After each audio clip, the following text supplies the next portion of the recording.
Right, okay guys, welcome to another video. Yep, you've seen the title, this, and I've actually had to write down the title because it's such a long, convoluted title. It's 20 lesser known video games you have to play, part 2. Hopefully you've watched part 1. Part 1 was an absolute behemoth. It was 4 hours and 19 minutes. And I can't promise you that this one's going to be any less. I'd almost go so far as to say I can promise you this is going to be even longer. So fair play to anybody that does actually kind of watch this to the very, very end. So obviously, you know the man on my right, my good mate, Mr. Lukozer. Thanks for joining me. Mr. Riddle, how are you doing, mate? How are you bearing up in this heat? Yeah, not too bad. Actually, I mean, you say obviously you know me, but I got to admit I've no idea who this guy is here. So it looks familiar though. He seems to hang about your videos quite a bit, or is it? Yeah, he's one of those weird, creepy stalker types. So anyway, listen, I think we better make a start. The idea behind this video, what we've done is we've both gone away and we've come up with 10 of our own choices of games. Now, am I right in thinking this, Chris? It's not games that are unknown so much. It's games that probably a lot of people have maybe not played or are maybe not really familiar with. They may know the name, they might go, "Oh, that old game," but they've maybe not actually played it. You know? Yeah, exactly. For a variety of reasons, they're games that people just don't pay a lot of attention to. For some of them, certainly on mine, it will become immediately obvious why people ignore them. But with others, I really just cannot begin to explain why that is the case. So hopefully after seeing this, these games will get a bit more of an airing. Yeah. I think, I mean, obviously, a lot of mine, without giving, I'm not going to give too much away at all. Quite a few of mine are early games, so it was pretty, it's pretty obvious that, a lot of people, unless you got into C64 in the early days, chances are you may not have heard of some of these games. I had my C64 in 1983, so some of these were pretty early. I could even outdo that. Yeah, we had our 64 in 82, but none of my games are from 82. But like I said, these are only our opinion, and I don't know what games Chris has picked, and he doesn't know what games I've picked. Well, except one, which he kind of gave away. If anyone watched the last Talking Bollocks video, there was a moment that came along, and basically, for fuck's sake, here we go. Basically, a game title got mentioned, and there was this uneasy silence. Both thinking, well, better not say too much, but we quickly realised, okay, it's a game we both chose, and we've adjusted the lists accordingly to make sure it's here. Well, I've not actually decided what. I think we agreed that I'm going to get that one. I've not actually decided what one is going to disappear on my list. I need to think about that pretty quick. Let me have a wee look at my list just now. Let's see. 1, 2. Oh, blimey. I need to lose one, don't I? Or could we just throw that one as a little bonus? Can do that, yeah. Throw it. So in fact, this is going to be 21 games. Yeah. Well, shall we do that one first then, so that it's done and not so it's done and out of the way because it's a fucking decent game. But yeah, why not? Listen, I'll let you kick it off then. So this is one that Chris and I both decided should be on this list. Yeah. Do you want me to share my video, or have you got one? Yeah. No. You go for it. Okay. Right. Let me just bring it up here.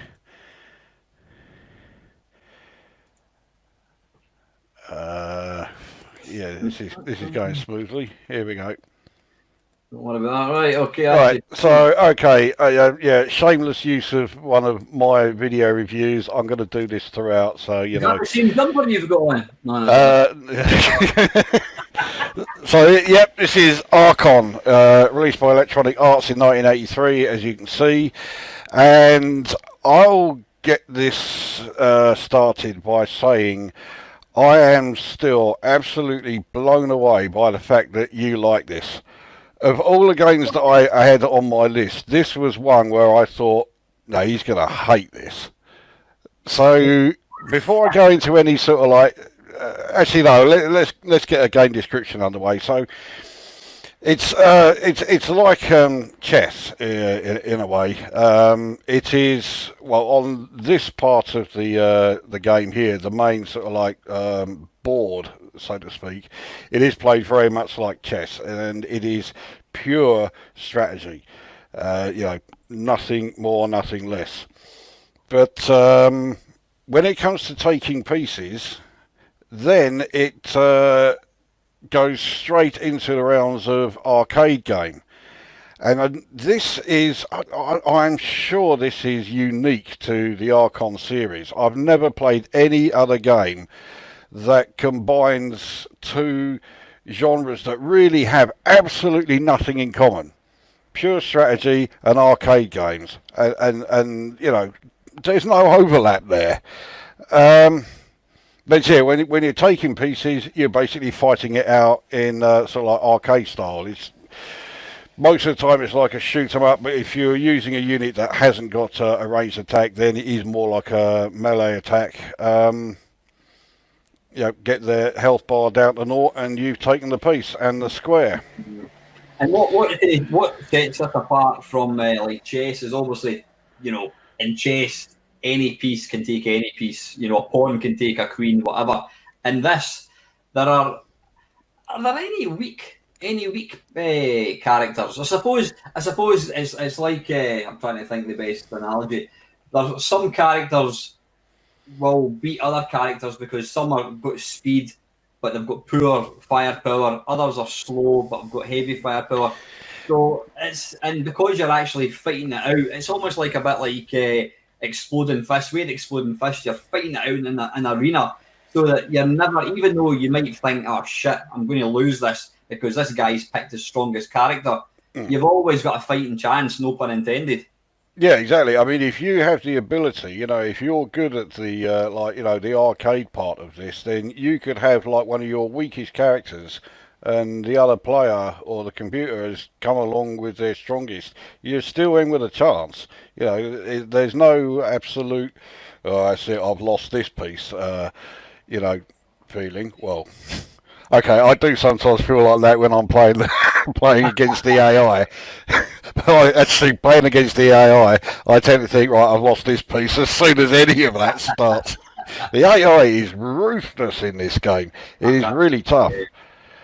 I can't remember. Now this was the original, wasn't it? This came out in Atari 800, and obviously is this the C64 one? Yeah, this is C64 one, but yeah, I'm sure it came out for the Atari 8-bits, and I think it came out for the Apple as well. And there have been later versions as well. There is a version for PC DOS. I'm sure there's probably Amiga versions out there. In fact, I think there is an Amiga version of this. So there's probably an ST as well. There's plenty of versions out there. But I think, the one I played was the C64. I'm interested to know, why do you think I went like this? I've never had you down as being a big fan of strategy games because I always got the impression anyway that you like games that you can just pick up and play, and within 5 minutes you know what you're doing, and boss.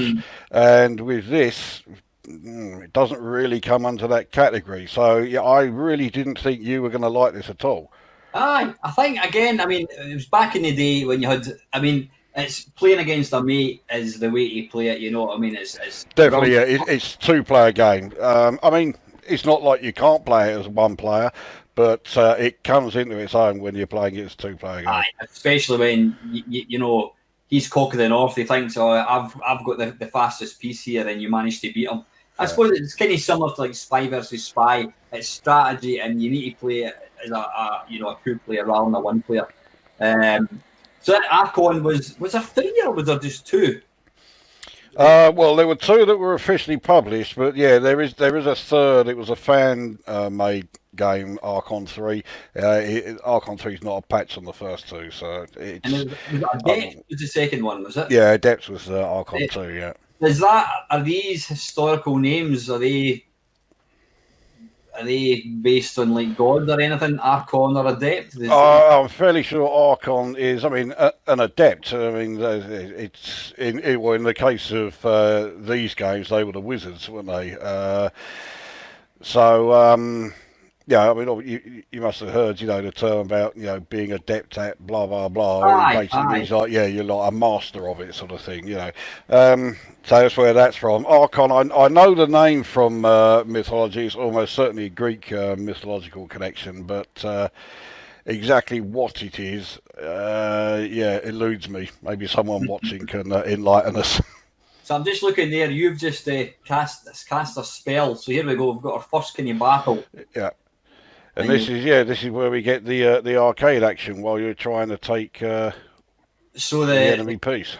The ghost, or whatever it's called, the banshee, it needs a kind of physical contact. That's got a kind of force field. Whereas a little, I don't know what that little warrior guy. It's like I think that's a Valkyrie. And yeah, that one has the ranged attack. And the thing is, this game, I mean, it was quite well received, but I think there were a lot of people who didn't really know what to make of it, because the strategy purists wanted just pure strategy. They would have been happy if it was just this, the chessboard layout. And obviously the arcade purists, they wanted the arcade aspect of it, but they couldn't be bothered to learn all of this bit. And like I say, there is very little overlap between the two. So, yeah, for that reason, I don't think it was an enormous success. Although I think the game is fucking superb. I've been a huge fan of this for a long time. And, yeah, but I mean, obviously it helps that I do like strategy games and arcade games, so being a fan of the two, having a game here that combines the two together, yeah, it can't fail. I've just noticed there, Chris, these are both the same character, but they've got different levels. Has one of them already fought, possibly? Is that what it is? Yeah, I think, one of them's already he's been in the battle. There you go.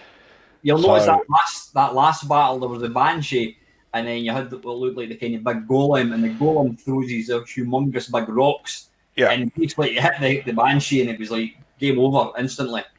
So there's a lot of strategy goes into, even although this looks very simplistic, it looks like something out of Atari 2600. It takes a good bit of skill. So I think if you were particularly adept at an arcade game, you would probably be pretty good at the yeah, exactly. I mean, you need to know, the strengths and weaknesses of each of the pieces that you're moving around the board. But like I say, if you're, a decent arcade game player, then you can get around. If you were using like a slightly weaker piece, and someone comes along and thinks, right, I'm going to just use the toughest piece all the time and wipe the floor with them. Because then you lose an energy as well, so you're kind of... So if you're a decent arcade game player, you can beat that strategy. Although, to be honest, anyone using the strategy of I'm just going to use the strongest piece and take everything, they deserve to lose. So. Now, what just remind me, it's been quite a long time, 35 years since I last played this. What is you've got black squares, white squares, and then you've also got blue squares. Yeah. Well, the actual object of the game is you'll notice on the board there are these like flashing symbols on some of the squares, and the object is to control all 5 of those symbols. I mean, you don't have to take all of the enemy pieces. Once you've gained control of the 5 power symbols on the board, then that's it, you've won.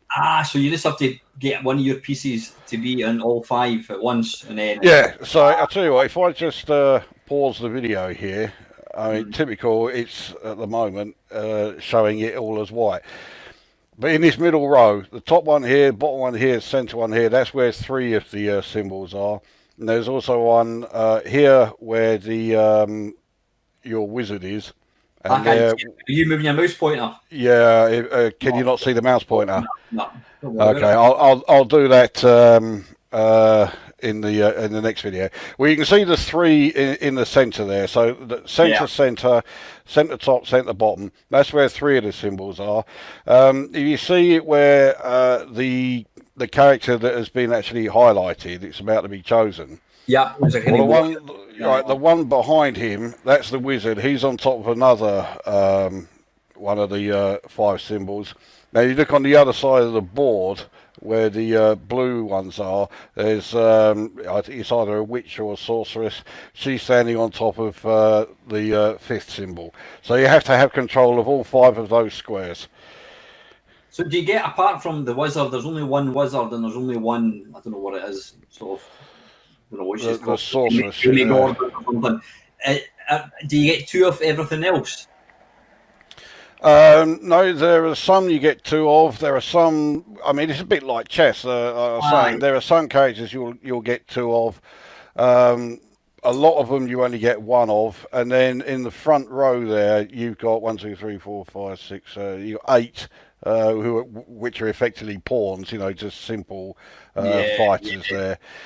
But unfortunately, you can't turn them into queens when they go all the way. I know, like dominoes. Yeah. So see the pieces that are directly opposite each other. I mean, if you look on that's I'll need to wait for it to go back. Yeah. Like you might have, so the pieces that are adjacent to each other, one blue, one yellow. Are they similar powers? They've got slightly different attributes, but are they similar kind of powered? More or less, yes. Yeah. So, if you are, well, in this case, I just got beaten by his weakest unit. So, yeah, if I pause it again here, there we go. Yeah. So if you look at the centre row there, so again on furthest left, you have the wizard. And then the furthest right is the enemy's sorceress. Yeah, they're more or less, the same piece, just for the opposite sides. They do each have like their own unique abilities. The not all of them, but occasionally some of the pieces on your side have abilities that no other piece on the board has, and same with your opponents there. So. I'm just noticing what it says there. The sorceress conjures a spell, the flow of time is reversed. So does that effectively bring back the piece that just died? Exactly, yeah. It brings back, it goes back 1 move, so that, a piece that's been moved, and if it's been lost, then, you can reclaim it again. There's a lot of strategy going on here as well. A hell of a lot, yeah. I mean, it really is. It's far more a strategy game than it is an arcade game. So, again, you've got white squares. What are these white squares? Right, well, as the game progresses, it goes through various times a day. If you're at night time, which it is now, and you're on a dark square, it increases the strength or the health bar of the character that is occupying the dark square. Likewise, if you're going into daytime, so it's the board turns lighter. If you're on a white square, you'll gain the extra energy that way. And it also has the negative effects as well. So if it's daytime and you're on a black square, his energy will be lower. I see. Yeah, so there is a bit of strategy as to there's a lot of strategy involved in it. Yeah. Yeah. I always remember I'm trying to see what it is. See at at the bottom left, there's is it a griffin or something, and it runs. I always remember that it was like as it runs. I just remember that sound effect. I think all of the pieces had their own sound effects. So the old audio chips certainly kept busy with this game. What I've seen, the little obstacles that are in this little battle area, are they just kind of getting in the way? They don't really provide. Yeah, I think if you have some characters, you can remove some of those obstacles, but a lot of the time they're there permanently. They're randomly generated. You've no idea where they're going to appear. Got you. But I mean, it's, as I said, you're saying you're surprised why I like this. I'm a massive chess fan. The only problem is I don't know anybody that I can play chess against. Oh, okay. I love chess, and I remember playing this and thinking, bloody hell, this is actually pretty good fun. And my mate started playing it, and we really we loved the game, and then when we got Adept as well, I can't remember much about that one as well, but very, very kind of similar. But yeah, it's got strategy for the strategists, and it's got arcade for the Arcadians, and put them both together, it's a fantastic game. It really is. Yeah. You mentioning chess there reminds me. There was one time I was playing battle chess with one of my schoolmates, and he said then it would be great if when you were taking a piece, you could actually fight each other, and whoever wins the battle takes the piece. And straight away I just turned off the game, turned on my 64, and said, right, we're playing Archon. That's what he described, You like it? Actually, no, he didn't for some reason. I think it's because I just kept beating him all the time. So he got to the point where he didn't want to take any of my pieces because he'd always lose anyway. But here's the thing, though. If you, look at the graphics, if you had that screenshot in the back of cassette, you would not buy it.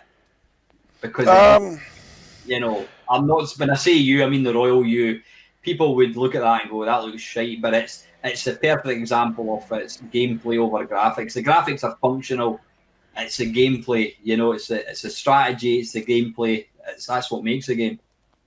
I don't know if I entirely agree with that, because remember this game came out in 1983, and of course at that time, whether it was a Commodore 64 or whatever, graphics were no great shakes. They were always still in the purely functional sort of style. So I always thought that, especially for its time, graphically this was a pretty good game, actually. I think I've maybe put my point across incorrectly. I totally agree with you. When this came out, it was awesome. What I was trying to do is trying to sell it to the viewers. They're going to play players today. Oh yeah, Iridium or Whizball, and go, why would I want to play this? Look at it. In that regard, absolutely spot on. And I've got a yardstick. If a game has built-in Commodore 64 font, then it's guaranteed to be shit, except this.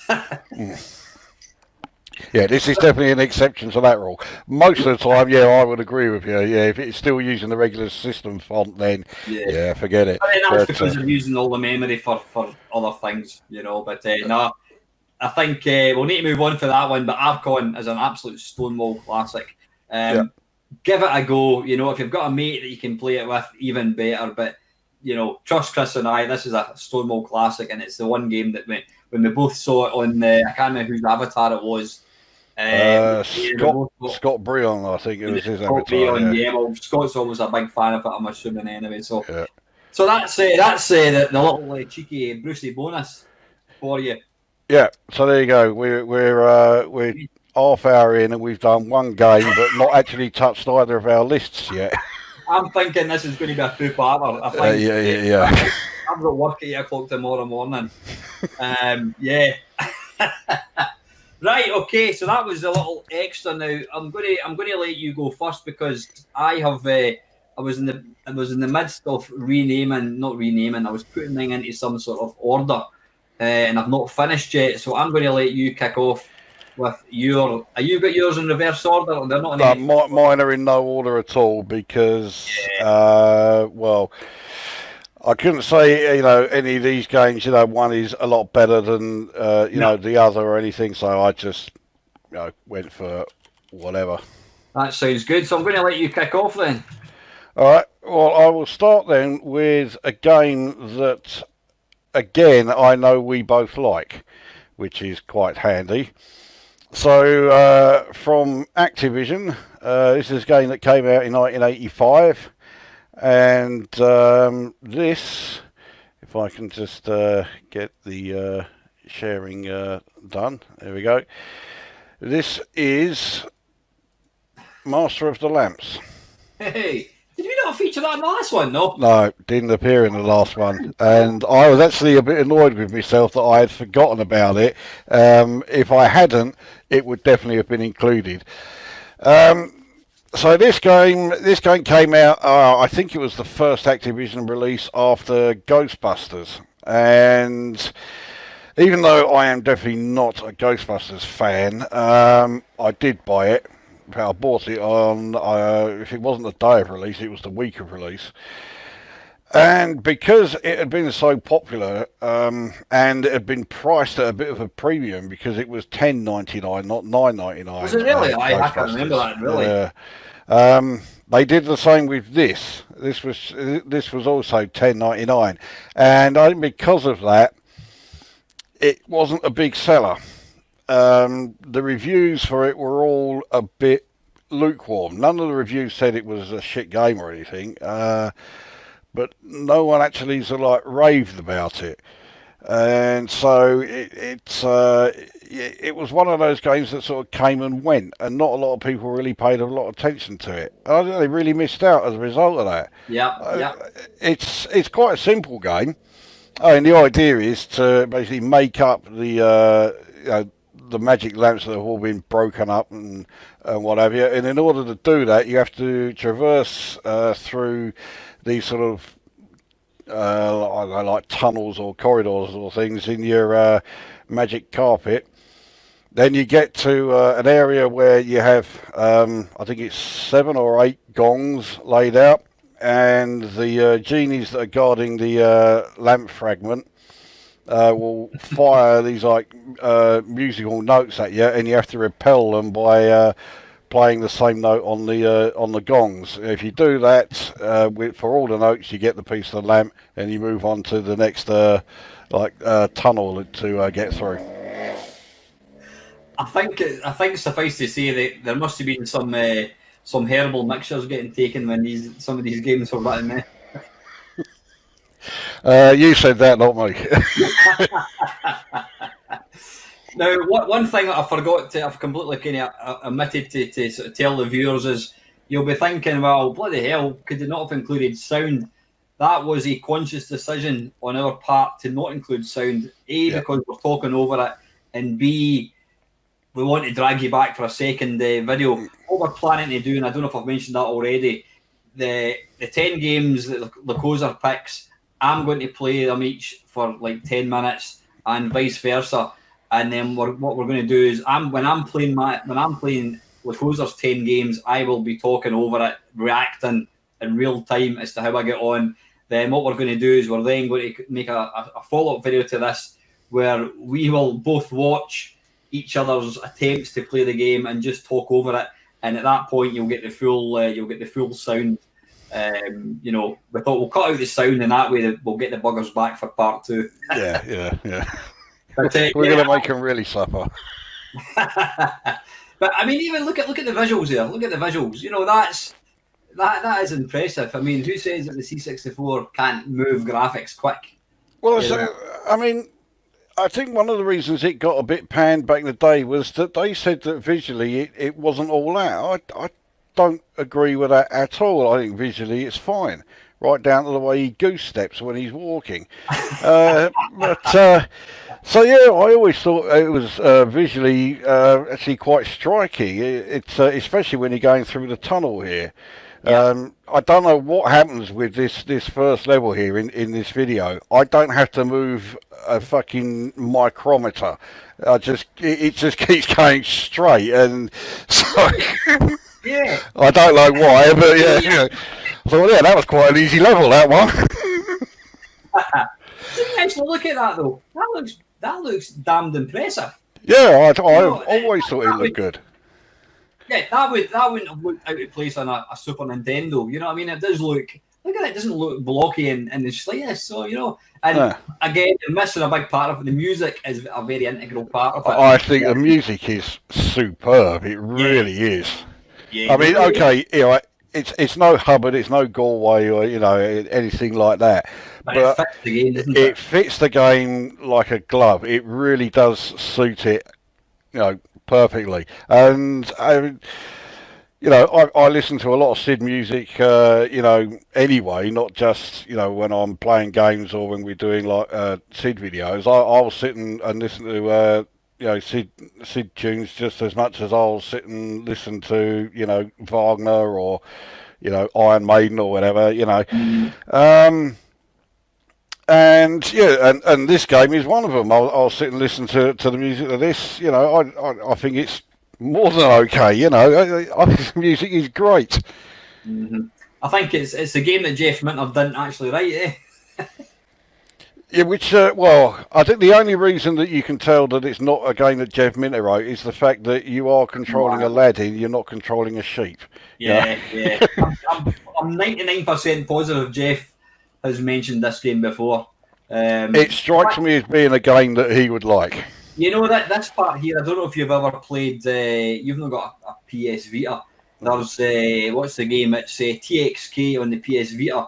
There's a bonus level which is identical to this. It's exactly what you're doing here. You're having to fly through hoops, but the only difference is it uses a gyroscope inside the unit, so you're kind of tilting it, and you've got to try and line up and fly straight through the middle of these kind of squares.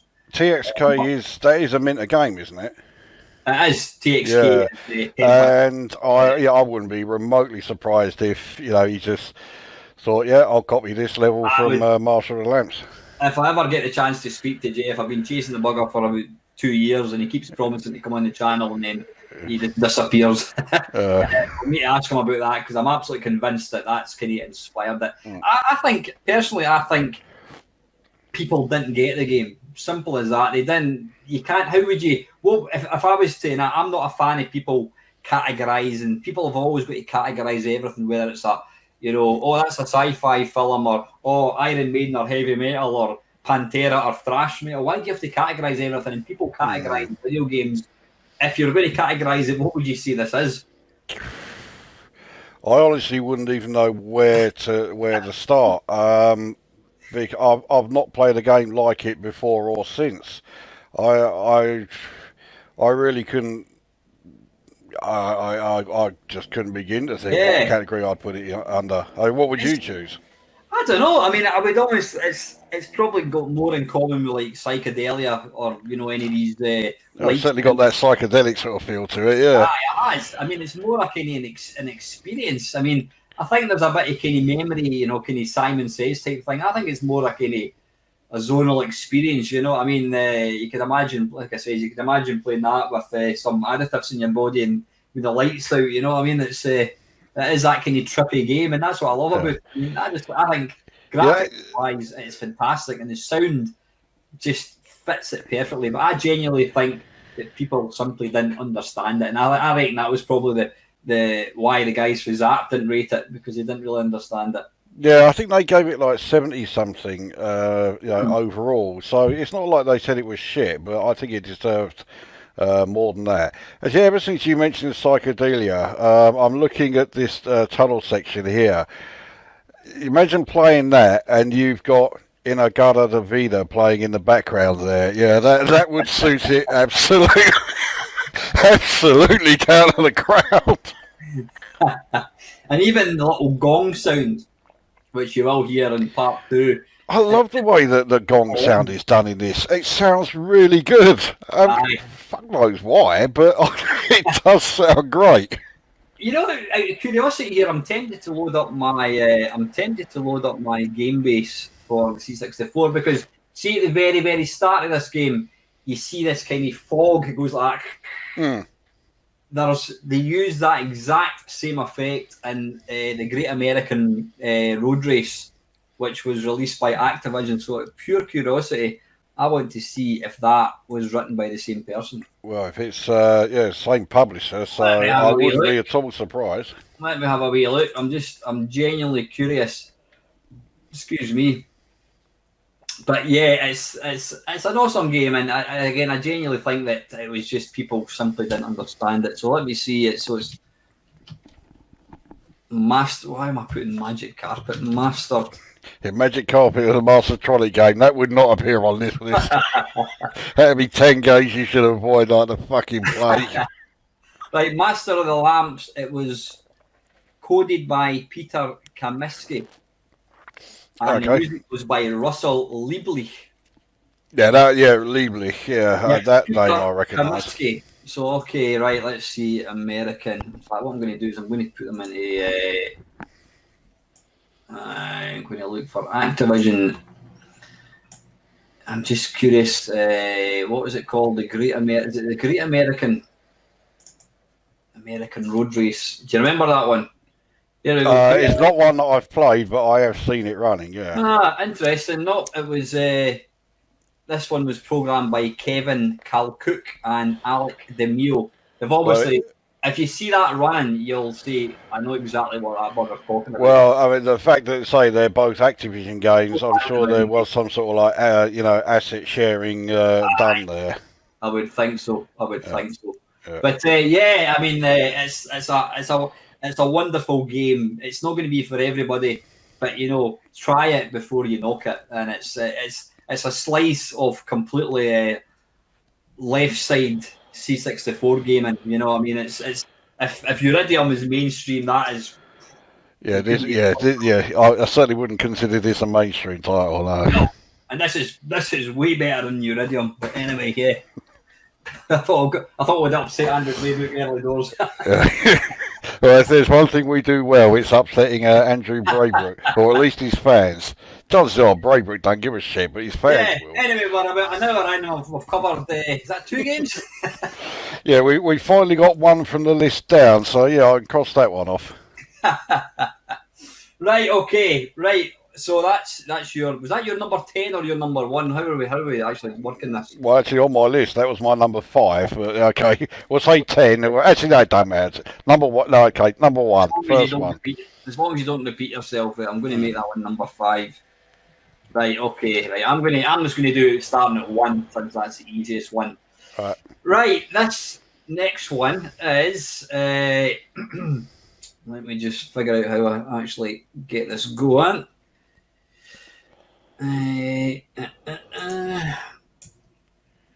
Oops, a daisy. Right, so what I want to do is I want to share the screen and I want to. Is it application? I think it is, Yeah. Yeah. There we go. Is that one you're familiar with? Proof of Destruction. Oh, yes. Yes. I've got to say, this is Pod or Proof of Destruction. Proof of Destruction, yeah.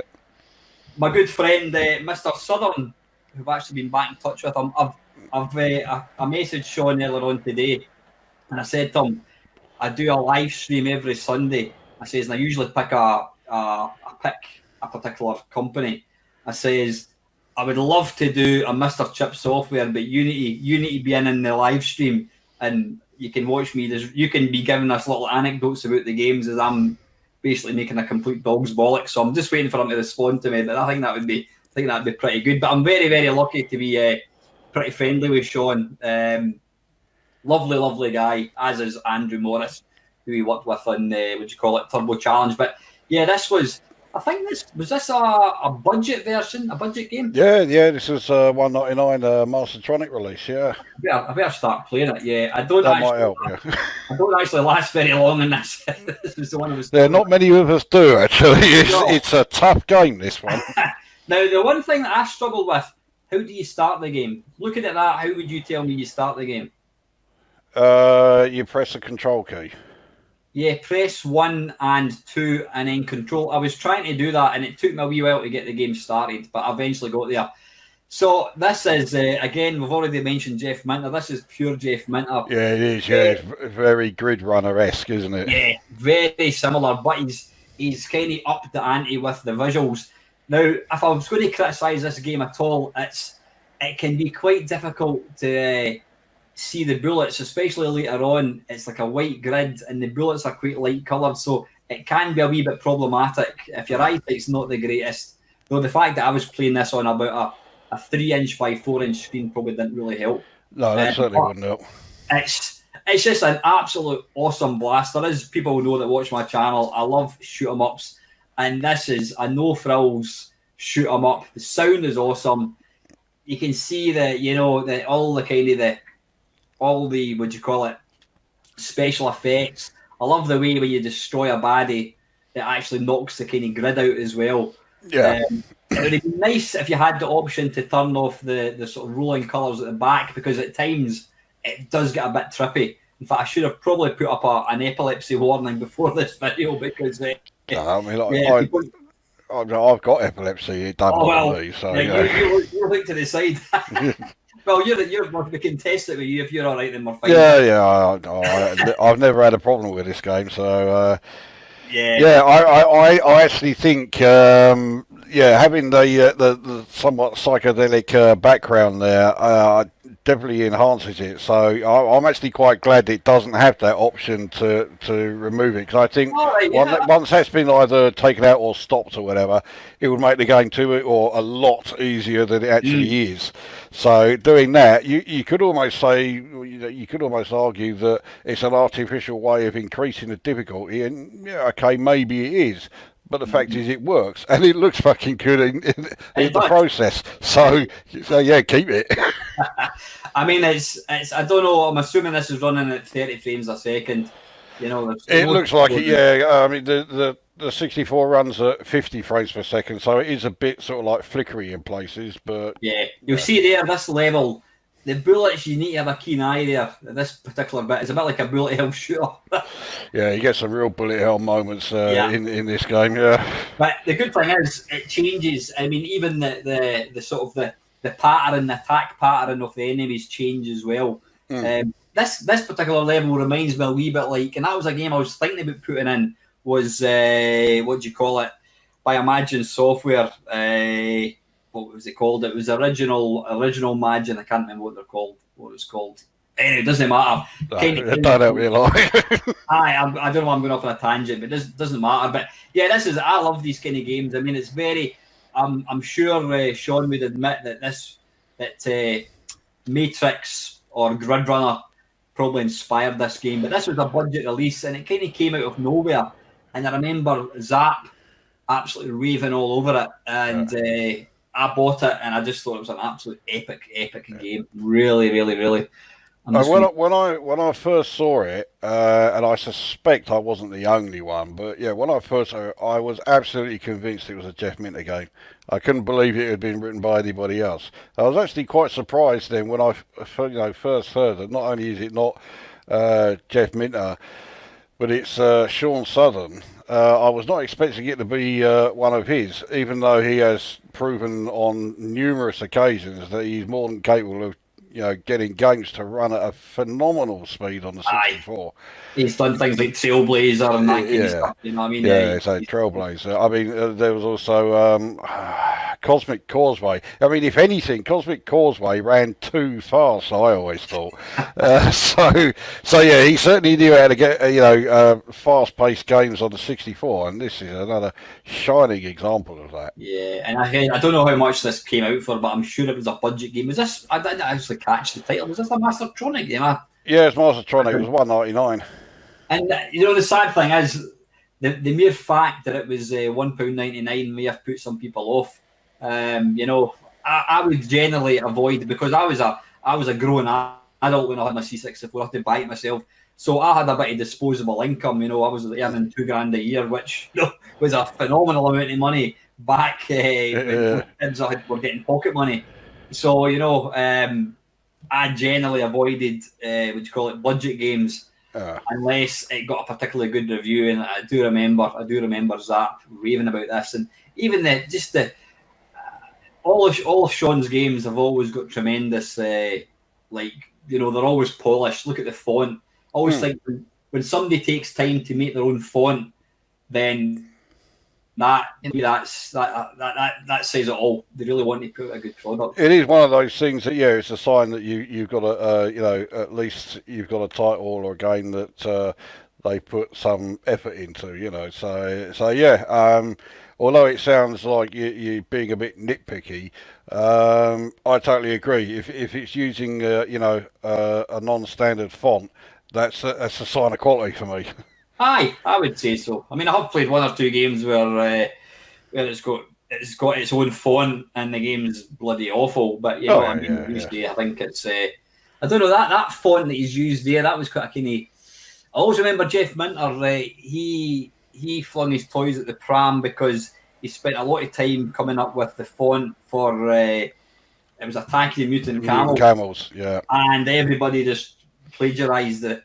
Yeah, and I have a funny feeling actually this is another one that's doing it. It does look very reminiscent to it.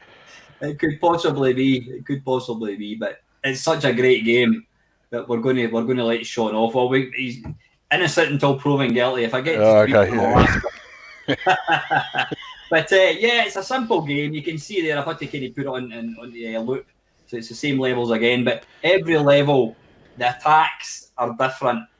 The enemies look different, and the way they move is completely different as well. So if you're into fast-paced shoot-'em-ups, if you like things like Grid Runner, you like things like Centipede, whatever, then you're going to love this. And I'm a massive shoot-'em-up fan, and that's why I love it. You know, it kind of feels a bit like Juno First as well, and Beam Rider, similar kind of game. I can certainly see the Juno First similarity. Beam Rider a bit less so. I mean, yeah, things like the way that the grid there is formed, yeah, but I can see enough of a difference there, so don't quite agree with the Beam Rider similarity. Juno First, I certainly can, though, yeah. Just as a fast-paced pick-em-up, you know, it's not about the graphics, it's just about the playability, and when you get into that zone, you just completely zone in, and you can lose yourself. So yeah, that's my first game.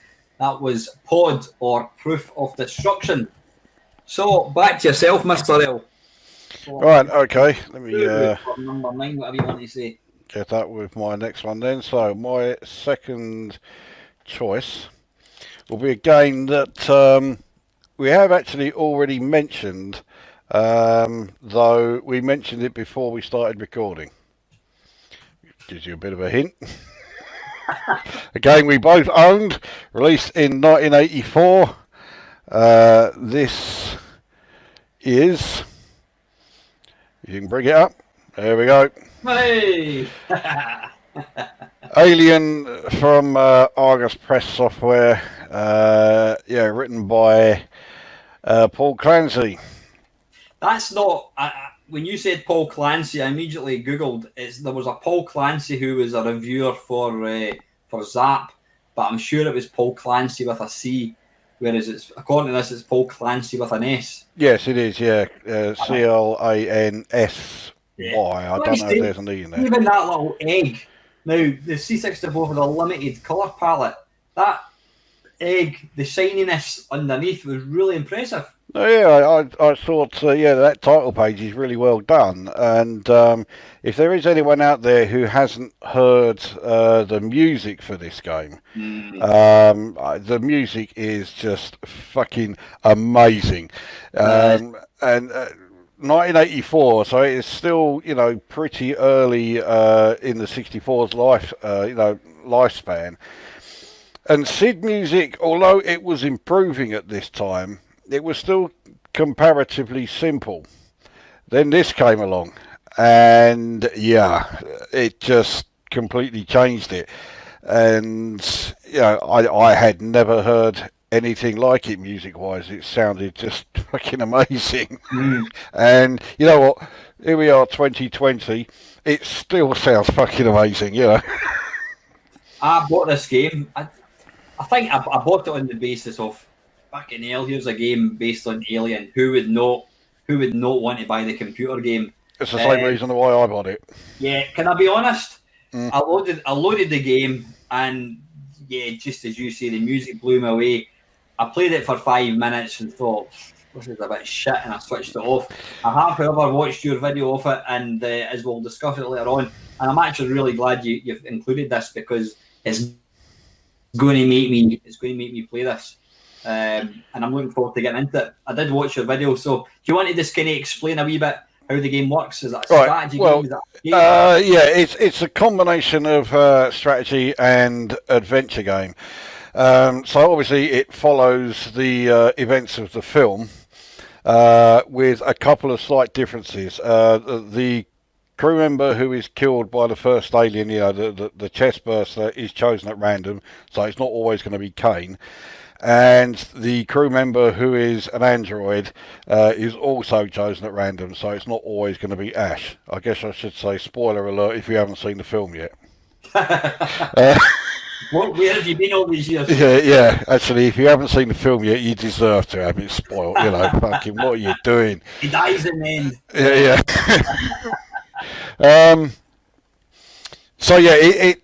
It starts from the moment that the chest burster has escaped, and so the surviving crew members have then, you've got a few options as far as how you're going to deal with it. You can, go, and chase after it and, try to hunt the thing down and attack it and kill it. Can actually complete it that way, but it's not guaranteed by any stretch. So what's the idea of the game then, Chris? What are we trying Well, to do? the idea is to kill the alien. Or escape? No. Well, to escape, I mean, you are still going to kill the alien if you escape, because to escape, first of all, you've got to have 3 members in the escape pod, can't take any more than 3. You've also got to have the cat, Jones, in the cat box with you, and you have to have set off the self-destruct on the ship itself.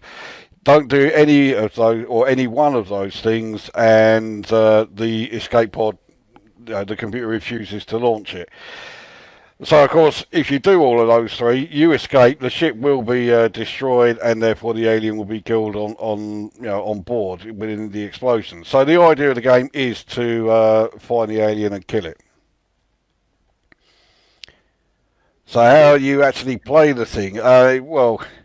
So you can see here, you take command then of each individual crew member, and you issue the commands. They don't do it straight away. They take a few seconds to actually do the command, and it does vary depending on who it is you're controlling. If you've got someone who's quite confident, they will do it really quickly. If you're in control of someone who is like nervous for whatever reason, they're a bit more hesitant to do it. So each crew member will take. It says down the bottom. So you're saying who's confident? It says down the bottom, Ripley is okay, morale is stable. Yeah. So where it says Ripley is okay, that's regarding like their health. If the only time it will say they're not okay is if they've either been attacked but have somehow managed to escape or whatever, or if they encounter the android and he's had his attempt at trying to fuck him up a bit. Just like in the film, the android will do as little as possible to try and actually kill the alien. So if you are giving orders to the android, and of course you don't know who it is, he will do as little as possible in order to help it. So he certainly won't attempt to actually kill the alien or anything like that. And if you're luring it into the airlock to try and blast it out into space, but you've got the android at the controls of the airlock, if you then give the order, blow the airlock, it'll dawdle around and wait for ages until the alien has got out of there before he'll actually do it. And then with the morale thing, obviously, the longer it takes and the more the alien moves around and you have no idea where it is, then their morale will drop. And the lower their morale is, then the longer it takes them to do any of the commands that you issue. So so you've got how many characters? Is it about 8 or something? I think it's 7, because obviously one of them is killed by the chest burster at the start, so you never have access to the full crew. I think it's 7, and one of them is doing absolutely nothing to help you out. So, but you've got to try and work out which one that is, and then just use him as little as possible. So this is where I would fall over. If I was just to play this for the first time, I would just probably get one character and I would just move from room to room to room to room. Is there always a bit of strategy involved? You want to jump between? Yeah, exactly. There is certainly a strategy involved there. You've got to, firstly you've got to know the layout of the ship pretty well, so the best places to wait for finding the alien. I'll tell you now. This video we're watching, this is taken from my review video. You never see the alien in this review. I have a really shit go in this review, and I never encounter it once. When you do encounter it, it is the greatest jump scare in any video game I've played. It always makes me jump. And this game is now, 36 years old. And it still does it just as well today as it did the very first time I played it. I promise not to edit that part out if I do get it. So at what point is the game over then? Well, when he's dead, basically. yeah, it's obviously if you kill the alien, then yep, it's game over and you've succeeded. Or if the alien kills off all of the crew members, then yeah, that will be game over as well. So, is it one of these games where if you play it and you kill the alien, why would you want to go back and play it again?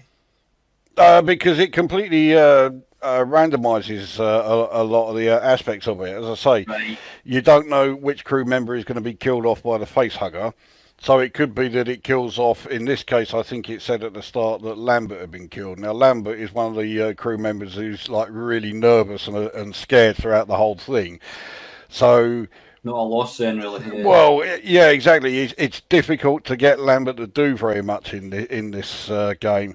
So if you have Lambert around there and trying to get through the game with her, who is a bit of a hindrance, then yeah, the game is going to be a lot more difficult. There's also, I say, there are several ways you can go about killing the alien. You can just, you can try and attack it yourself. Not recommended, but sometimes it will work.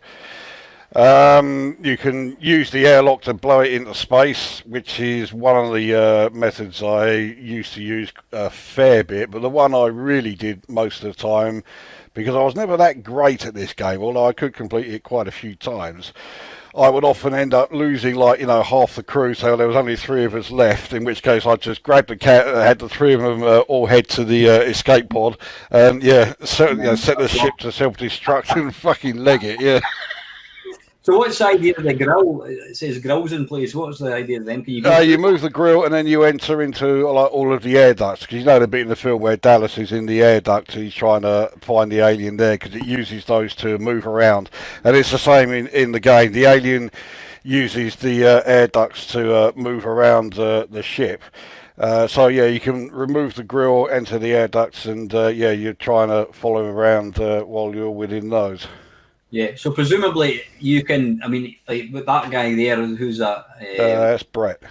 So you can move up, down, you can go left, right, or up or down, eh? Yeah. Well, it shows you, let me... I move to it, shows you. You just select which of the rooms you want him to move to. When you find...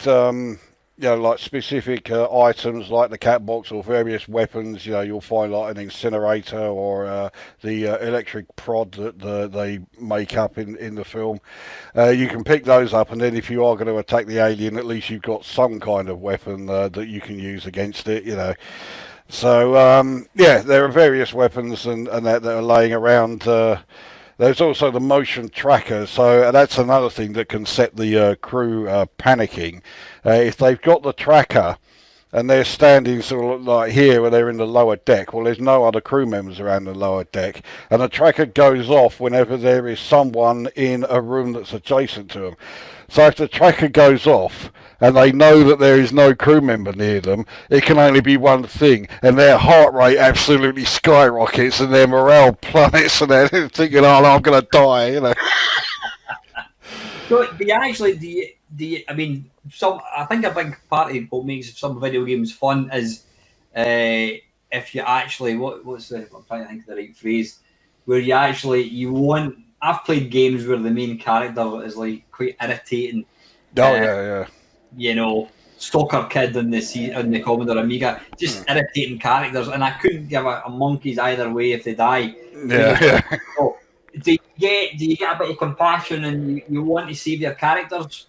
Yeah, especially if you've seen the film. So the characters quite well because you've seen the film there, there could well be, there are some characters from the film you didn't give a monkey's toss about, so you're quite happy to see them get killed off, but there are other characters that, for me, I always liked Lambert in the film, and so even though she's a bit useless in the game, I always try and see if, I've got to be able to survive with Lambert in control, so there you go. That's the escape pod that he's in there, that's the Narcissus. And obviously Ripley has got, a rather fetching frizzy perm, which was all the rage back in the 80s. I must admit... When did the film come out? 79, wasn't it? 79, so the 70s. obviously she got a more fashionable bald head, you know, which is Oh, okay, all right. haircut to have. But Are you yeah. are you therefore saying that I am unfashionable here? You're the 1983 version, possibly. I'm Oh, okay, all right. the 83 one was the better film, so we'll leave it at that. So I mean, looking at it, you know, I'm not. You're trying to convince me to play the game and to think differently of it, and I am looking forward to giving it a go. Still looking at the visuals, I would think, really, why don't I just load up Alien 3 in the Mega Drive? Why should people play this game?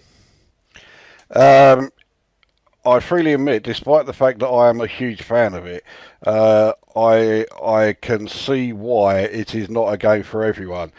Yes, visually it's not all that, and if you like fast-paced, action games, this is about as far removed from that as possible. It is all about building up the atmosphere and building up the tension, and where that is concerned, this game absolutely excels at it. So if you like, your adventure games and your strategy games, and you're one of those who likes having the tension sort of like rising throughout as you're playing it, this game delivers it in spades. But yeah, if you are one of those who you just want fast-paced action, then you are going to hate this game. Yeah, if you're into the latest Doom on the PlayStation 4, then this might not be for you. So yeah, this is definitely not your sort of thing. No. I mean, the original. There's been quite a few Alien films, and for me, the original will always be the best by a distance. Yeah, it was like Jaws. It was more about what you don't see, which got the fear, got your heart racing. Yeah, you know, and I mean, this is minimalistic to the taking to 11, you know what I mean? And but usually it's all about the atmosphere. That's what makes it. So I'm looking forward to giving this one a go. So yeah, that's why you should play this game. So that's your number. That's your second. That's my second one then. Yep, that is Alien from Argus Press Software. Fantastic. Right, number 2 for me. Now this is on the Commodore Amiga, and let me just get this going. Share screen. Okay. And it's on the Commodore Amiga, and it is Fairy Tale Adventure. Are you familiar with that game? I know the title. I've never played it. Well, there you go. You are my audience, and I'm hopefully going to convince you why you need to play this. It actually helps if you play the video. There we go. Yeah. Bear in mind, I had just moved away. I just got an Atari ST, and I got this and seen the page turn. You know, you need to remember. In fact, I think I still had my Atari. Can I just say, it looks like you play as George Best in this game. Anyway, yes, go on. Yeah, yes. What I was going to say, going from a Commodore 64 to this, I was obviously putting the. All right, this was one of my original videos where I was. I thought it might have been. I thought this was before I could kind of do the tricks, but my jaw hit the floor when I saw this. It just looked incredible. Now, I am not a fan of Legend of Zelda. I'm not a fan of Skyrim. I'm not a fan of Fallout 4 or any of these games. I just cannot be bothered with it. But this it really, wow. I mean, this was probably the first kind of. I mean, you had your adventure games on the C64, but this came along, and I'm looking forward to actually getting to see you playing this properly, because the music in this, it's amazing. It's really, really functional, but it reacts as to what's happening on screen. So depending on what's actually happening, the music will change, the tempo will change. You play the party like 3 brothers. There you go. You're getting chased with death. It just opened my eyes. It was suddenly I was playing a game that had this sprawling landscape. Now, again, if you've been an adventure fan, you're probably thinking, I don't see what he's getting excited about. But you need to remember, this would be probably 87. I'm adjusting the volume again. This would be probably 1987. The sound is incredible. The graphics are really, really detailed. You didn't have any of this. Would you call it crafting bollocks? You know what I mean? You just literally you could pick up items. You can pick up bows and arrows. So it was an adventure game, but that's the bit I've completely missed. It's an adventure game, but it's played in real time. Hopefully, I mean, my video's not the greatest, but hopefully it'll give you a rough idea of just what the graphics are like. Very, very functional, but like I says, again, factor in the awesome sound that reacts depending on what you're doing. It's just an amazing game. It was one of these. It was one of the, one of these moments where I saw a game and I'm like, bloody hell! And there's bits like this where you're trying to take guys on, or else you can sort of try and leg it, and you actually felt like you were taking part in a quest. You had to kind of keep, heading west, and it didn't repeat the scenery. It wasn't like the cartoon scenery where it's just the same over and over and over again. You genuinely had to kind of keep walking, and it got dark. So it was a clever game, But yeah, absolutely awesome. Is that kind of game a type of game that you would normally play? Yeah, I was surprised actually you don't remember that. I am a huge role-playing game fan. I have been pretty much since I started playing video games. But I am very, very fussy about RPGs. If I find a good one, I will play it for, hundreds of hours, no problem. But they have to grab me right from the get-go. And with RPGs, visuals really don't matter all that much, especially from around this sort of era. So how they look doesn't bother me, because around this sort of time, we still had imaginations. So if you didn't, even if it looked like shit on screen, we could still picture it in our heads, Yeah. So it was all about the ease of playing the thing, how easy it was to actually get the grips with the control method and everything else, and how good the story was, and how good the atmosphere generated was. Of course, the prime example of that is Dungeon Master, which obviously would never get a mention on this sort of list, because everyone knows Dungeon Master, and everyone who played it thought it was fucking great, But I mean, no one would ever say that Dungeon Master was a visual masterpiece. Visually, it was like, at best. And to be honest, it looks like it's the same here. Visually, not all that. But so with role-playing games of this era, that didn't matter. So if the story is good, and in a way I'm almost dreading playing this, because if the story's good, I know I'm going to end up playing this for fucking weeks on end. Yeah, to be fair, I mean, I've probably picked a game that you're not going to really get away with just playing for 10 minutes, unfortunately. Yeah, that's the thing with role-playing games. I mean, if you're not a fan of role-playing games, then, you're never going to find one that you like, because you want to be able to see everything that there is, or as much as you possibly can, in 10 minutes. Now, with a role-playing game, that is never going to happen. There's going to be 99% of the content is locked away. You're not going to see it for hours.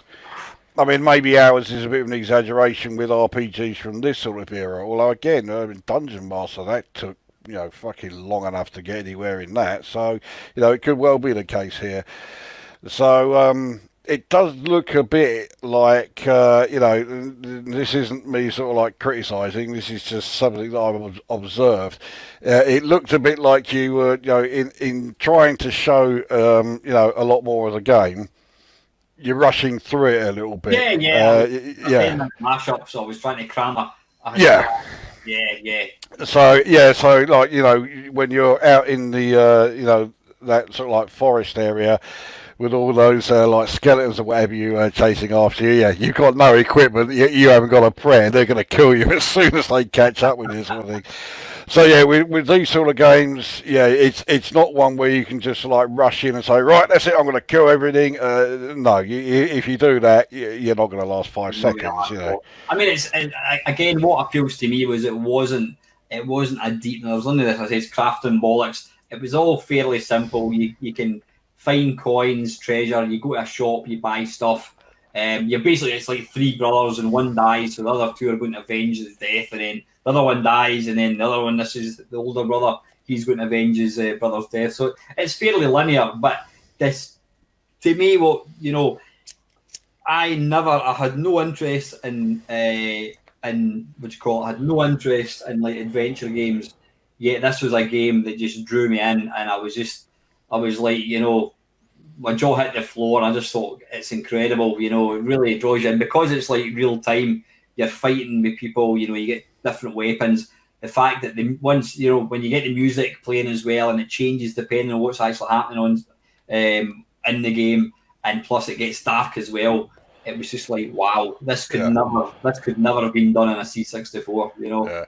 Yeah, good role-playing games on the C64 were very rare. I mean, there were some, but yeah, there were not very many of them, that's for sure. What you might want to do, Lukozer, is I mean, I don't know how long you're going to want to play this for, but you might want us to kind of give us 10 minutes of the best bits or something.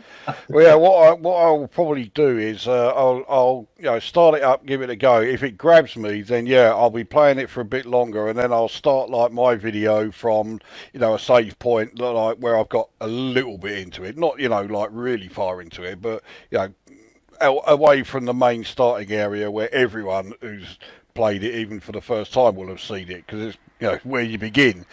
Yeah. If it doesn't grab me, then okay, I'll start at that bit. But yeah, I'll go into because at the risk of sounding a bit egotistic, I know what I'm looking for when it comes to good RPGs. Like you say, I know you're not the biggest fan of them. No. And it kind of shows when you're saying about crafting. Now, I know you don't like doing any of that. I have no problem with doing crafting in role-playing games, because I know in RPGs there are significant benefits to doing that. So if you can be bothered to do it, you get the benefits, and like serious benefits from doing so. So it is worth doing. So yeah, I'm quite happy with doing that sort of thing. So I would certainly at least offer a different point of view there. But I will say that from seeing the video, it does look like it is very much up my street. This does look like my sort of thing. It's great. The fact that you've got to kind of walk to places that you remember there's a graveyard at the sort of southeast, and you've got to kind of walk to it and get to it. And you'll notice there when you're going through like trees and that, you slow up. You know what I mean? And then you get kind of attacked from all sides. That's right. Yeah. The different terrain types. You can't just rush through like mountainous areas or heavily forested areas. You're going to slow down as you're trying to get through all of those. Yeah. See, little attentions to detail like that is what makes a good role-playing game stand out. Yeah. Plus, as well, sometimes if you're getting attacked and you start chasing them, they'll just leg it. Exactly. Yeah. If they're not doing too well, a lot of the time they're going to run off. So and a lot of time when I'm playing RPGs, I usually play as magic users, and of course, with those, when you start off, you're always extremely weak. You're nigh on fucking useless.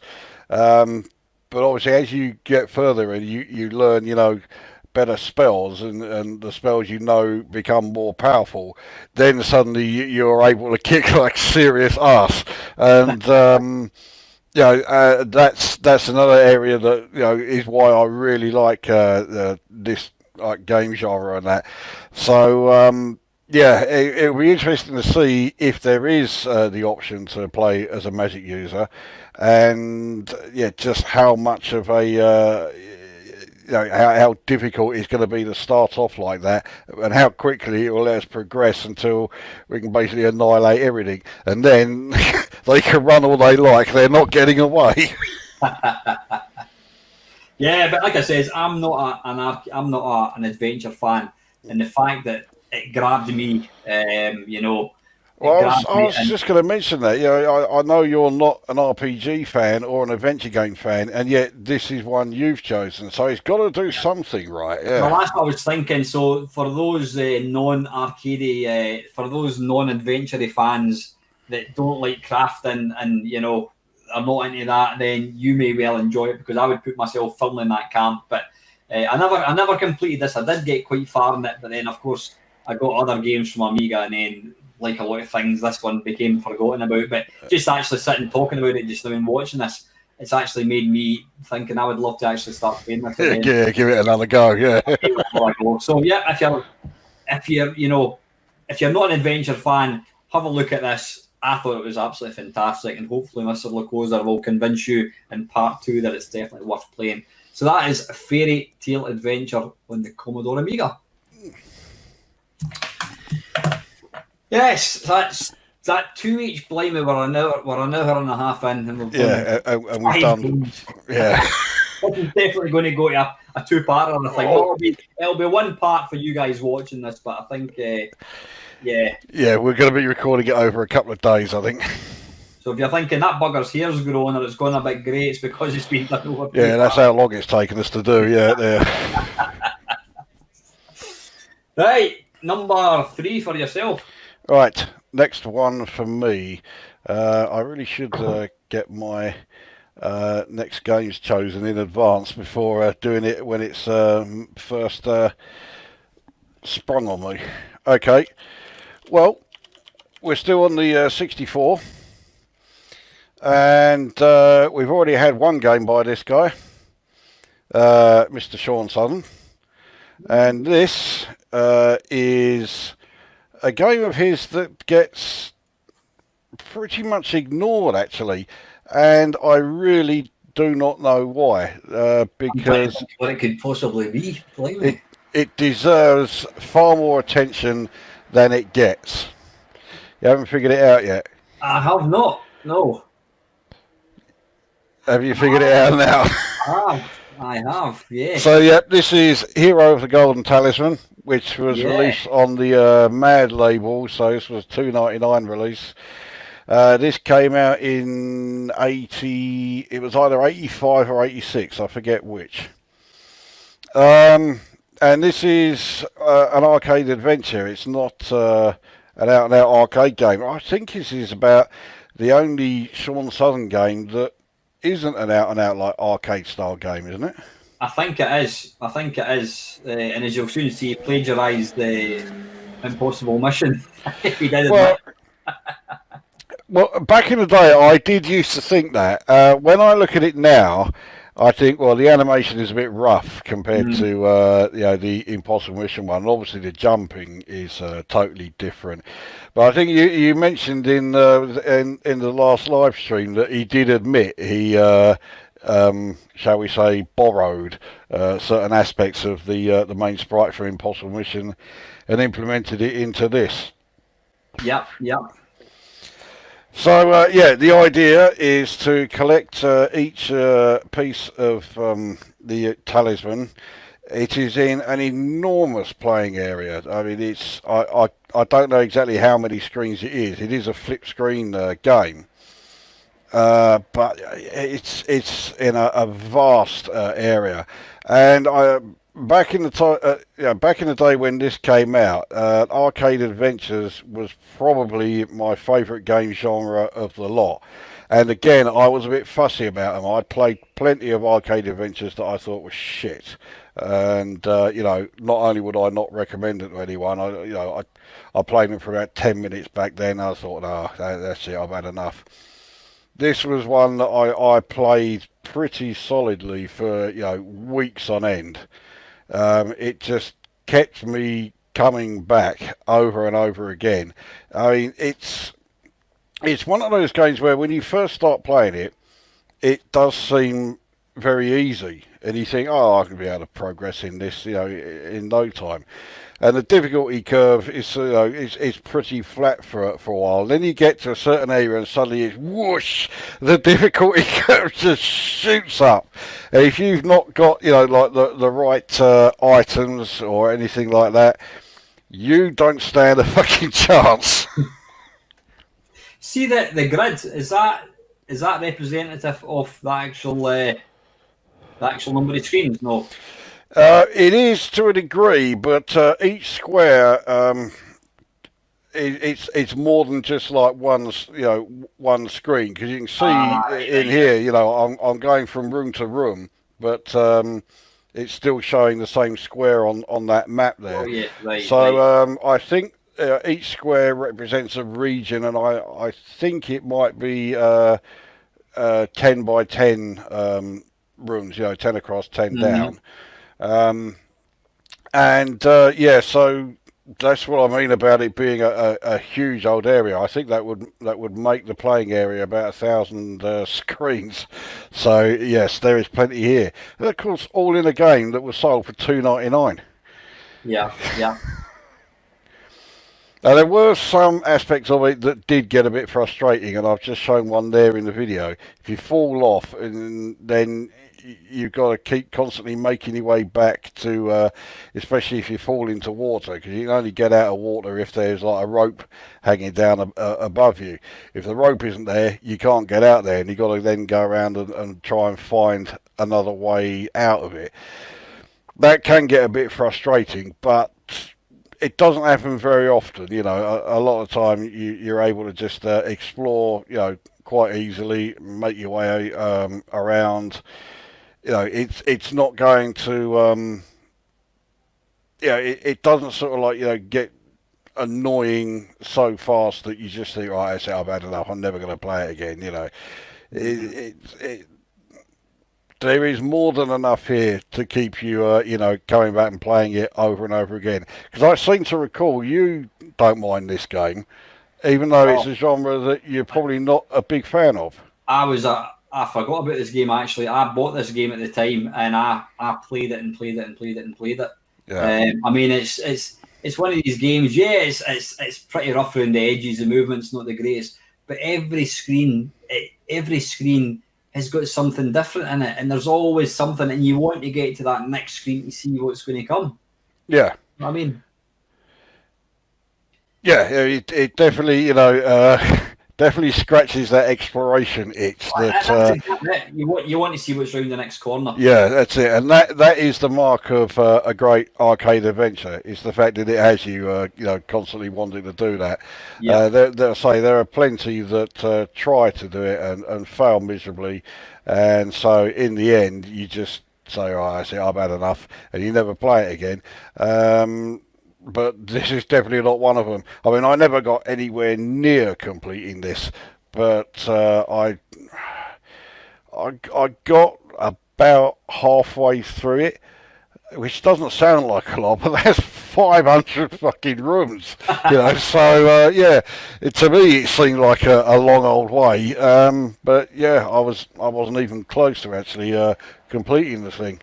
What is the tea? The brown tea at the bottom. Yeah, that's talisman pieces. How many of the how many? You've not got any yet. Yeah. I think in this video I don't get any of them, but how many are there? I can't remember now actually. No, that's eluding me. I think it's probably something like 10 or 20, something like that. And does it give you a percentage at the end of it? No, I mean you get like a regular score and that, but that's it. It doesn't tell you what percentage of the game you've been able to complete or anything like that. Yeah, look at that. I mean, you've got little baddies to kind of take on as well. It's just the sheer variety. And again, I was lucky enough to interview Andrew and Sean down at Blackpool, and I mentioned this game, and Sean said that he just I says it was I says, ordinarily all your games are fast-paced arcade games, and then this came along, and he said he just fancied trying something a bit different, and he said he really enjoyed making it, and he thought it was actually quite a good game because it's just got so much variety in it. Yeah, I totally agree with him. I mean, considering it's a game that came about just because he wanted to try something different. Yeah. Well, yeah, he succeeded, all right. And don't forget, it was £2.99. You know, I mean, look Yeah, at some of the dross that was out back for like £10, whatever. that's it. Yeah, you could have bought this for 2.99, or you could have bought Knight Rider for a tenner. Because Yeah, yeah, I mean, when you think about a lot of games, they were very very short lived. In this game, you know, I mean, I don't know how many hours you actually played it for. How long did it take you to kind of get oh 500 god, yeah. screens in? How long were you Oh, playing for? it took a long old while. If memory serves, there was a save game option, and believe me, you needed it. Um, but yeah, I can't remember how long it took me, but yeah, I was playing it for a long And time. I mean, to let you kind of understand, people that are, I don't know, people of the PlayStation 1 era, you need to understand that this didn't have any save states. This didn't have anything like that. The minute you switched your computer off, you were back to square one again. So you had Yeah, I mean, I'm fairly sure it did have a save game option, but to yeah, did it? Did it you had really? to save it to tape and that. But yeah, I mean, if you forgot to save it, there was no auto save. That's it, all your progress gone. So you had to be sure, to actually save your progress, because I think to get through this in one sitting, I'm sure it could be done, but God, dear, I don't know if I'd have fancied it. yeah, I dare say there's probably if you mapped it, then there's probably somebody could just speed run and complete it in 10 minutes, whatever. You know what I mean? But the reason I enjoyed playing this back in the day was just because it was the exploration factor. I've seen what was around the next corner. What kind Yeah. of adversity are you going to get? You know what I mean? It was the whole just exploring. That was what really made the Yeah, game. and you always took it to the extreme where once you realised, okay, that's the right way to go, now I'm going to explore all of the wrong ways just to make sure I've seen everything. Now, if I'm not mistaken, yeah, that's he's got the same jumpsuit as your man out of Impossible Mission, isn't he? Well, yeah, I mean, it's not Yeah. meant to be a jumpsuit. In the Impossible Mission, he's supposed to be wearing, a suit and waistcoat and that. Oh, no, It's a bit different for a jumpsuit, but I mean, in this, yeah, I can't imagine someone going exploring wearing, well, essentially a fucking tuxedo or something. So, yeah, in this, you might be nearer the truth there about the jumpsuit.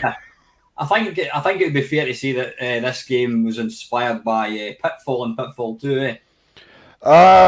I can see some similarities there, although not as much as there is in a game that I've also got on the list. That's definitely inspired Oh, by right. Pitfall. Yeah. So yeah, that one. Yeah, we'll leave the Pitfall comparisons until then. Yeah, no, it's a great game, and I mean, again, for £2.99 back in the day, it's phenomenal. But obviously, the price of it doesn't reflect. People now are going to say, well, why should I play it? Because it's irrelevant. I can download the ROM for nothing. But why should you? Well, in a couple of sentences, Chris, why should people play this game? If you're a fan of arcade adventures, this is one of the best you can get, and it's one of the cheapest. So it had nothing going against it. Is there any other game, well, apart from the game you're going to talk about later on? I mean, I can't think of many games that had this sort of variety. There weren't many of these same types of games. Plenty on the Amiga, your gods and what have you. But this kind of game it wasn't. I wouldn't. It was almost like it was almost like a console game on the C64. Well, if you're talking about like arcade adventure games in general, then well, Frankie Goes to Hollywood, which I chose in the last one of these videos we did. I mean, that's definitely arcade adventure, and I think that is fantastic. It's one of the few arcade adventures that I rate even higher than this. And then there was, it was released by Ultimate. It was I think it was one of the Arthur Pendragon games. It was the very first one. I can't for the life of me remember. Staff of Karnath, that's it. That was another great arcade adventure. quite different to this really, but that was another one that would keep me playing for hours and hours on end. So by the time this came along, I was already a big fan of the arcade adventure genre. So the fact that this was another one meant that I was always going to get the game, and from the moment I started playing it, I realised, this is definitely the sort of thing I want to be playing, and I was a fan from day one. Yeah, like I says, I bought it and I caned it. I never got that far in it, I don't think, but I thought this was a fantastic game and definitely worthy of mention.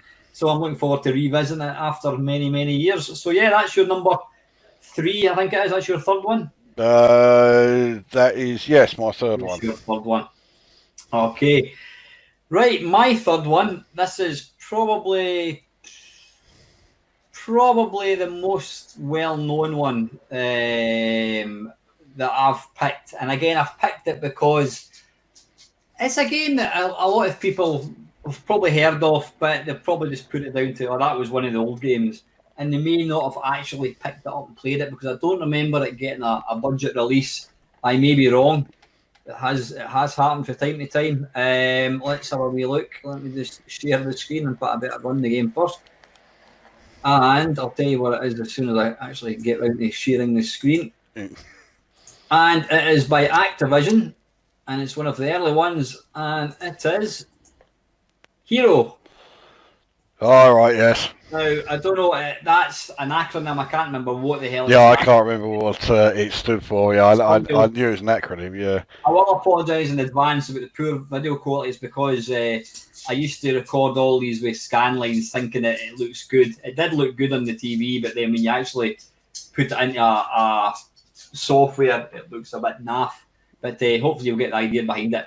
It's a very, very, very simple game. Again, there's a bit of theme kind of going on tonight with exploration games, I've noticed. It does look like something like that, yeah. And this was no different. I mean, it's an exploration game, but it's done very, very. It's got its foot firmly in the arcade sort of genre. You control this chap that's got a little hover. What would you call it? A jetpack. It's like a helicopter sort of pack on there. Now, I have to say that the control mechanism of this really, it was original, it was novel, and that really kind of made me want to play the game.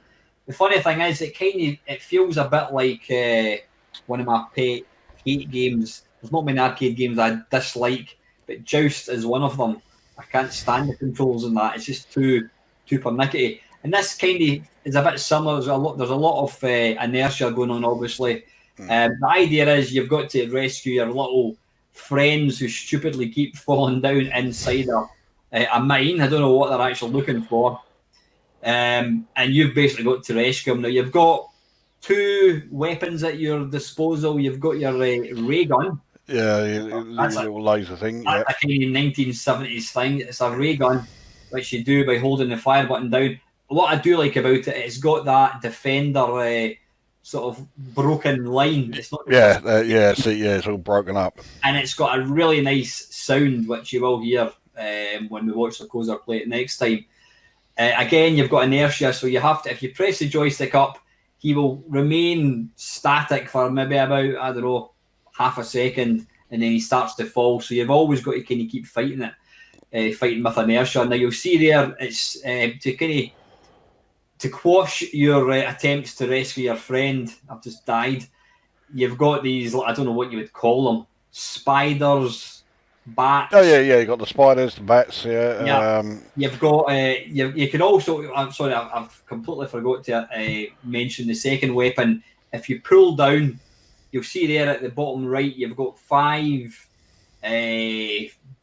mines, grenades, whatever you want to call them. The explosives you drop. Explosive, that's exactly what it is. So you pull down, and then it plants, and you've got about a second to leg it, or else if you don't, you die, like I did earlier on. You get caught in the explosion. Yeah. So you can use the explosions to break open walls, or else, if you've got time, you can just simply laser it to death. But you've got a time limit is it? It's power. Is it power? Yeah, the power limit. Yeah. Yeah. So that's always a la Manic Miner. That's constantly ticking down. Excuse me. Now you've also got its poisonous walls, which are red in colour, I think. Yeah. If you touch them, you die. Now you can also fall down there. You'll see there, it's a bit of a leap of faith. You don't always know what you're going to get, but like a box of chocolates. So you have to be very, very careful. You want to kind of edge down it. Now, I suppose technically you could argue this is a memory game. So, the first few levels, you kind of remember what's happening. You'll see there as well, I've just turned the light out. You get these little lamps, which if you brush against, that turns the lights out, so you're in complete darkness. Though if you do one of your little bombs, it kind of illuminates the cave for about, I don't know, half a second. Yeah. And you've also got these weird little arms, so you've kind of got to time it, which I can't. Which you didn't do there, yeah. Believe it or not, there's a wee guy down there, and you can see him, and all he does is he goes like that. Hiya. That's the only thanks you're going to get. I don't quite know how he gets out the cave in the end, but it's a simple game. It's fantastic. So there's that wall on the right hand side is red. Touch that, it's you lose a life. It's a forgiving game. You can play it for quite a long time, which makes the game for me. There you have just died. But it's fantastic. So have you played this one much? Oh yeah, I know Hero very well. Yeah, I'm a big fan of this one. It's it's a classic, and it's fully deserving of its classic status. Yeah, it's a fantastic game. This I cannot. Well, okay, visually it's not all that, but then I mean, how old is it? 84. I really can't fault it, actually. I mean, it is just fantastic. I would class it as another arcade adventure, but it's one of those where it leans more towards the arcade than it does the adventure. And it really does sort of lull you into a false sense of security, because the first couple of levels are so easy, and you think, oh, right, yeah, this game is no problem. But believe me, the difficulty really does ramp up. It gets seriously tough. There's bits where you're navigating in the dark, and then you're having to kind of drop down, and you don't know what's going to be there, sort of thing. But it never feels unfair. There's never a bit where you'll drop and you'll instantly die. You've just got to kind of keep your joystick kind of held up a wee bit and just edge down gradually. It never feel, although it's a challenge, it never feels unfair. Then you've got bits like this where you're actually having to kind of fly. You're battling the inertia. You're trying to keep kind of not falling down. But it's a great balance between discovery, arcade, the fact that you can shoot stuff, you can blow things up, and you do get an enormous sense of satisfaction when you do, even though the wee guy goes, hiya. That's it, yeah. Like, where the fuck have you been, But it's a game that's been released on countless platforms. I don't know if it ever came out in Spectrum. This is the C64 one that I'm playing. It's the one that I've always played. I think the Atari 800 is probably identical. It may have come out for the ColecoVision. I'm not 100%, but I think it did actually. I wouldn't be at all surprised if it did. Yeah. But it is one that I've got in my 8-bit face-off kerfuffle to do at some point. But there's very little to choose between this and Atari. I think they're almost identical. But for me, it's an epic game. It doesn't matter what you play, and this is a C64 one. If you like these kind of games, and I can't believe that anybody would not enjoy this game. No, I can't either. The amazing thing, well, for me, is that I've still not actually done a review of this game. It's one of those where I've had it on my list for some time, and at the moment it's because my computer keeps fucking up. But yeah, I've never actually got round to doing a review of it, and the game's fucking superb. So I don't know why I haven't. Well, that might just inspire you to do one. Obviously, you're going to do an overview, but you're going to kind of do a bit of review for part 2, and I'm looking forward to that. Yeah, exactly. So I'm sure people can't wait for the moment when I finally play Hero on even one of my vids. But yeah, I'll certainly be giving this a go. Yeah, all too familiar with this one, and it's a faultless classic, timeless, and for all the right reasons. Absolutely. So that's why I think you've kind of summed it up. That's why you need to go and play this game now. Well, which side of the video then go? Yeah. Wait till the video's finished and then yeah, do it. Yeah. So that's my number, whatever it is. We'll stick with number whatever it is. Yeah, how about that? Yeah. Year four. We'll probably go for another 2 each. I think. Then we'll probably we'll probably have a little break. I think. Okay, all right, we can do that. Okay, so my next one then is, again, we're still on the Commodore 64. This is a game that came out in 1983, and although I've never heard anyone say that they think this game is shit, right? Everybody constantly bangs on about the sequel, and this game has almost totally been forgotten and just keeps on getting ignored. And it is... Please say Super Pipeline. Please say Super Pipeline. No. It is Pit Stop. Now, did you watch my live stream on Sunday? Yep. Yeah. And you were playing this, and I think, because I remember I was writing in the comments, I was the only one who said that I thought this game was great. Everybody else was always, just as I was saying, everybody else was all banging on about Pit Stop 2. The first game was fantastic, and okay, visually it looks very dated, but it was 1983 for fuck's sake. And the thing that to this day still amazes me about this game is you look at this and then you look at Enduro Racer or Super Hang On. Right, those games, supposedly racing games, and they crawl along. This game was written in 83. The Commodore 64 wasn't even a year old when this game came out, and the sense of speed you get in this makes an absolute mockery of, Super Hang On and Enduro Racer. And that's when you realise, there is no excuse for why those two games are, so fucking slow, because this is just... it's just a much better game. In every way, not just the speed. The racing itself is a lot better. It's a lot more enjoyable. I'm sure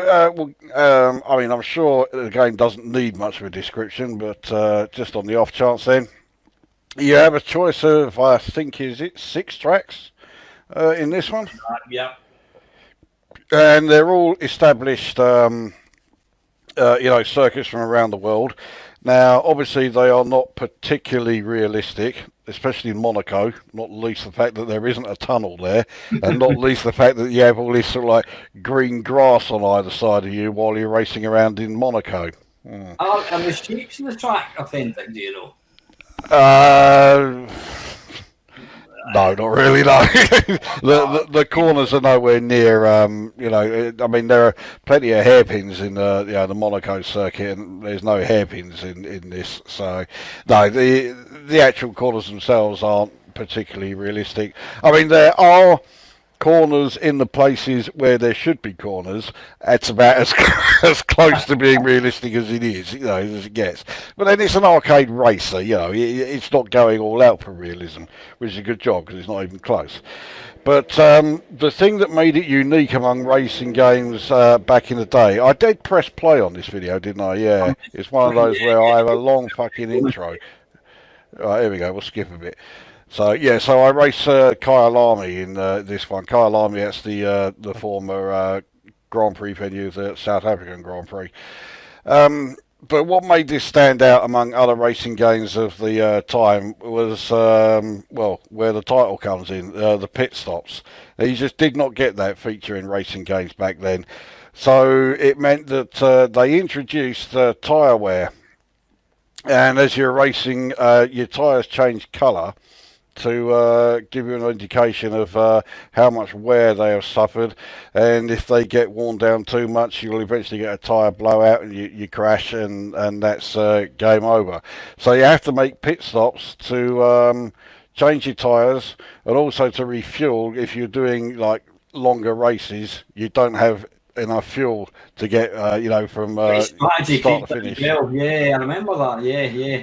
So you've got to got to refuel and change your tyres, and that was its big selling point. That was what made it stand out among other racing games, and it was a good selling point. That was a great addition to the game, and I mean, I thought the game was a decent racer anyway.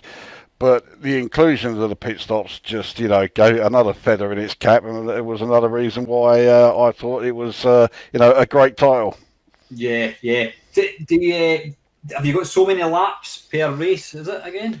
Yeah, I think if you're doing just like the standard distance, it's 3 laps, but I think you can change it 3, 6, 9. I don't know if it goes up to 12, but yeah, I think 3, 6, or 9 laps. And if And you're it's based doing on time, then I take it. Yeah, so you'll get your best time for yeah, I mean, it doesn't matter how many cars you overtake or anything like that. It's just And there you go. getting Yeah, down you've to got your official race results for 3 laps. yeah. Yeah, I'll be honest. I did play this an awful lot back in the day. I really, really did, and I really, loved it. Then when the sequel came along, I was blown away. I mean, I think am I right in thinking the sequel may have had a review in Zap, possibly, or A was big it? surprise because the sequel came out in '84 and Zach Nah, didn't come maybe out not. to '85, didn't it? But I remember thinking, wow, they've taken this and they've it's like it's been given an HD makeover. And I did, I did play it a lot with my mate. I mean, the second one was fantastic as a 2-player game. But I do remember getting further into the second one thinking it lacks the substance of the original. Yeah, I mean, don't get me wrong. Obviously, Pit Stop 2 was a great game in that, and it took all of the features from this first one, improved on them, and then of course adding the simultaneous 2-player. So Pit Stop 2 is a better game than the original. But the sort of thing that I have against Pit Stop 2 is the fact that it meant, and to this day it still means a lot of the time, everyone totally ignores this. But just Yeah, because Pit Stop 2 came along, and was good, doesn't mean that this game suddenly became shit and it was like, oh, it's not even worth my time anymore. This was still a good game. It's just that Pit Stop 2 was a bit better. Although I have to say, one thing I really didn't like about Pit Stop 2 and still don't like to this day is the cornering. The way that when he going around is he's constantly sending you out to the edge of the corner there, and that got on my nerves, and and it still does. you're fighting with the joystick. Yeah. That's right, yeah. And this one does it to a degree, but nothing like as much as Pit Stop 2 does. So there is, at least one area where I think actually that this did it better. Yeah, yeah. I mean, the pit stop section as well. Whilst it looks like a bit of an add-on just to to make it look nice graphics, it was the control as you demonstrated earlier on. You've got this kind of cross here, and you can pick either one of the two tire changers, and you basically want to pick the tires that are going to blow up. And then you've got the guy that puts the fuel in, and then you've obviously got the little guy that once you're ready to go. What I thought was really impressive was when you're doing that, you're trying to kind of fight against the clock. You want to get out as quick as you can, and at the top you can just see. Yeah, see the cars going past and hear them. Yeah, see them flying past, and you're like, oh, I want to get it done, and you would try and nail it as quick as you could, and you know that when you fucked up, you think, shit, I want to try and you would try and get a pit stop. You'd try and get in and out as quickly as possible, and I mean, I absolutely caned this. I did play this a couple of weeks in last week's what do you call it, live stream, and I was a bit disappointed. I thought, oh, this isn't as good as I remember it to be. But just with us talking about it and looking at it now, even the way the sprites, even the way like the little, I mean, you've got little what do you call it, banners with the epics, is it the Think or whatever it is? Oh yes, the logo, yeah. It updates pretty smoothly, and as you say, it's moving at a great rate of knots as well. So So I mean, okay, it's not the fastest race, it's not super cycle, but then, as I say, the 64 was less than a year old when this came out, Yeah. So no, absolutely. So that's a little bit you can put in if you want, and it was one of these games as you really had to kind of decide. Well, do will I go for a 2-pit strategy, or will I just try and wing it and try and get around? And then you think you're going to beat your high score, you're on the last bend of lap 3, you hit the corner and your tyre blows up. Yeah, the tyre blows, that's it. So there was a bit of strategy involved as well, and it's a really, really compulsive little game. And yeah, if you've never played this, chances are if you didn't have a C64 back in the day, you've probably, as Lukozer says, you've probably dismissed this as why would I want to play that when the second one looks a lot nicer. It does look a lot nicer. It's, to me, other than the name and the type of game it is, there's really no comparison. They're both completely different games.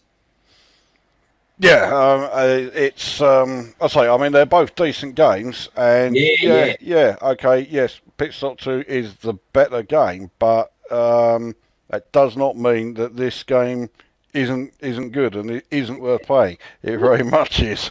Look at the graphics. That's fantastic. The graphics look excellent. Yeah, I mean, this is 1983. Look at it. I mean, I think they're fucking superb. Yeah. No, fantastic. So a well worthy addition to 21 games that you must play, definitely. Right. So anyway, yeah, that's number 4 for Lukozer. That was the mighty Pit Stop by Epix Software. So back to myself. Excuse me. Yeah, number 4 is, again, it's an old game.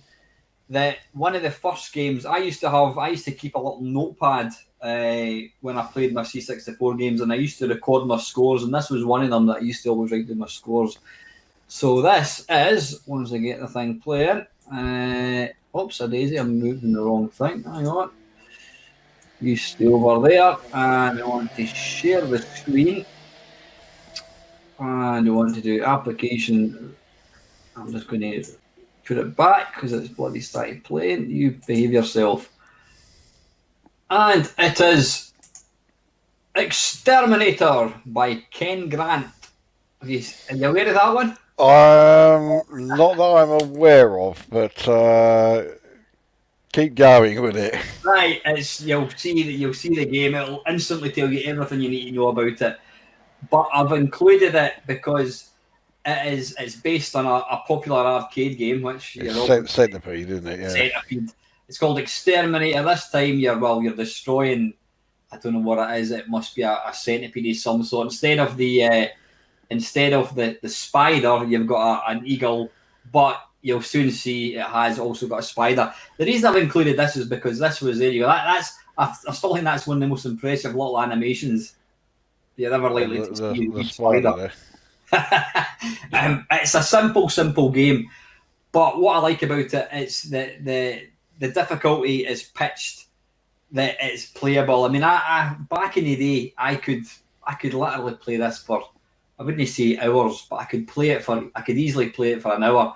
My skills have deteriorated woefully. I mean, I think I managed to arc out one game for this video, but yeah, it's Centipede, but it's like I said, I've changed the graphics a wee bit. One thing about this, which I noticed halfway through playing the game, is you don't have to shoot the mushrooms. You can merely move your little laser thing across them, and it'll kind of disintegrate. As will become apparent when you watch Lukozer playing this, the sound is excellent as well. It's quite a frenetic sound. It kind of gets you going. And because this kind of builds up, each level just gets gradually more difficult. It's a bit like Beam Rider, it pulls you in gradually, and it just gets that wee bit more difficult. But it was probably one of my most played games that I played back in the day. It was a very, very early game. I mean, Bubble Bus, they were an early. I don't know how long they existed, but yeah, they weren't around that long, no. Yeah, most of the games that they brought out were all kind of 1983. So like I said, this is one of the earliest ones, but it's a cracker. If you're into shoot 'em ups, go and try this one. It plays really, really well, because I sometimes find that like these kind of, obviously the original Centipede, it used a trackball, whereas obviously we're using a joystick. That's right, yeah. And it does work. I did notice that the collision detection can be a wee bit dodgy. You'll notice from time to time you fire through, you're trying to clear the little mushrooms, and the bullets will just fly straight through. But it's really good fun to play. So yeah, that's why I've included it, because it's just a fantastic version. Yeah, it looks like it's written in BASIC. It's Mm. it is noticeably slower than the coin-op original as Centipede. I have to say, I was never a big fan of Centipede, the old coin-op version, and the reason was that and that came out in what 81, was it, something like that? Something Centipede. like that, yeah. So I was only 9 when that came along, and I couldn't get on with a trackball controller at all. So, and that was the main reason why I was not a big Centipede fan, back in the day. But I mean, I've played plenty of Centipede, clones or based on Centipede, Grid Runner, Pod, which we had earlier in this video. They're both very much based on it. Yeah. So there are plenty of Centipede clones out there that I have played and I do like. So yeah, I don't see any reason why I wouldn't get on with this one. As I said, it's very forgiving. It does draw you in. I suppose you could say it is easy, but I mean, there you are. I've been playing it for about 4 minutes, and it's starting to get tricky, especially when they start getting to the bottom. It's when the Centipede gets to the bottom, that's when it really gets tough. Yeah. And you don't know, are these ones going down the way? Are they going up the way? So you've got to try and determine. You've got to try and basically stay out the road. But I think if I remember rightly, something niggles me. You know what? I need to feature that in a video. I've still got my the diary that I kept all my scores on. I've still got my bedside cabinet in my bedroom right now, so I could literally go in and get that and look to see what my high scoring exterminator was. I'm not going to do that. I dread to think what it was. I'll tell you one thing: I certainly won't be beating it when I record the video. I'm sure I used to get over 100k in this. I mean, what am I just now? 33,000, and I've got, I don't know, 1 life left. But it was I mean, I always loved how games back then, they always, I mean, the guy's got his name at the top, Ken Grant. Or is that, he's got that, is that N the wrong way around? Yeah. Maybe a deliberate ploy, I don't know. I don't remember did he program anything else? I have no idea. I'm wondering if he programmed Rattler, because there's a few places especially on the title page here, it looks very, very similar. It does remind me a lot of Rattler. I have to say that's Bubble Boss game. No, that was Atlantis. Atlantis. Let me have a wee look. What was it called? Rattler. RATT. LER. Yeah. Why is it just... No, hang on. It looks like it's going to crash. Game base is not responding. Oh, very good. That's good, yeah. Just what you need. Anyway, yeah. Up by we're back. No, we're not back in business. Oh, balls. I don't want it to reset my computer. Right? I'm just going to... Oh, there we go. Right. It's now jumped. Rattler. RATT. Atlantis Software. Yeah. All right. It's Snake, effectively. Yes, yeah, that's it. Was programmed by coding was by a chap called Mac, M-A-K. Graphics by Mac, music by Mac, coding by Mac. So I'm guessing. Yeah, I'm not surprised he didn't put his full name and just used Mac, because when you see it, visually it's shit. Audibly, it's even worse. It does have some gameplay there. I can't argue with that, but. Yeah. The game genre is classed as arcade worm snake. So there you go. That's what it's classed as. Well, yeah, it was definitely a snake game. But yeah, Exterminator, like I said, it's a very, very simple game. It is Centipede for the Commodore 64. As Lukozer said, Centipede is even now. I mean, I've got a trackball in my arcade machine, and it's brutal. I mean, I'm lucky if I get 10,000 points in it. It was written by a bird, by the way. Very few games were. But it's ridiculously hard. But this was a lot easier, because as I always maintain, arcade games, they weren't designed to be enjoyed. They were designed to grab the money off you as quick as possible. So arcade games didn't always make the best home versions, whereas this is obviously completely toned down the difficulty. and made it. Yeah, I wonder. Yeah, so yeah, that might be intentional because it is noticeably slower than the coin op. But yeah, that could be in a way of making sure that the game lasts longer and you actually enjoy playing it more. Whoops! I've just made that disappear. I'm not going to overlay that again. Anyway. So yeah, we can stop talking about that one. But like I said, it's a simple game. But if that kind of thing is floats your boat, go and play it. It was one of that and international soccer were the two games that probably took up pretty much most of my 1983. I would think when I wasn't at school. Well, yeah, and also because yeah, this game came out in '82, the year that the 64 was actually released. So this must be a really fucking early one. So yeah, and like I says, the sound effects. In fact, the sound effect of the bird or the eagle, whatever it is particularly impressive. I think again considering how old it is. So yeah, looking forward to watching Lukozer playing that. So that is Exterminator by Bubble Bus, and that's on the Commodore 64. Right, so we go on to my next one. My next one, right, this one is not for the Commodore 64. Ooh. It's not for the Commodore Amiga. Indeed, it is not for any. It is not for any Commodore computer of any kind. You're intrigued. You've got me intrigued. All right. In fact, it couldn't be more further removed from the Commodore Amiga if you tried. I think I know what you're going to pick. So this is from 1984, and this is a game called En Busca dos Tesoros. And if I just bring up the share. There we go. This is a game that came out for the unexpanded ZX81. It was written by a guy from Brazil. I forget his name. He was only a teenager when he wrote this. But bear in mind, everything you're seeing here is on a 1K machine. It's got it's got an intro sequence. There is an English translation of the game available.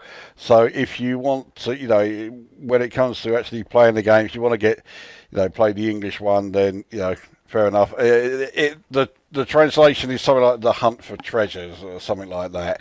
And this is the game that is very much based on Pitfall. And 1K.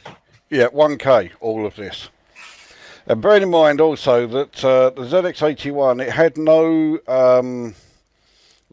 graphics programming capabilities. So for games, you had to use, it was a bit like if you were programming games on the Commodore PET, you had to use the pre-programmed graphics options, of which there was only, it was either 64 or 68, and that was all it had. So you had to use those.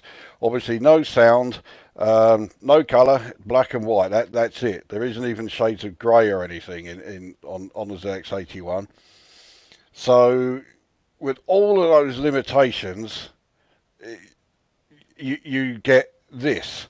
Now, okay, plenty of people are going to straight away say, "Oh, it looks shit," but the fact is, this was all done, say, on a 1K machine. I mean, to try and put it in perspective, I know you hear, it's the Twitch logo is like 25K. 1K was it 1064 bytes or something? Bits? 1024. So I mean, I don't know. Your average CV is probably what would that be in characters? Probably well, if it's I don't know how many characters long, but I mean, well, as far as like a WordPad goes, you type one sentence and it's about 12K. So it's 12 times the size of this thing, and this is the entire game. So you can see it's clearly influenced by Pitfall. It's clearly a Pitfall-based game. what's Tim, the thing that's most impressive about this is the fact that it's even got a front end. It's got a nice visual representation. Yeah, exactly. I mean, you've got intro sequence. Yeah, that if all the games I've looked at so far, I mean, pound for pound, I just like how can somebody program a game like this? Even it's got all the fade in, fade outs. Yeah. I Insane. mean, Absolutely insane. Look at that. yeah. I think there is more programming talent has gone into programming this than there has been in any game over the last 20 years, Yeah. because Yeah. he's taken the limitations of the of the machine, and basically he said, right, I'm going to create this game despite those limitations, rather than with modern programmers it's like, oh, I can't be bothered to program it, so let's just up the specs so that then I can do it, sort of thing. Yeah, that's it. Nowadays, there's no boundaries. You just keep adding memory. Computers have got 64 gig of memory and all that, so there's no boundaries. Back then, they were absolutely, hideously restricted. This is what you have to work with. Yeah. This is it's phenomenal. Absolutely phenomenal. How did you become aware of this game then? I'm curious. Actually, I knew about it for a while, because when we were doing the live stream a couple of days ago, and you mentioned 3D Monster Maze, which is always mentioned as, and quite rightly, one of the classic ZX81 games. The fact that they could do that on a 1K machine. And this is nearly always mentioned along with it. And the fact that you didn't mention it just made me think, okay, maybe you're not aware of this one. I've never heard of it. So I thought, right, I definitely got to put this on here. So obviously, all right, okay, there's no audio at all. ZX81 couldn't do it. So the fact that, let's restart the video again. We'll get the intro sequence underway. So the fact that this video is muted is no big deal, because there is no audio to hear.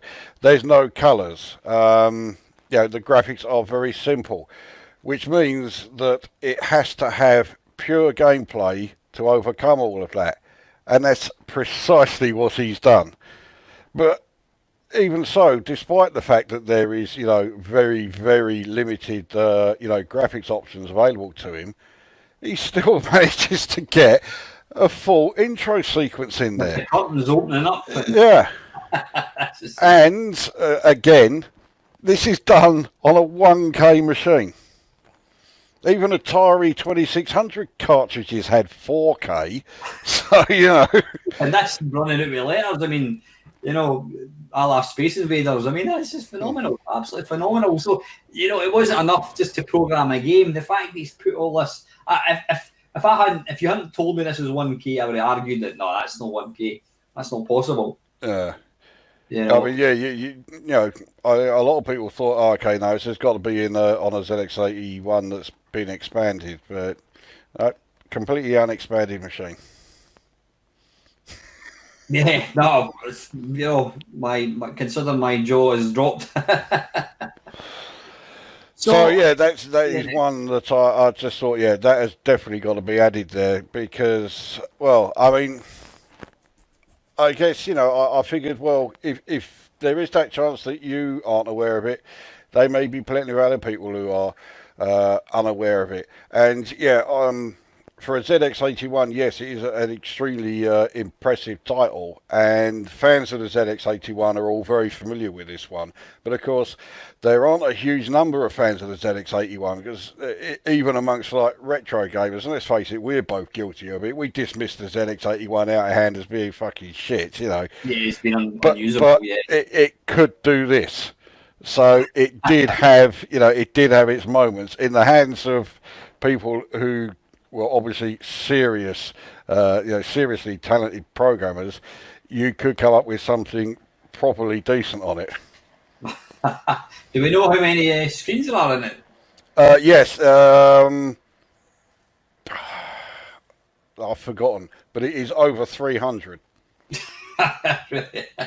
And you get to an end of it, presumably. I think there is an end to it, because there was a bit of a story behind it. The Brazilian guy who coded it, like I say, he was only a teenager when he wrote it, and he moved to Europe, and he lost his original source code for it, and he couldn't get a copy of it, and the game was actually considered a lost game. Nobody could get hold of it.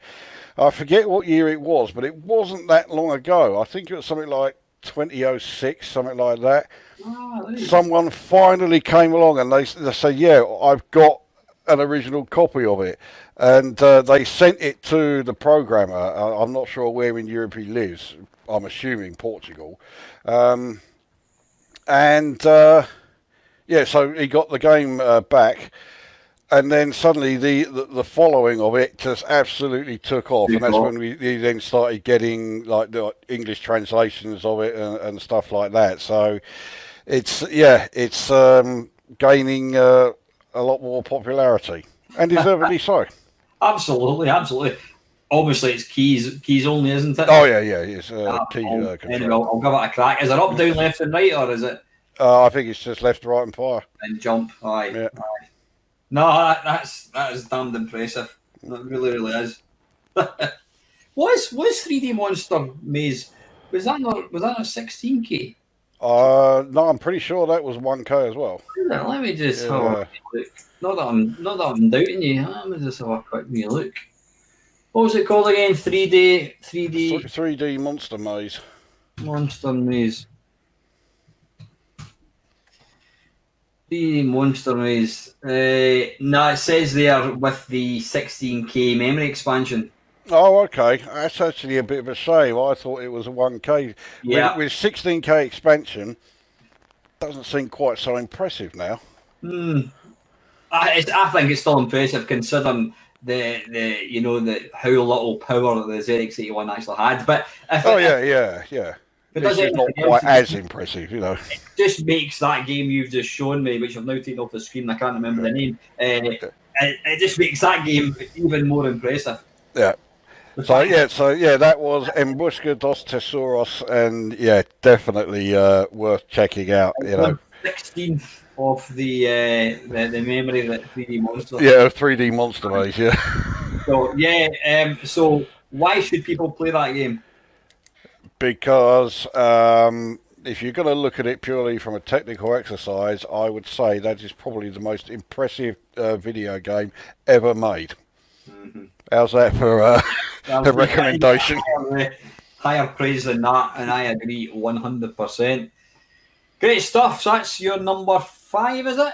I think, that is my fifth one. A quest to get 21 done in 2 hours. We're half an hour overshot, and we're not even halfway there yet. So we don't stand a chance. The viewers love us.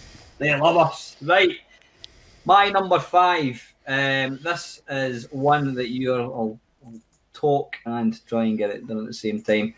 Well, it's one that I know you're familiar with, and everybody's familiar with it.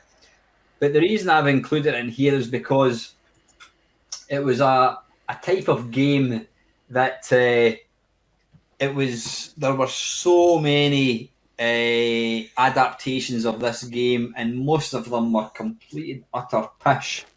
But this one bucked the trend, and I'll see if you can guess what it is. Okay, I am intrigued. Emily Hughes. Okay, well, it's come up on the title there, but Emily Hughes Stalker.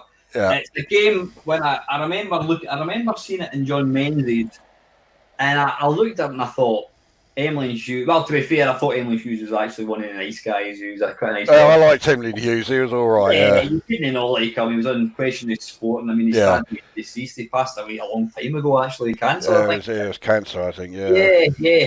But I saw. I mean, there was these games were 10 a penny. There was Kenny Dalglish's Soccer. No, there were just Gazza's Soccer. I mean, there were fucking abysmal Gary Lineker. They were all shit. Yeah. Apart from not sensible soccer, apart from international soccer. And this one came along, and I thought that looks absolutely shit. I mean, the graphics just look the same as international soccer. And then I think I read a review. I don't think it was in Zap, and it got something like 80%. I thought, oh, that looks good, because I mean, I'm not a football fan at all. No, I'm really not. I could not be arsed with football. I think the most I would watch would be Scotland in the World Cup, so the last time I actually watched football was in 1982. I was going to say, obviously I haven't watched football for a long time then. But I always liked international soccer was an absolutely bloody awesome game. It was in Carthage, fantastic. I don't know how many hours I lost. I lost probably 1982. I mean, it was a game I played every single night. Then this came along. It was I don't know, when did it come out? When did this game came out? It came out. I always thought it was fairly early. I thought it was like an 84 game or something. Let me have a wee look. Now, you know what? Something niggles me. I had actually forgotten that. I had my C64 and then I sold it to get my Atari ST. There you go. It came out in 1988. I didn't know it was as late as that. I had actually sold my C64. And I'd forgotten about this. I had sold my C64 back then. Then I can't remember what happened, but I think I was in the process of saving up for an Amiga, and I ended up buying another Commodore 64, and this was one of the games I bought for it, and I just thought, this is fantastic. So yeah, visually it does look. I mean, it's probably a bit more impressive looking than international soccer. The ball's got a bit of animation. You can see it kind of moves a wee bit.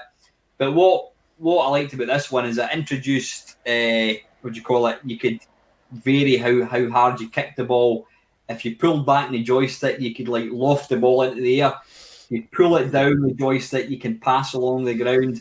You can be running up the wing, and then you can hold the joystick to the right, press fire button, and you'll cross it. I don't know what the hell's going on here. I was just going to say, what the fuck are you doing in this video? I'll give you a laugh. This was when I was, there you go, main meister. I forgot to mention, you could actually change all the names, hence the reason. I actually did do one of these, and I featured various YouTubers back in the day. I seem to remember you doing that, yeah. It was in one of your live streams. Man, I wasn't alive, so I wasn't. Wasn't it? At that point, but I did. It was before I knew you were enough, Lukozer. But yeah, this game introduced. So it was similar to international soccer, but it introduced a lot more options. It was ridiculously playable, and when you scored, you got an enormous sense of satisfaction. Plus the fact that it had the names at the top, so I would always be a striker, obviously.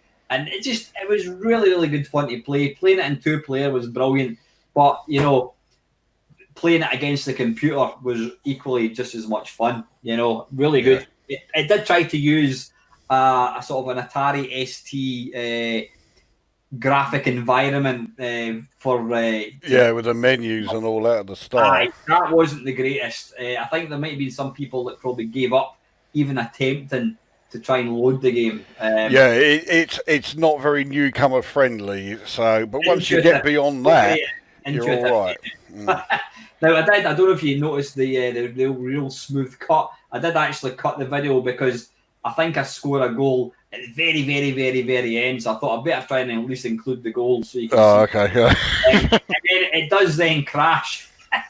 Okay. It was that shocked that you managed to score that the game crashed. But that's the first and only time. I mean, I was playing this in an emulator.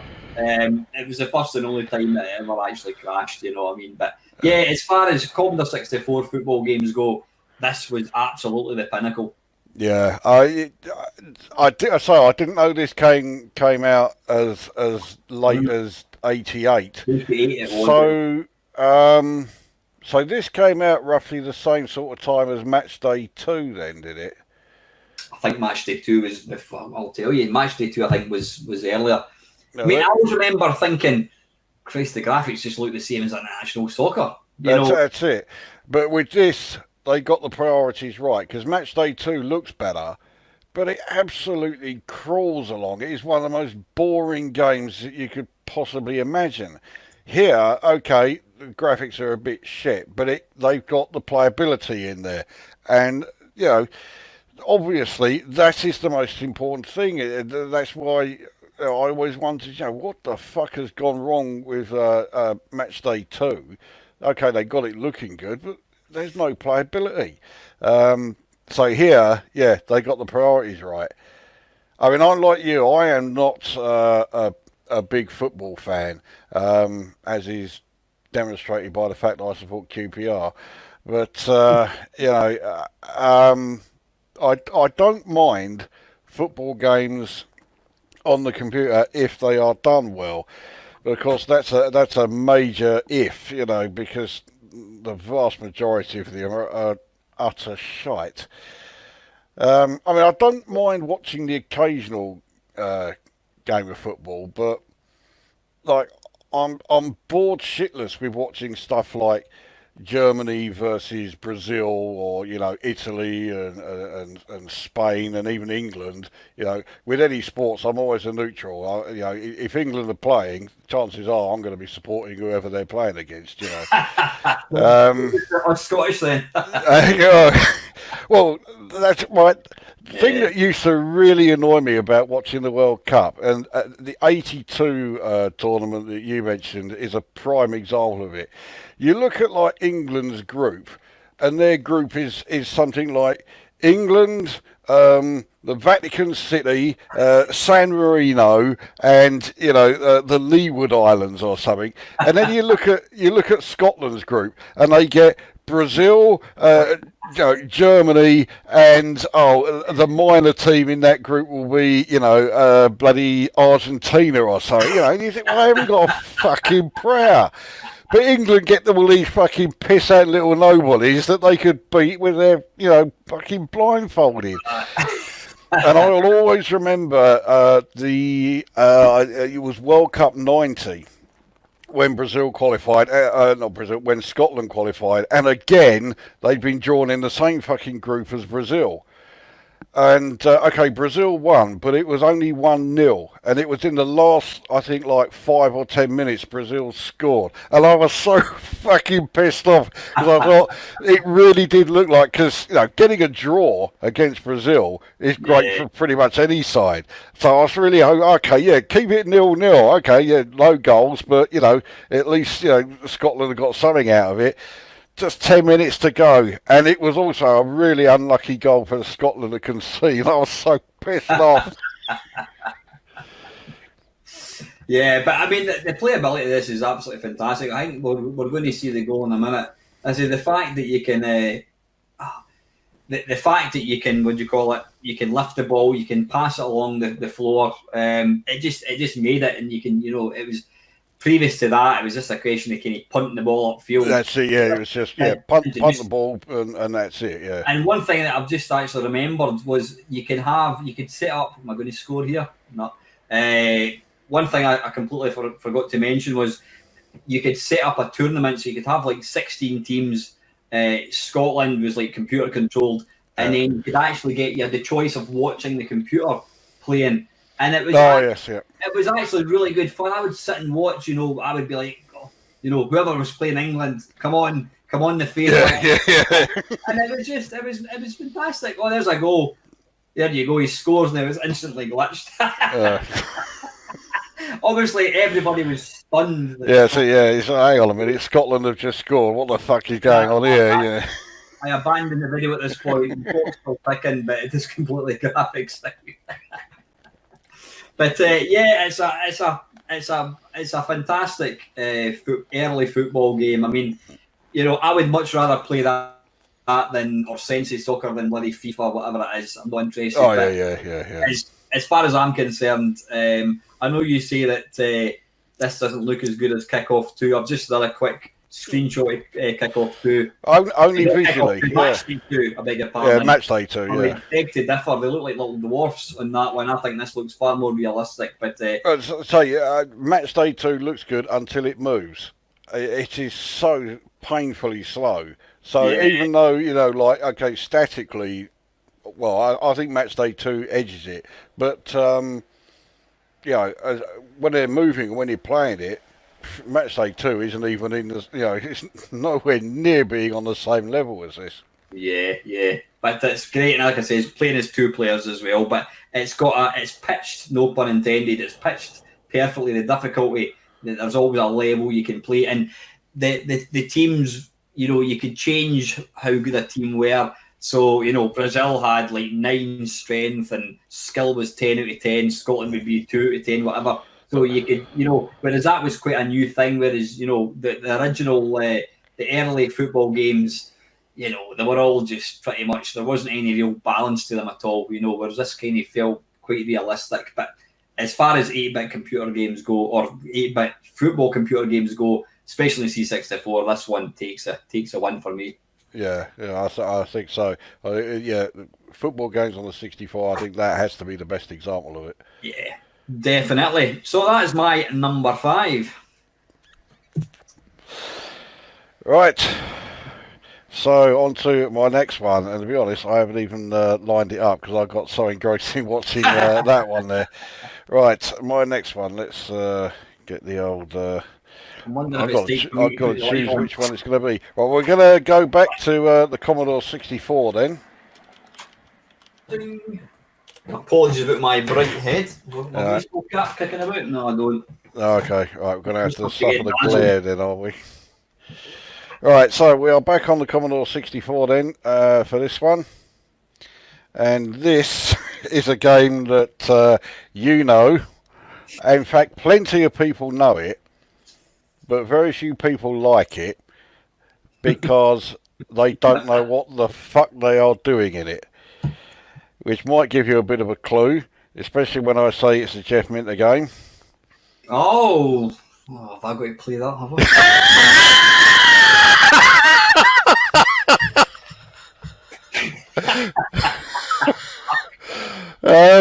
Yeah, you have, yeah. I'm going to have a quality very shortly. So, yeah, it is Mama Llama. Oh. Now, let's,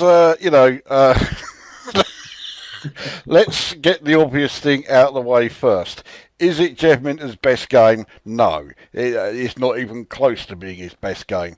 I mean, when even Jeff Minter himself says he thinks it was over-ambitious, you do sort of think, okay, so maybe he did sort of like overdo it a bit here. Yes, the game is convoluted. And, even if you're watching somebody who knows what they're doing and they're trying to explain to you, okay, right, so I'm doing this, and this, you are still a lot of the time left sitting there thinking, what the fucking hell is going on here? So, yeah, it is not the easiest game to learn. And consequently, the vast majority of people will just say, oh, bollocks to it, and they don't want to know it. I give you a centipede clone. You give me fucking Mama Llama. I'm guessing you're not a fan. I did attempt to play this fairly recently, and I gave up big style. But anyway, I stand to be corrected. All right. Well, I mean, obviously this. Me. Oh, sorry. I'm saying educate me. Okay. Well. I mean, obviously, you can see I'm using my video that I did of this game, and because I'm trying to tell people what to do and and what have you. The video actually goes on for 35 minutes, just because I'm trying to explain to people what they're supposed to do. So actually, because at the start of it, I'm constantly pausing the game so I can say to people, right, this is what you're meant to do, blah, blah, fucking blah. So if I skip to, here, and from here I'm actually playing it.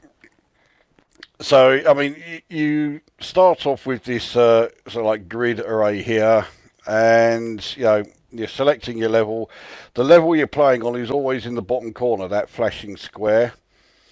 So when you get into it, obviously everyone's expecting you to be able to sort of like fire and shoot at everything that's moving around in that. Because you don't fire at all. So when you hold down the fire button, you actually take control of the kill droid, that thing that's hovering around above you. And you're moving that around, and in order to destroy the enemies on screen, you have to guide the kill droid into them and basically smash into them, and that's how you take them out. You're not actually shooting. At no time do you ever shoot anything. And once you've taken out the set number of enemies on the that level, the warp gate then opens. You head to the warp gate, go through it, and that's it, level done. There you go. Isn't that simple? So wait a minute, you've just gone back into the same square then? No, this is a different level. Ah, right. Couldn't you tell? So what are you controlling? Oh, you're controlling. You're not controlling the yin yang. You're controlling the sort of the whatever it is. Yeah. Yeah. Let me pause the video here. Can you see my mouse cursor? Yeah, I can. Right. This thing here. That is what you are controlling when you hold down the fire button. That is the kill droid. And you have to guide it around. It has an enormous amount of inertia on it, so it is really tricky to move. Yeah. And the various levels, right, they're not always very straightforward. In fact, a lot of time they're anything but straightforward. So you can't just send the kill droid in to, hit absolutely anything. You see down here where it says Zap, and next to it is 03. Mm-hmm. Right? That's 3. That's the number of enemies you have to kill to complete the level. So obviously when that goes down to 0, you've done the level. But with these yin-yang things, we'll use this as an example. I don't think this is how you complete the level, but there are levels like this. So you see the big one there, you send the kill droid over it and it just goes straight through it. Doesn't do anything. So you think, right, well that's not what I've got to destroy to get through that level. So it fires out all these mini yin-yangs and you're thinking, okay, I'll take out the mini ones. And you hit them with the kill droid, you see them explode, your zap count still hasn't gone down. And you think, okay, so what? And then you realise, right, what you have to do is you have to destroy the mini yin-yang symbols close enough to the big ones so that when they are destroyed, their explosion then takes out the big one, and then you see the zap counter go down. Now, like I say, that I don't think that is what you have to do on this particular level, but there are levels that are like that.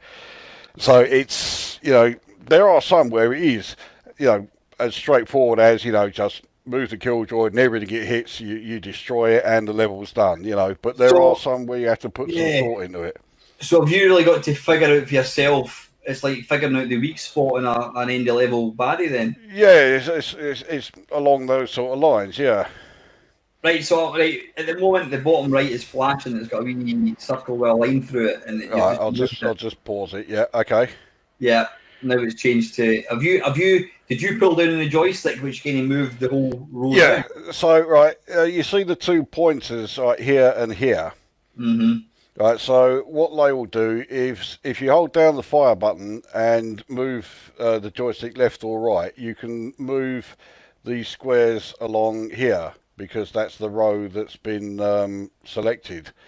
And if you move it up or down, it will move this column here up or down, and that's so that you can then select which level you're going to start on.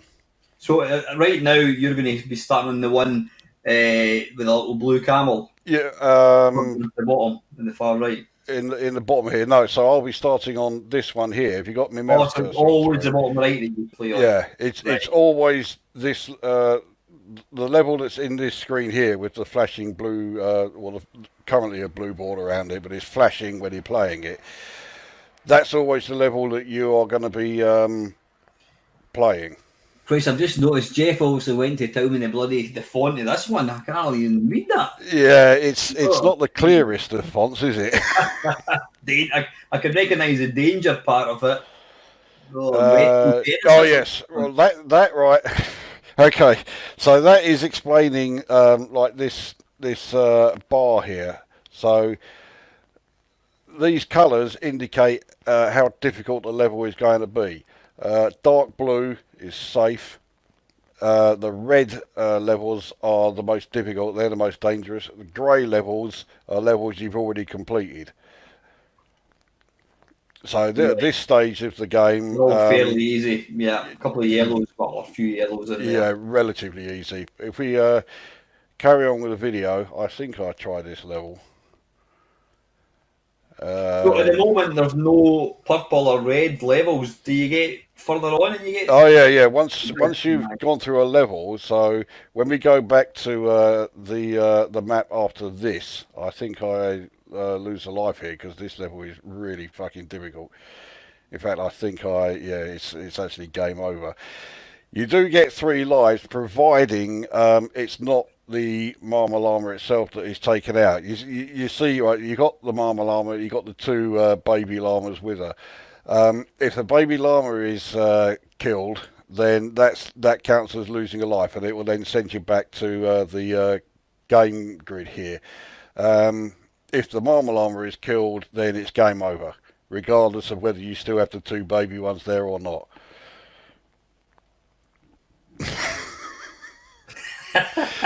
Well, yeah, I get.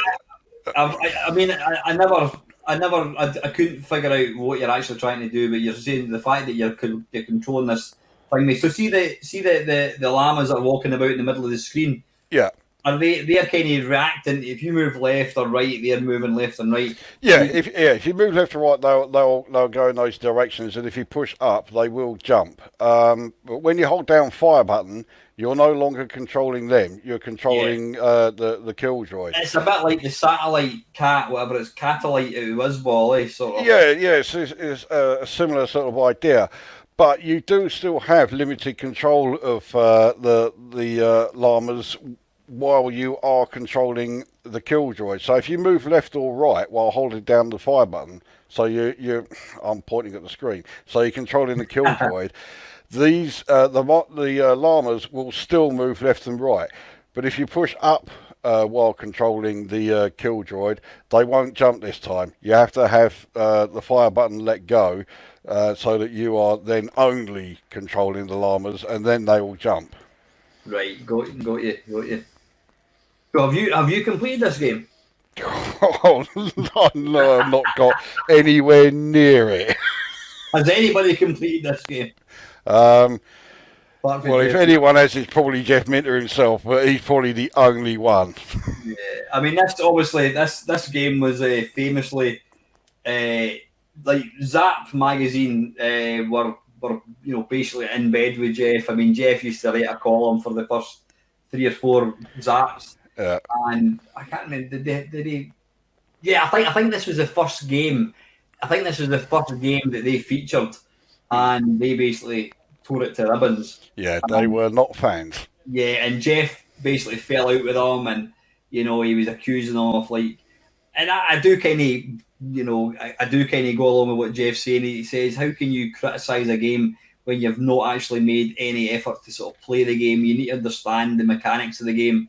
And then I think they made up, and then he obviously released further games like was it Incipital or whatever, But yeah, even Julian Rignall and Gary Penn and co, they couldn't make head nor tail of this game. Well, that's the bit that really surprises me, is the fact that it was Julian Rignall and Gary Penn who were saying that they didn't like the game, and I thought this game seems to me right up their street, because it is seriously tough.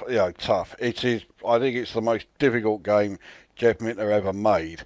But yeah, perhaps it was a bit over ambitious, and that was what did for it. That was what they didn't like about it. I get the feeling that you're not convinced. No, I'm just. You're sitting there thinking, this cunt's making me play this fucking thing. I will have to. Yeah, I think a bit like Fairy Tale Adventure. I'm going to have to play it for 5 minutes is really not going to do it any justice. I think I'm going to have to give it a decent crack, and then I might have to edit out a few expletives, unlikely. I might have to kind of just edit it a wee bit. But yeah, I mean, like I said, I did try to play this fairly recently, and I gave up. But I now kind of understand it a bit more. So that basically the premise of the game is you control the kill droid, and you're trying to get the zaps down to 0, and then that's you going through. Then you've done the level, and then you can head to the warp gate and get out of the level there. Right. Okay. But if you watch the full video review, I mean, shameless plugging, but here we go. If you watch the video, I do go into detail about what everything is doing, and what you are meant to do while you're playing the thing. It is a bit of a long slog, as I say. It's 35 minutes long for a game that is supposed to be, a pick up and play like arcade style game.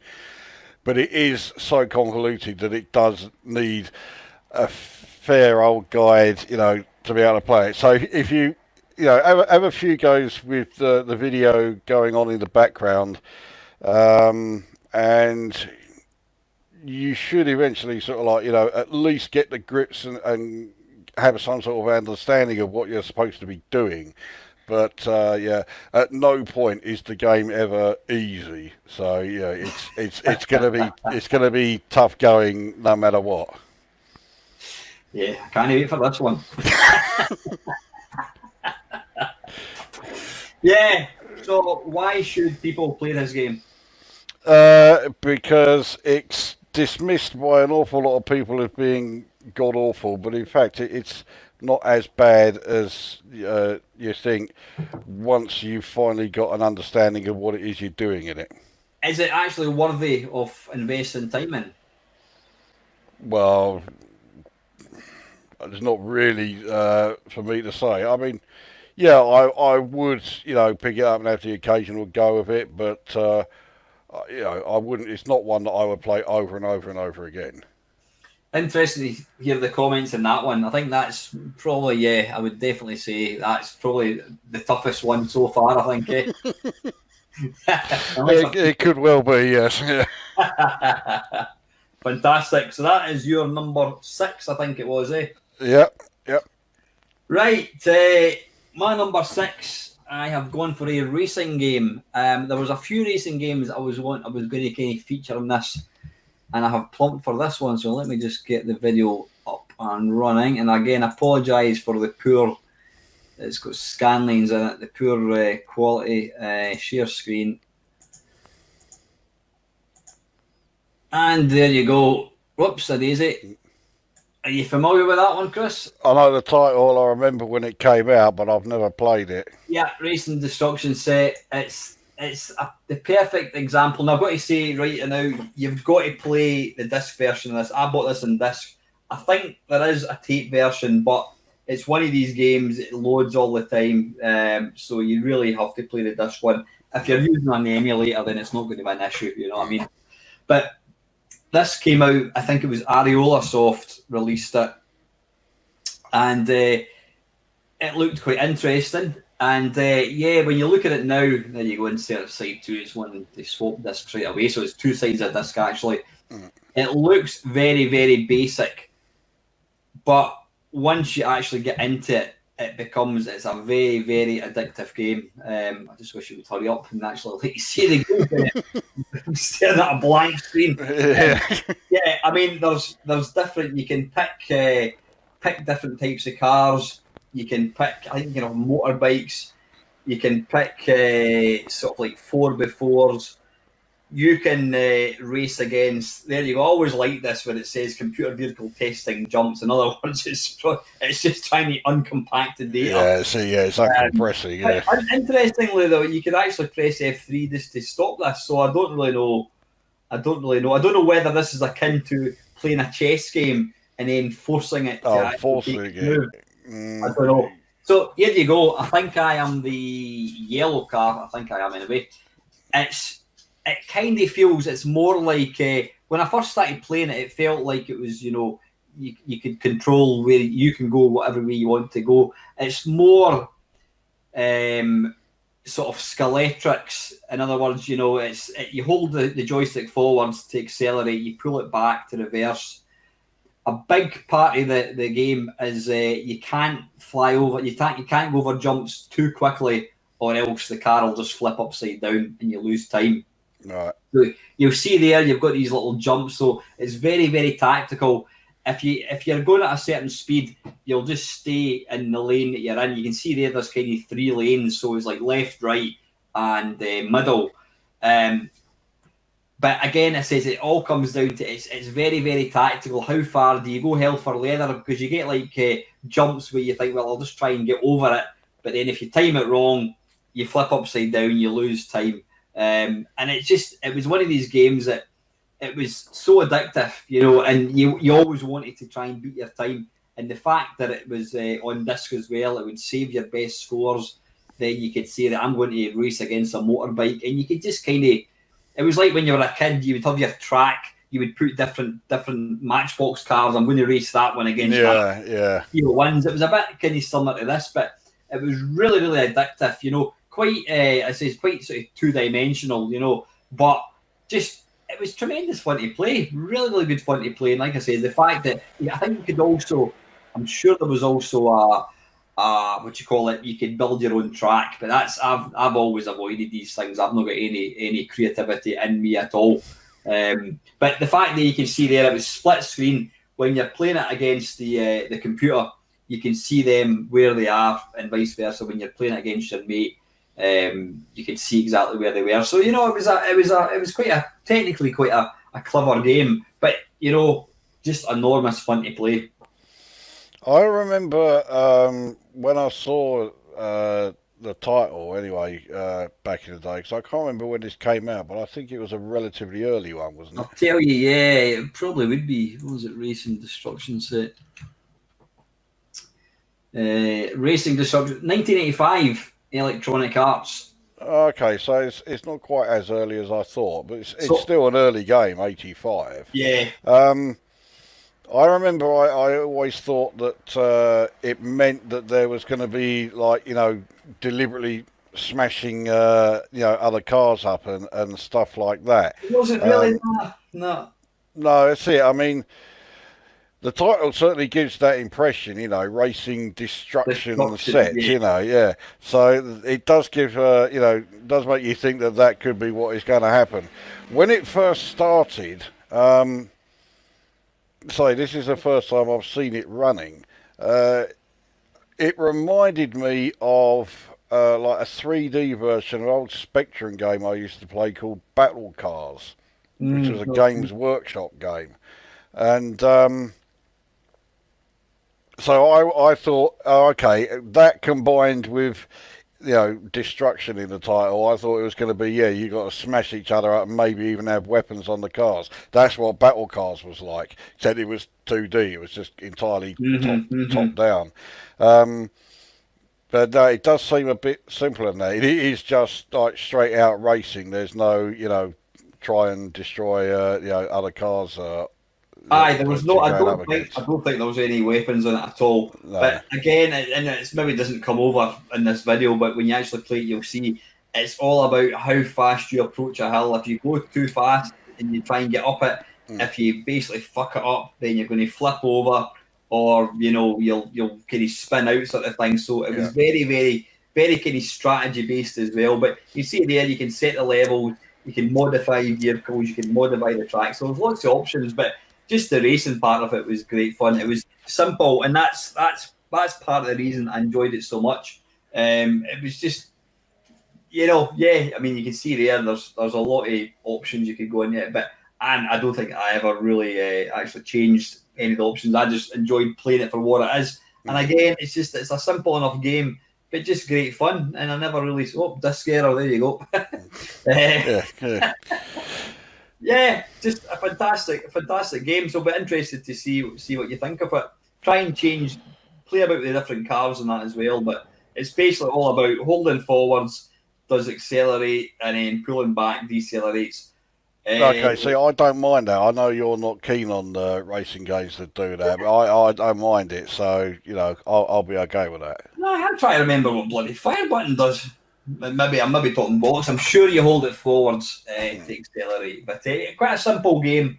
But again, I lost so much time with this game. Fantastic. And I think I did play with my mate, but I used to just enjoy playing against the computer, and you get a lot of fun just playing, taking him on. So yeah, that's why should you play that game? Because it's a really good fun driving game. Simple as that.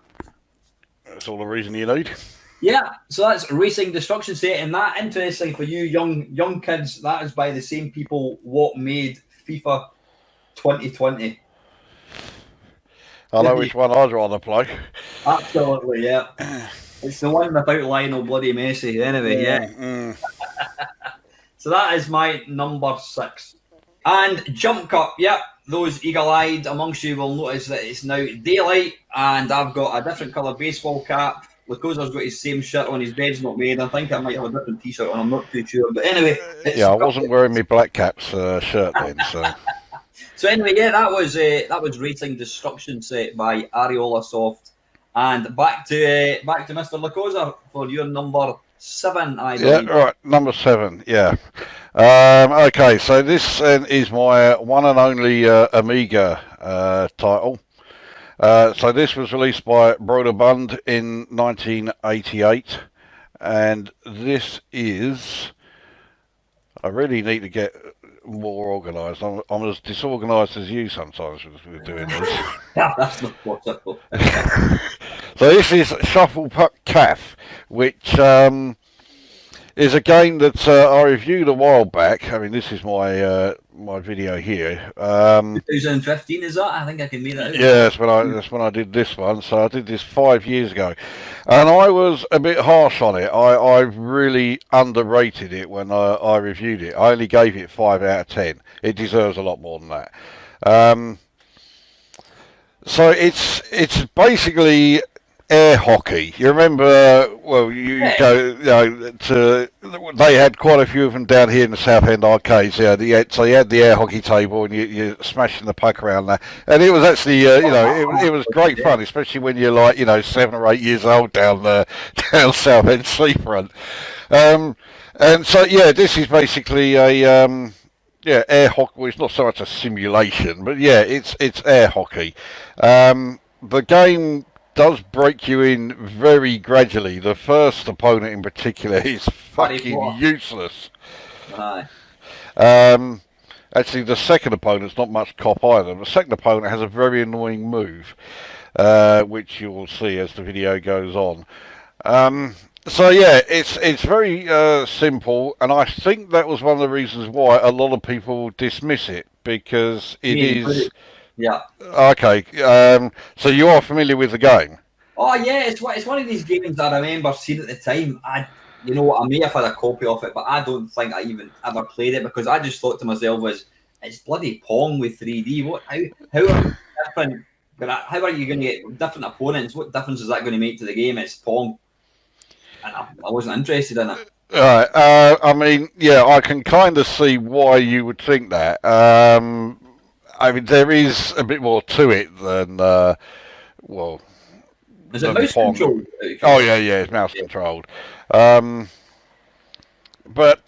it's one of those where, initially I had it on a pirate copy, but I then went out and bought it. Admittedly, I waited until I found it somewhere on sale for a £5 before I bought it, but I did buy it.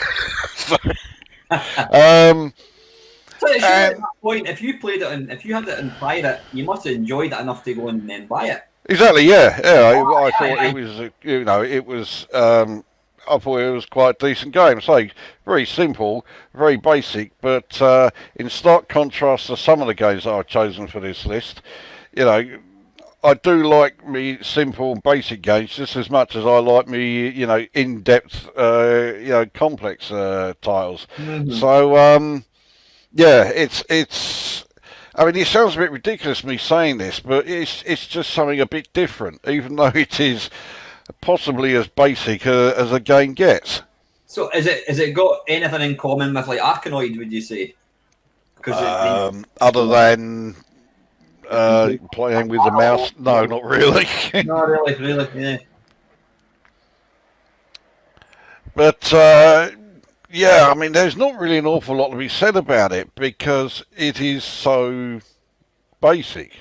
Hit the puck at the other end of the table, and if they don't stop it, you score a point. First to 15 points wins, and there you go. Yeah, so the different opponents? Presumably, I mean, that obviously you've got Harry Potter as level 1. He doesn't do anything other than his eyes move. So is that about the most interaction you get with opponents? But the bat moves differently. Yeah, I mean, the AI gets better. Each character has like their own individual like animations. Some of them are really weird. There's one. I think it's the fourth opponent. I can never remember any of the opponent names, but like the fourth one, he's like some crocodile-like creature, and he's just constantly drinking throughout. And if you beat him, of course, he just collapses in a drunken heap. Yeah. So yeah, it's got all sorts. I think from the third opponent onwards, they all get really frustrated if you beat them, and they're all like, all the time. And yeah, I can actually sympathise with that. The game can get a bit frustrating, but a lot of the time, not so much. So when they do moves like this, yeah, see, I just cannot time it. So is that his signature move? He just constantly moves about that left That, right. that's not only his signature move; it's his only move. Right. That's his strategy. Just move the paddle around as fast as he can and hope he hits the thing.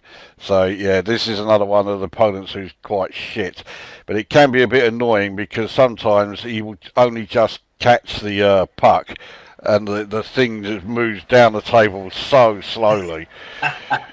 So I think to me the big this game would fall. It would either make it or break it depending on the physics, because some of the early sort of breakout games, well, especially like your Pongs, they only had a finite number of angles, whereas this one is it there seems to be a lot of variation. So Yeah, they got the physics, bang on with this one. Yeah. So yeah, the angles that the puck moves from is once again he's done his fucking really really narrow angle, and it just keeps coming down. I just keep mistiming it all the time. So yeah, they've got the physics right, and that does. I'd say it's saving grace. The game plays pretty fast, so you've got the fast speed, very smoothly animated as well. So that combined with the fact they've got the physics right is why such a simple and such a basic game works, and I think is definitely worth playing. Definitely. So, I mean, some of the best games, I mean, probably 99% of the games that I like, some of the best games are those with a really simple premise. And that's So it seems weird because, I remember you said just a few minutes ago that, well, let's say, for lack of a better word, dismissed the game. So what was it about it back then that you didn't rate? What was it? I mean, I knew what air hockey was. I just thought it's just Pong. Left and right and pushing up. Presumably, you can push the mouse forward, and depending on how fast you move it. Yeah, exactly. And if you hold down the mouse button, you'll hit the puck with greater force. I just thought it's such a simple game, and I like Arkanoid because you get power ups, you get a bit of strategy involved. I just thought how much it's just a very, very, very, very. I dismissed it because it just looked too basic. Yeah, you've got the window dress and you've got the different, characters and monsters and what have you. But I thought ultimately it's just the same game with, a different graphic at the bottom end of the table. So I'm actually looking forward to. There are so many games like this that over the years that I've been aware of the adverts, I've seen people playing it, and I have simply never ever made any effort to play them. And so that's why I love these kind of videos, because you're getting somebody saying to you, well, this is actually a good game, go and play it, and that's what I'm going to do. So I'm looking forward to giving this one a go. Well, if you like this one, you may be interested in a sort of updated re-release of it, Shuffle Puck Cantina Deluxe, which is on Steam, and it also uses VR. So yeah, you might be interested in that one. Definitely. Need to give. How much is that, out of curiosity? I can't remember, but I do have it. So. Oh well, good stuff. I might give that a go. So yeah, just to kind of summarise, Chris, why should people play this game? Extremely basic, and before anyone says it, yes, I know that character on there looks like me. Everyone says it. Yeah, I was hoping actually that the video would have ended before he showed up. So yeah. I mean, it's ultra basic game, but the way it's been done and presentation, everything else, all goes together really well, and it is surprisingly really enjoyable, and you'll find yourself playing it a lot more than you may think. So you when you saw it back then, you sort of weren't interested because you thought it was basic Pong, and Yeah. that's what everyone thinks. Then you play it, and then you realise there's a lot more to Is it. it quite, So it's definitely one of those try before before you say not for me. no, yeah. Is it quite an addictive game? Oh yeah. Yeah. You can never have just one go of it. Looking forward to giving that a go. Anyway, good stuff. So what's that Shuffle Pack Cafe? Shuffle Puck Calf, yeah. And that's on the Commodore Amiga. Yep. Brilliant. Excellent. Right. For me, my number 7 now. I did mention to you before we kind of went live. I had another 3 games picked, and I realised that some of them are a wee bit maybe slightly too simple, which seems contradictory what we've just looked at. But I wanted to try and get something a wee bit more substance. Although you're never going to get Mama Llama substance from me. You know what I mean? But, I shoot them up in the middle with an extra fire buttons about the most complicated control system you're going to get from me. So anyway, saying all that, I've gone for an extremely simple platformer, which I had actually completely forgotten about.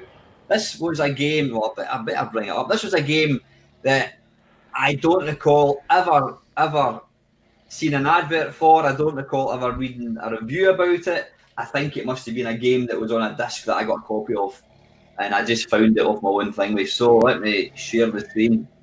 But I better actually start playing the damn thing before I think it. Oops, hang on. Right. It's going well. Yeah, I know. Application, there we go. Thing, right, you can see that, can you? What I'm going to do is I'm just going to reverse the video slightly. Okay. And it's Mr. Robot. Have you heard of that one? Never heard of it. There you go. See, no, I'd never heard of it until I just found it on a disc. It's a very early game. This came out in 1983. In fact, let me just tell you exactly. Well, let me just have a quick look so I can tell you when it came out. Right, it came out in 1983, and I'll just play the video. Right, Mr. Robot. There we go. It came out. It was released by Datamost in 1984, programmed by Ron Rosell. Now, All right. yeah, it's it's quite. It's got a. It's very very simple, as you'll see here. The first level is simplicity itself. It's almost impossible to die. I'll find a way. Yeah, it's got an interesting feature. That little, you see that little musical note at the bottom left. Yeah. If you jump up and touch that, it turns the sound off. Okay. You then got to jump up and reactivate it. So there you go. There's the first level. It's kind of similar to. It looks like Minor 2049. Exactly. Yeah. You pick up these little. I don't know what they're called. You pick up these little pills, and flash and square things, and it makes you invulnerable for I don't know, not very long. There you go. I've just fall. Yeah, invulnerable unless you just. Just like the walk off the edge of a platform, yeah. Like Miner 2049, you can actually jump up and headbutt baddies, so you can kind of take out 2 in one go. Right.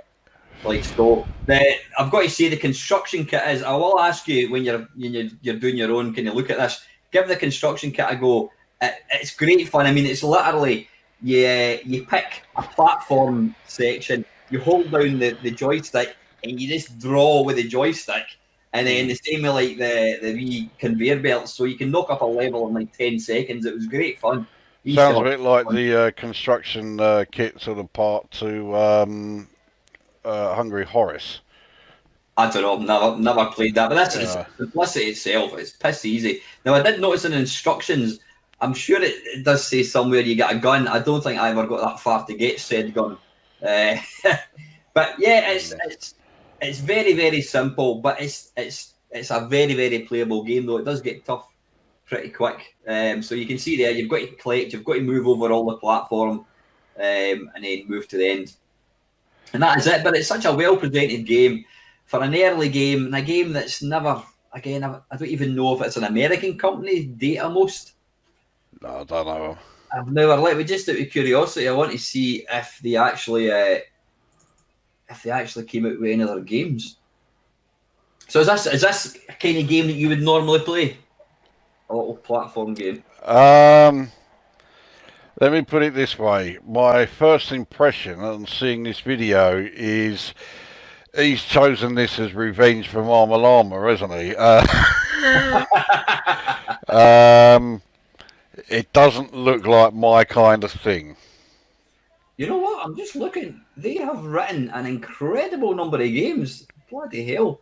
All from 1984, Datamost.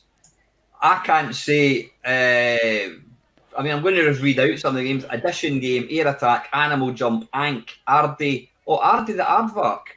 Ank sounds familiar. I think I've played that. Ask the Wizard, Aztec, Barrel of Fun, Biorhythm, Blockum, Brain Teaser, Brick Wall, C64 Learner, Cohen's Tower, which is the only game that's got a SID tune, Connect 5, Cosmic Tunnel, Craps, Danger Dungeon, Date the Races, Death Hunt. I haven't, other than Ardy the Aardvark, I can't say I've heard of any of these. Yeah, Anchor's the only one of those that sounded familiar. I've never heard of any of them. That's bizarre. Bizarre that they've... Because, you know, a lot of them, right, okay, a lot of their games appear to be text adventures. But honestly, it's a game that you've never heard of it. I've never seen it reviewed or anything. I don't recall it ever appearing in any magazines at all. But if you like simple platform games of the same genre as, what do you call it? Minor 2049er. And let's be honest, China Minor. Well, China Minor is from the devil direct. I mean, that's just an absolutely impossible game. But this doesn't look too far off it. It's one of these games. It's quite forgiving. You know, a lot you see there. Like when I eventually do get up here, you can just kind of walk to the left. That lot, you know. So there's not a lot of like leaps of faith type thing. You know, you can sort of you can just. I think that's quite forgiving how you follow. Like, so you can just kind of walk. It's not that difficult, but that's only the second level. Though I think I get to the third level in this little video and then I die.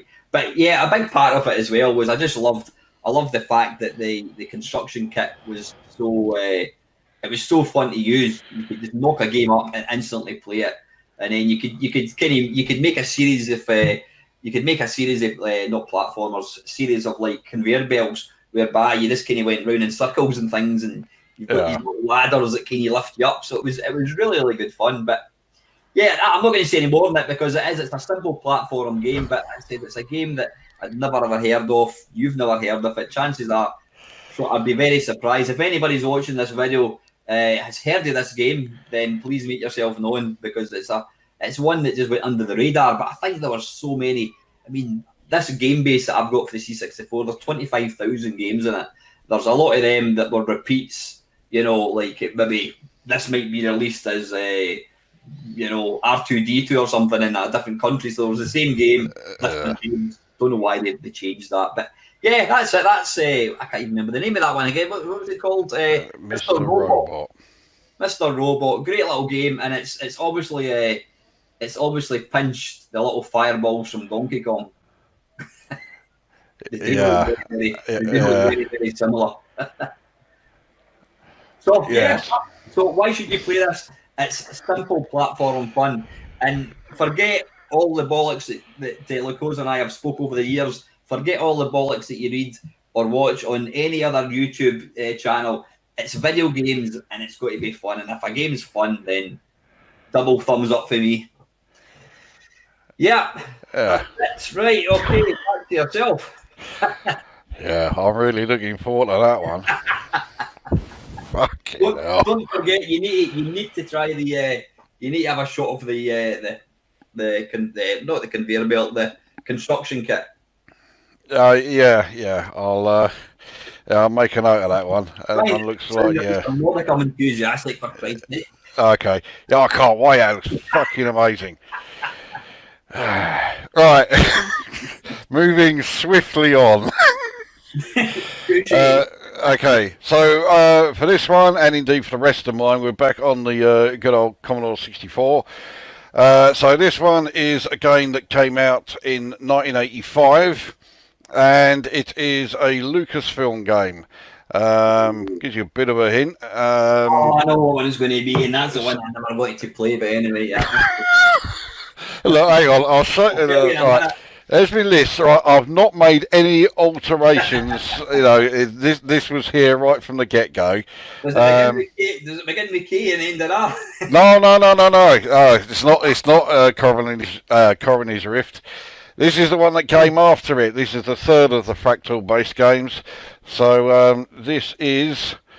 If you can bring that up. Oh, that's a let you off of that. Right, the Eidolon. Yeah. The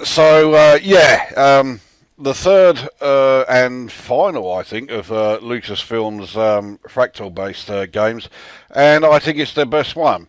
They basically improved as they went along. I thought Coroner's Rift was better than Rescue on Fractalus, and I think. Sorry. Not so much the technology, but the programming, the game engine definitely improved, didn't it? Yeah. And then this one took it even further. Very H.G. Wells inspired. It has all this sort of Victorian style science fiction, especially the way the info panel has been laid out there. Mm-hmm. So the idea is this device that you've made, the Eidolon, it takes you to within the subconscious levels of your own mind, and you're actually exploring within your own brain. And it turns out that it's full of these strange caverns, which are full of these weird and wonderful creatures. And you are travelling around collecting gems and different coloured fireballs and that. The fireballs and the gems all have different properties. They all affect you and the area in different ways. And certain creatures that you encounter require a different type of fireball to actually be able to kill them off. You can't just keep using the regular one all the time and think, right, that will do it. In each level, there are 3 creatures which are guarding gemstones. And then there is the main guardian dragon, which you have to defeat to get off the level and move on to the next one. How many levels? 7. I think it's 7. Because in order to awaken the guardian, you have to have a particular gemstone. So to awaken the guardian on level 1, you need the red gemstone. All levels have all 3 gemstones: the red, the green, the yellow. But to awaken the Guardian on the first level, you only need the red gemstone, and that'll do it. You can then go to the Guardian Dragon, and it will awaken, and then you try and take him out. Second level, it only needs it's either the yellow or the green, whatever the second one is. Third level, it needs either I think it's the blue. Fourth level, it's a the next 3 levels, it's different combinations of 2 of the gemstones, and then the final level, you have to have one of all 3 gemstones there. So, although, say, in this video here, where I've already collected the red gemstone, that's enough. I could now head straight to the Guardian Dragon and get off the level.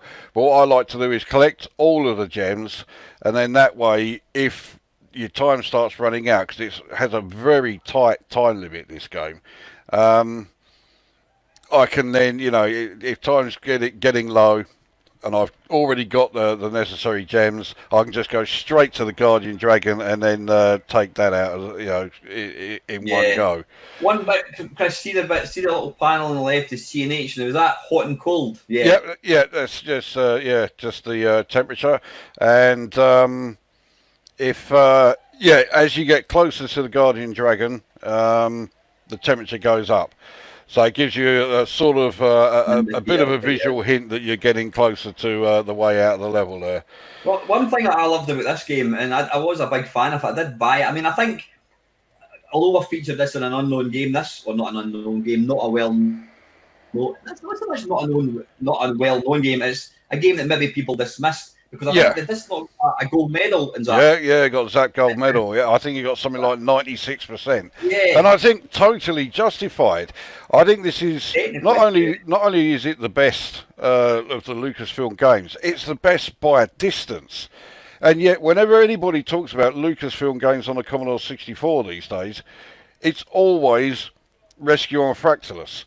This never gets a mention. Even Coroner's Rift gets a mention occasionally. You never hear anyone talk about the Eidolon.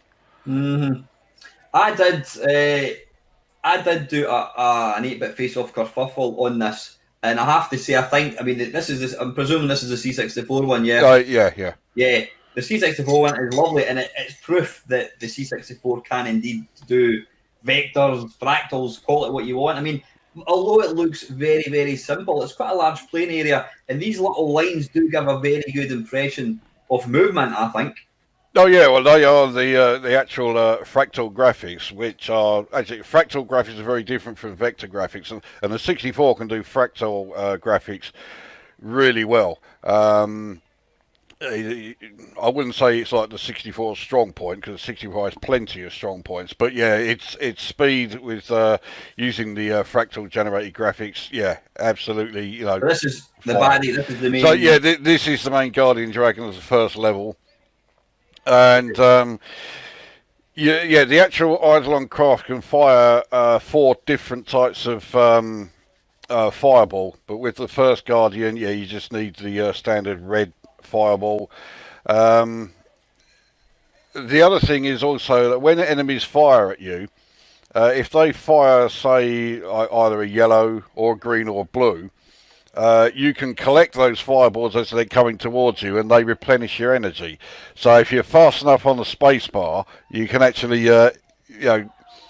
get your craft sort of like energy levels back up, almost maxed out again, while you're under attack. The other quite handy thing is if you have, say, a red fireball coming towards you, you can't collect the red fireballs. But if you then fire a red one of your own into it, the two combine and form a yellow, and then you can collect that one. But you've got to be very quick on the old fire button and space bar to do that. So what's for my benefit, since I'm going to be playing this, what is the numbers at the bottom again, bottom right? The 5 is your time limit, and 2 is the level you're on. So it doesn't give a very accurate indication of time. This is 5, isn't it? Yeah, that's it. So I mean, you got 5 minutes, but yeah, it's not. That's all it shows you. It doesn't tell you, 5 minutes and how many seconds. So what about the clock in the middle? Is that maybe when it goes round, it goes to 4? Possibly? Actually, I think that might be it. Yeah. So okay, so you have got actually a bit more of an indication than you thought. The arrows, flashing. That's just the direction you're moving in. It's as simple as that. Right, here we go. It's coming up to 12 o'clock, so we'll see if it changes. There we go. So basically, Christ, that's not long. You've got 4 or 5. How many rotations of the clock do you have per level? Well, it's not even per level. It's for the entire game. I think it's either 8 or 9 minutes for the entire game. That's to do all 7 levels. So yeah, the time limit is really tight. That's in real time. That's not an awful lot of time. That's a bit. No, but there are. If you find blue, it's either blue fireballs or blue gem or something, and you collect that, time will freeze. So you can get yourself extra time throughout the game. Yeah, I'm right in thinking that they're not huge plane areas. Do they get bigger each level? Yeah. And by the time you get to like the 6th level on that, it is a fair old size. I think the final level is very small, but the final level is basically just the end Guardian Dragon, who is made up of all the heads of every previous Guardian Dragon you've encountered. Impressive. Yeah, really impressive graphics. Yeah. Even now, it's damn impressive. Yeah. Really is. Just kind of getting back. I mean, I did look at all the different versions, and I think the one that I would recommend you play, because this isn't about go and play the C64 or Spectrum. It's about playing a good game. The Atari 800, if you've got access to an Atari 800 emulator, play it on that because it is just that wee bit smoother. The C64, Yeah, I think the Atari 800 version was the original one, wasn't it? yeah, The 64. There's really no difference other than the Atari one is. I think it might be a slightly quicker and it is a wee bit smoother. But the C64 one, as you can see here, is absolutely fantastic. He just hit me in the balls there. I think he did. Yeah, bastard. But it is. It's. I honestly thought you were going to say Corona's Rift. I'm like, I've never even loaded that game, let alone played it. I do like Corona's Rift, but I think the Eidolon takes it for the three Fractal titles that they released. This is the best of the three. And it could have quite easily have gone for a cop out and had a tiny little window. Bless you, had a tiny little window, but it's actually, I mean, it's probably 2/3 of the screen that they've got there, which is pretty good. Yeah, that's right. But that again is something that I think all three of the Fractal games had. You know, they didn't even consider, you know, taking the cop out measure and just saying, "Oh, we'll just make the screen area, you know, quite small and that." No, it's taking up the whole screen there. Yeah, I think it's a game you maybe want to map because it can be slightly misleading. Yeah, it's definitely one that you know will suit people who like to map the levels and that. Yeah, there we go with the. There we go. We'll watch you hopefully till this one, then we'll move on. But yeah, so that's. But yeah, the graphics. I mean, does this do the baddies? Do the enemy follow you at all, or if you move backwards, does it follow you? Or yeah, the enemies that are guarding the various gemstones, yes. If you sort of like move away and try to run from them, they will follow you. Aye. With the guardian dragons at the end there, once you've awakened them, the passageway you're in gets sealed off, so you can't get out. You've got no option. You've got to face it. Yeah. Fair enough. But anyway, to avoid any shooter spoilers, because it's not a massive game, I think we'll leave it for the viewer to play it themselves. So yeah. I'm looking forward to playing this one, actually. Good choice. So just quickly, why should you play this game? Well, everyone bangs on about Rescue on Fractal being, you know, fantastic. Well, this is by a fair margin the best of the Fractal games that Lucasfilm did. So.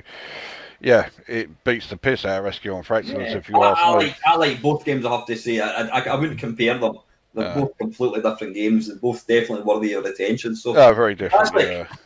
Good choice, Mr. L. Right, my number 8. Now, I actually had to double check that they haven't featured this, and if you start laughing, you'll go, "You've already featured it," and I'll go, "Right, okay," and then I'll edit this bit out and I'll put another game in. Oh, okay, right. Watch for the jump cut. I might be getting muddled up with my Sid shows, so I can't remember exactly. Now, this is a game that people bang on about because of the music, and they tend to kind of forget that there's actually a good game in there. And it's a game that I bought, I think, because Zap gave it a good review. And let me just get this going. I bought it based on the review, and it's not a type of game that I would ordinarily play. There we go. Oh, there you go. Master of Magic. Okay. We've not featured that one, have we? Not game-wise. Obviously, yeah, we did feature the music in one of the Sid vids. Yeah, now this was actually programmed by Richard Darling. I'm not talking to you, Mr. L. That was his surname, Richard Darling. Yeah, one of the founders of Codemaster. That was obviously before he became. He passed the programming on to his minions. And the founder of Mastertronic. Indeed. So yeah, it's. I would not normally play a game like this, but again, I bought it because Zap gave it a good review. I think it was either $1.99 or was it one of the more expensive? Yeah, it was a Mad Label one, so yeah, it was $2.99. $2.99. It's very, very simple. I mean, you can see there at the top of the screen, you've got your little map, which kind of opens up.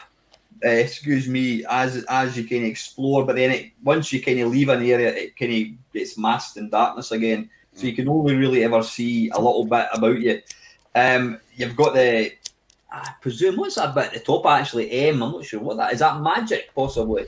Yeah, I think it's well, one of them's a health bar, one of them is a mana bar for using magic, but I can't remember what actually M and B actually stand for. Don't know. I didn't actually notice it until just now, actually. But yeah, so you've got the little plane here at the top. You've got a little bit that tells you. Then at the bottom part, technically, you would say, well, it's a bit pointless, but it gives a bit of substance to the game because if you look at the top, the little map, you'll see the baddies are depicted. I mean, you're this little yellow Pac-Man dot thing, and then the baddies are depicted as tiny little. You know, you will see little bats, and you can sort of make them out if you've got quite keen eyesight. But down below, when you're in the same room as a bat or a golem, there you go. You can see the golem down the bottom, and it just, you know what, it helps add to the atmosphere. And of course, one bit that you're not picking up on this video is the absolute stonking soundtrack. I think it was one. Yeah. I think that was a tune that I picked. It Yeah. really, really, really adds to the music. Now, I maybe rather naively back in the day thought that the music was changing depending on what you're actually doing. I've since realised it's not. No, it It's doesn't. just a theme tune. But you know, looking at it, it's I suppose you could say it's almost like a precursor to Dungeon Master. And I remember playing this. I don't do a very good job of playing it when I was playing it last night for this video. I'm a bit rubbish. I didn't actually figure out that you can use magic from the off. Whereas, because I was just trying to run away, you don't. I think you do pick up weapons and that kind of stuff, which I don't in this video. But yeah, it's a very deep game, and I can't rate it any higher than the fact that I wouldn't normally play a game like this. But when I bought it, I played this. I didn't play it to death. I never completed it, but I sunk a lot of hours into it. Is it one that you've played before? Yeah, I had this back in the day. Yeah, I was a big fan of it. I mean, I do like my role-playing games, and when I was saying while you were talking about the Fairy Tale Adventure on the Amiga, when I was saying that you know, good role-playing games on the Commodore 64 were very few and far between, this was the game I actually had in mind when I was thinking, yeah, but there were some. I thought this game was fucking great. You know, big fan of it. It is properly challenging. I mean, it's no pushover. I mean, a lot of people always make the age-old mistake of thinking, oh, if it's a budget game, it's going to be, you know, really simple, really basic and easy. It's none of those things. I mean, that map area, that is effectively the actual, like, playing area there. So you're, the playing area is a tiny, it's not even a quarter of the screen, it's like an eighth of the screen there. And a lot of the time the graphics are sort of on par with, you know, Adventure, the Atari 2600 game. But, you know, don't let that put you off. You know, it is, if you like RPGs, this is absolutely up your street. It's just fucking brilliant. It is. Yeah. It almost shouldn't work because, as you say, I never really dawned on me there. But if you were to actually, the action area is, well, I mean, I've got this on a small screen. As you say, it's about an eighth of the screen. But that's just merely an indicator of where you actually are. You're looking at the bottom, and you know you're getting bats. I mean, the engine works really well. As soon as a bat appears in the I'm dead already. As soon as the bat appears in the game area, it instantly appears at the bottom, and you get hellhounds. And something, look at that, looks bloody fierce. You know, Yeah. You know, so although the thing at the bottom isn't moving, you think, what the hell? Look at that thing that's chasing me. And then as you're trying to run, they're chasing after you. So you know, and then couple in throwing the music as well, and it just makes it an absolute unmissable game. It's fantastic. Yeah. I mean, okay. With the exception of the graphics that are there at the bottom there, that represent, you know, it's not just the creatures that you appear. It highlights anything that is particularly noteworthy. So, you know, if you find weapons on the floor, you'll see a representation of them. And if you find, any sort of object that you can pick up, or if there are any doors in the area that you can use, they'll all appear there as well. So it's more than just showing off graphics for the sake of it. It does actually serve a purpose, and a more than a handy one. But other than that, graphically it is quite simple, but I don't think the game suffers from that in the slightest. I think it's still, a great one. It's almost like it's like going from, I'm trying to think what you would, I don't know, some real time adventure game. You've got the text adventure on the left. You've got your, I don't know, bloody hell, I don't know, give me a current gen game, whatever. Then this sits in the middle. It kind of just borders between text adventure and graphics, and it uses your imagination for a lot of it as well. Yeah, back then I did still have an imagination, so I was quite happy with that. And the fact that, like I said, I keep going on about it, but the fact that you've got this absolutely awesome, awesome SID tune. I mean, I think it's about 10 minutes long, maybe not quite as much as that, but it's awesome. No, what I like about it, you maybe noticed in the video there, is when you approach, there's a bit, you see like 3 sets of, you see stairs in front of you. Then if you move slightly to the left, you'll see a second pair, or a second stair, and then that'll appear in the bottom. And then if you move slightly to the left again, you'll actually see 3 stairs. So it's almost like the bit at the bottom is almost like what you're walking towards, kind of. Yeah, it really is something that you see in role playing games, because back in the day I used to like playing not just computer role playing games. I used to play like the old pen and paper role playing games, Dungeons and Dragons and all that. So yeah, I was a real nerd back then. But that was something that was like a main feature for games like that, is you could only see what is actually in your eye line, and the rest of the area is all just completely covered away. So I always liked the fact that they then went ahead and included that in this title, because a lot of role-playing games, they never bothered with it, whether it was because they couldn't or they couldn't be bothered, and I do suspect it was the latter. So that shows that this game, although it's only a budget title, it was only being sold for £3. They put, some features in that really should be stalwarts of RPGs. Most of the time, no, they weren't there. Yeah. I mean, I'm not familiar with a lot of Richard Darling's software, but I think it's probably, with the T, was it BMX Simulator or whatever? And the last V8. Yeah, this is probably one of his best games. And the fact, that's where they put a lot of full price games to shame. The fact that it did, yeah.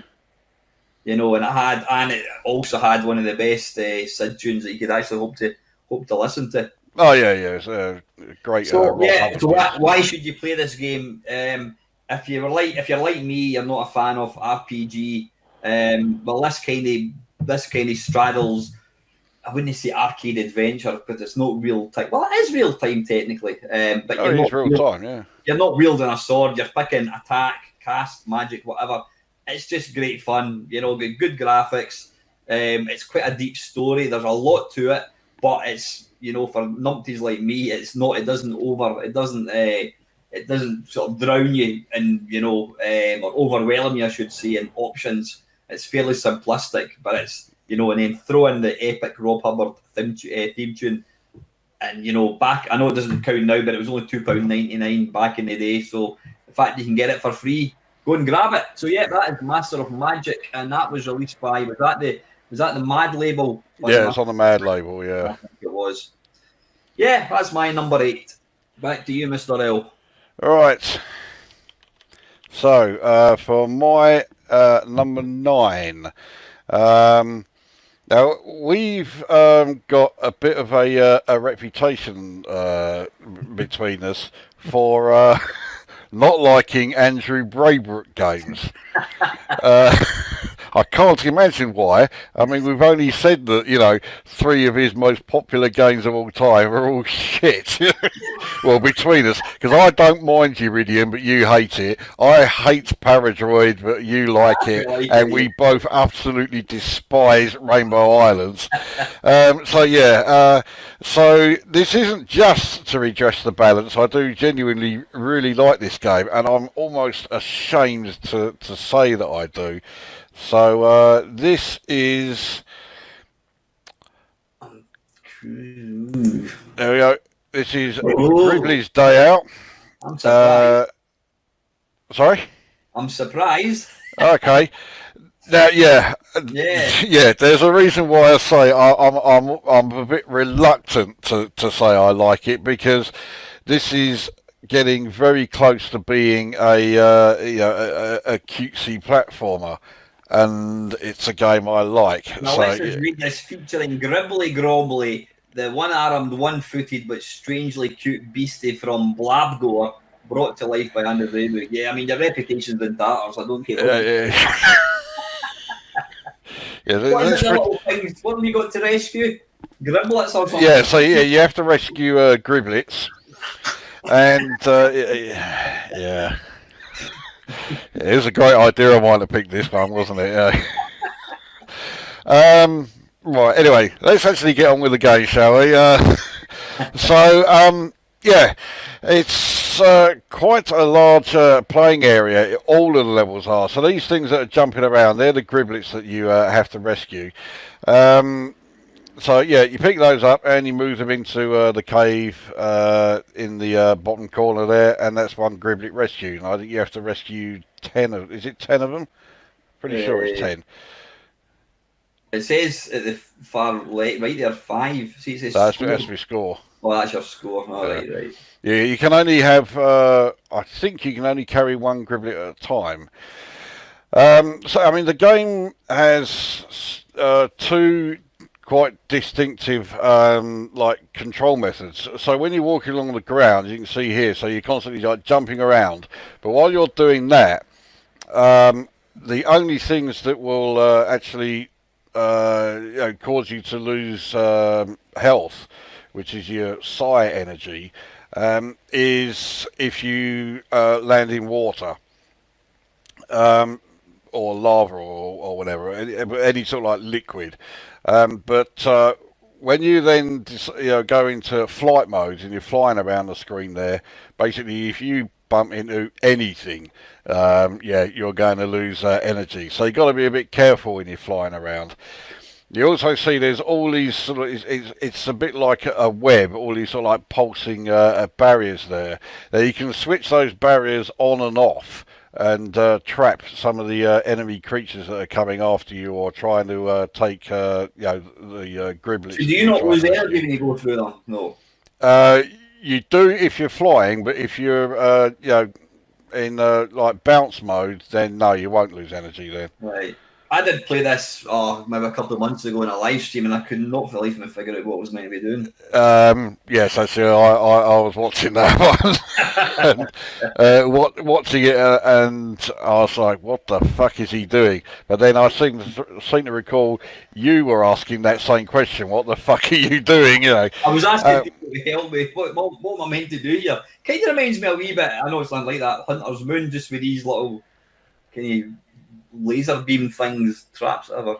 Yeah, I mean, I can sort of see where you're coming from with there, but I mean, it plays completely different to Hunter's Moon. Presumably, I need to avoid all these baddies. I mean, you had that big spider thing. Do you avoid all these and that? Whatever. Yeah, the spider thing, he's like the main enemy. I think he's like some giant flying crab or something. He has a name, but I can't remember it. So yeah, you got to watch out for him.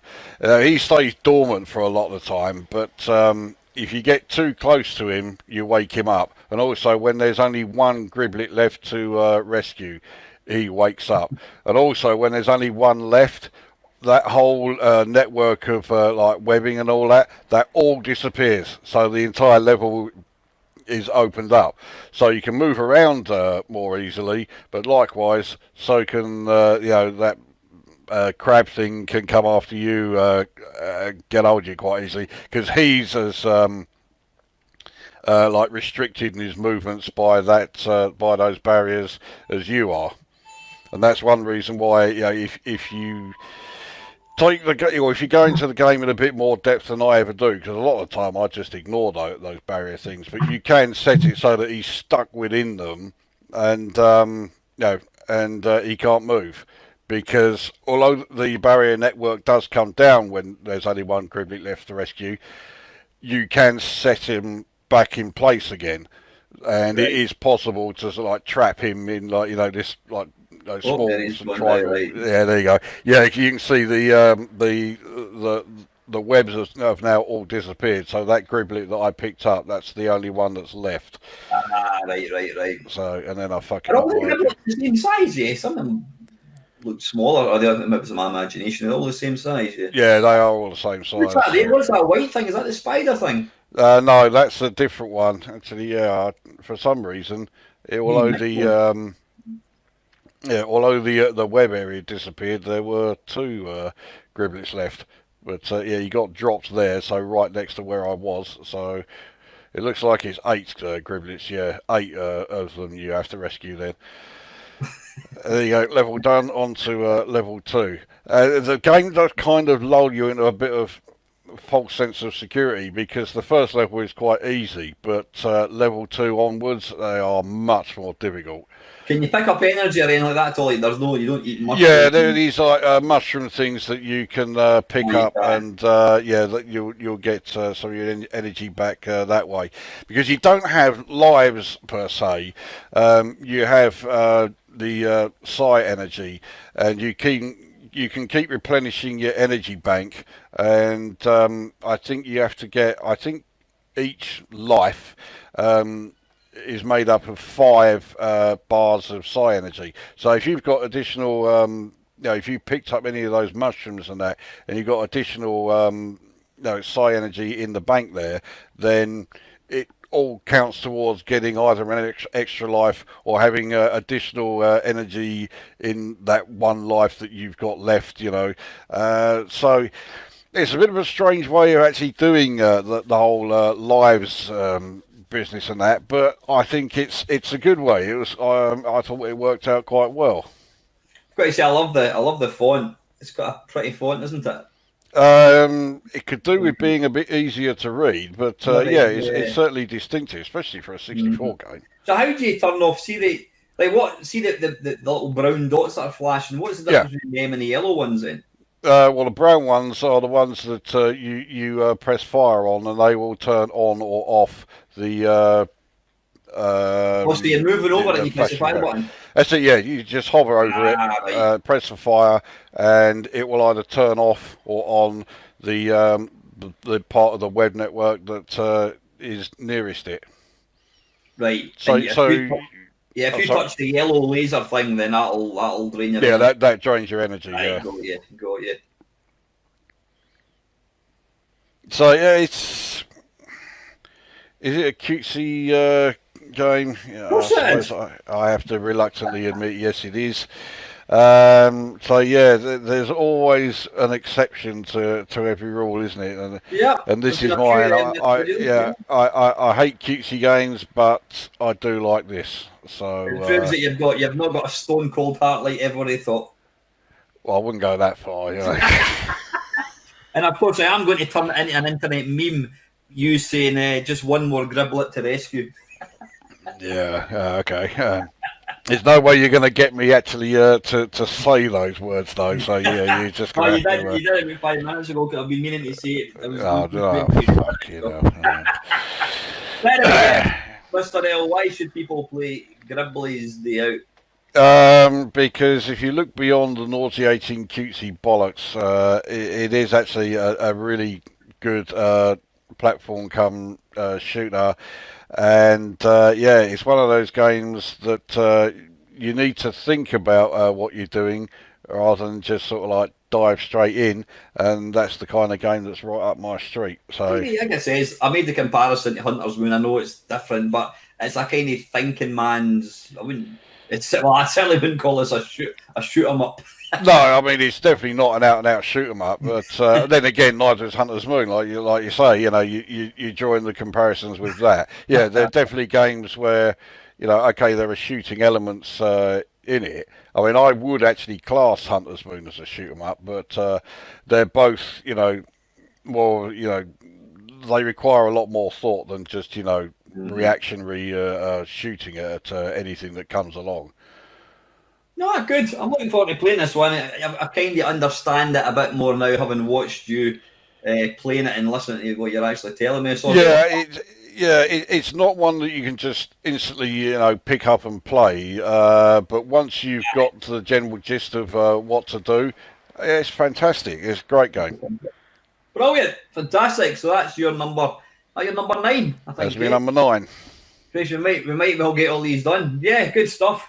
Right, my second to last is a game that is a very, very early game. I think it was. I'll tell you exactly when it came out. In fact, you know what? I'll play the video because I think it's going to actually show us on the video when it came out. Oh, you're right. You can do your 1985. I think it is. You good at with Roman numerals? Yep. I'm all right with those. Yeah. I think it's 1985 application window. And it's by a company called Livewire, and it is Grid Trap. Okay, this is 83. 83, is it? Oh, I'm talking. Yeah. Oh, there you go. So it's an early game. Early game. This does look awfully familiar. Are you familiar with this at all? Have you ever played it? Actually, no, I'll tell you what, right, yeah, go through... Yeah, the idea... Now, I might be, I was going to say talking bollocks, that wouldn't be the first time. I'm not familiar with this game being based on any other game. It may well be. Is it based on an arcade game or that? I'm not sure. But this game came to note because, well, it was 1983. It was a very early game. Now, Livewire, they didn't do a huge number of games. One of the games that they did do, which, in fact, the 3 games that come to mind, the 3 that I had was Frogger 64, I think it was called. That's the one that was in like a bit of a 3D perspective, wasn't it? Yeah, fantastic version of Frogger. I was going to say Galaxian. Now, I did feature in a live stream. I know you're not a fan of it. Triad 64, sort of pseudo 3D. I was convinced that you were going to pick Triad for this video. I had mentioned Livewire. Yeah, and then this game, these are the 3 games that I remember. But what really made these games stand out, bear in mind it's 1983 now. We could rhyme off loads of games from 1983 that just looked awful. These games were really, really colourful. The sound, whilst not monitoring the run standard, and I noticed there's a bit of graphic glitching going on when I was playing this. I don't know why that. It doesn't normally do that, so just ignore that. They were really, really bright. The sound, they were very, very arcade. You could imagine this game in an arcade machine, you know what I mean? The idea is you play Mr. Livewire with the top hat, and you've basically got to try and defuse the bombs. Now, you can do that by moving left, right, up and down. You can also move up and down off the screen, then you kind of flip, you move to the top of this. If you go off the bottom, you appear at the top. But one of the nice little game mechanics is if you hold down the fire button, you, depending on where you are, you can pull the blocks up or down or left and right. So where it, and it's quite, there's a bit of strategy involved. You've got to avoid the skull and crossbones, and you've also got to avoid the large shoes. I don't quite know what you've seen a little grid trap live wire bit at the side, the little matrix thing. I've no idea what the point of that is. I think it's just been put there for graphical. I think so, yeah. But there's a strict time. You can see the bombs ticking down. The flags just give you extra points.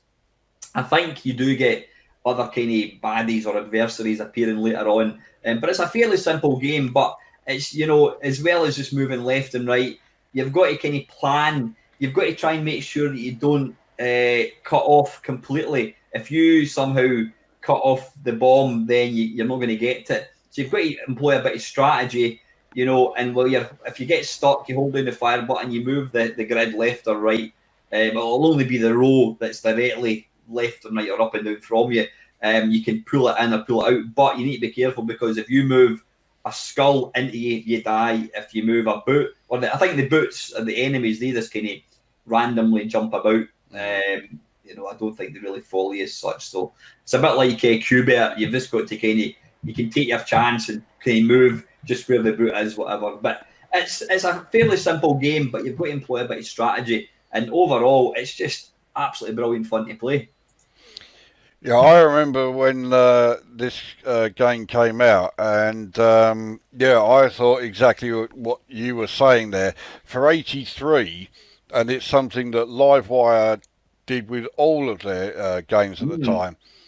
For 83, visually, it was fucking amazing. It was, on a completely different level to anything else that was around at the time. Unfortunately,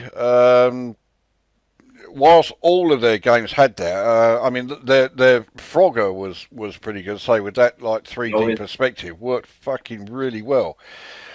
Triad though, Triad infuriated me because it was one of those games I thought this looks fucking amazing. I've got to get the game, and I got it, and it was like, wow, this is shit. I mean, I know you don't agree with that, but I did. It's not the greatest shoot up in the world, but I still think for the time, based on what you can see there, I'm moving the grid across. Like I say, ignore the little graphical glitches. I don't know what's going on there. For the time, it was damned impressive, and this game as well is impressive. They seem. I noticed here they seem to have a thing about pseudo 3D, even the blocks or something. Yeah, they did seem to like to sort of try and implement some sort of 3D visuals anywhere they could. Because if you just made that a grid of just blue blocks, it would lose the aesthetic appeal. It does look really, really nice. Yeah, to me, it sort of plays like a weird hybrid of Boulder Dash, that's not high praise from me. I hate Boulder Dash, not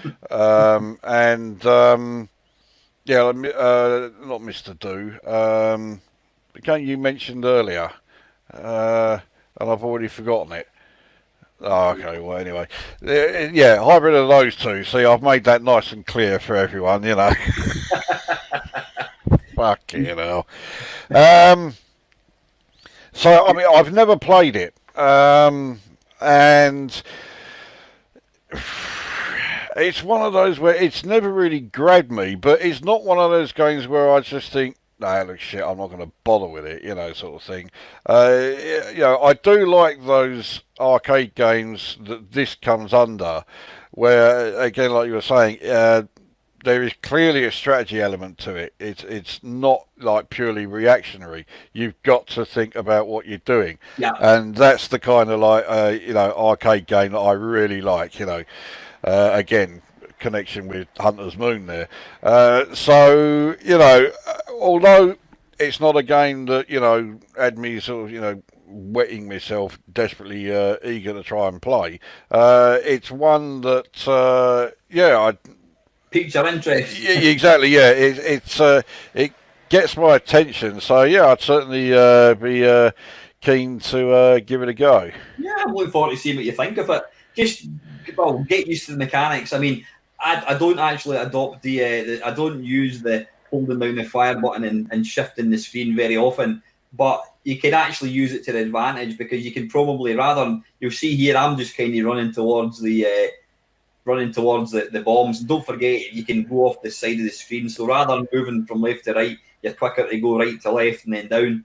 I suspect that mechanic where you can move the blocks around and that is going to become important sooner rather than later with the way that the levels progress. You're very soon going to end up with levels where you've got to do that. Aye, and some of the later levels, I mean, I'm only on level 3, I don't get particularly far. There's a lot more skulls up here, and I think the flags are optional, whereas the bomb you've got 27 seconds or 27. The bombs you've got to take out, but I think the flags are just like bonuses. But why should you play this? It's a fun. I mean, it would make a perfect arcade game. It's great fun.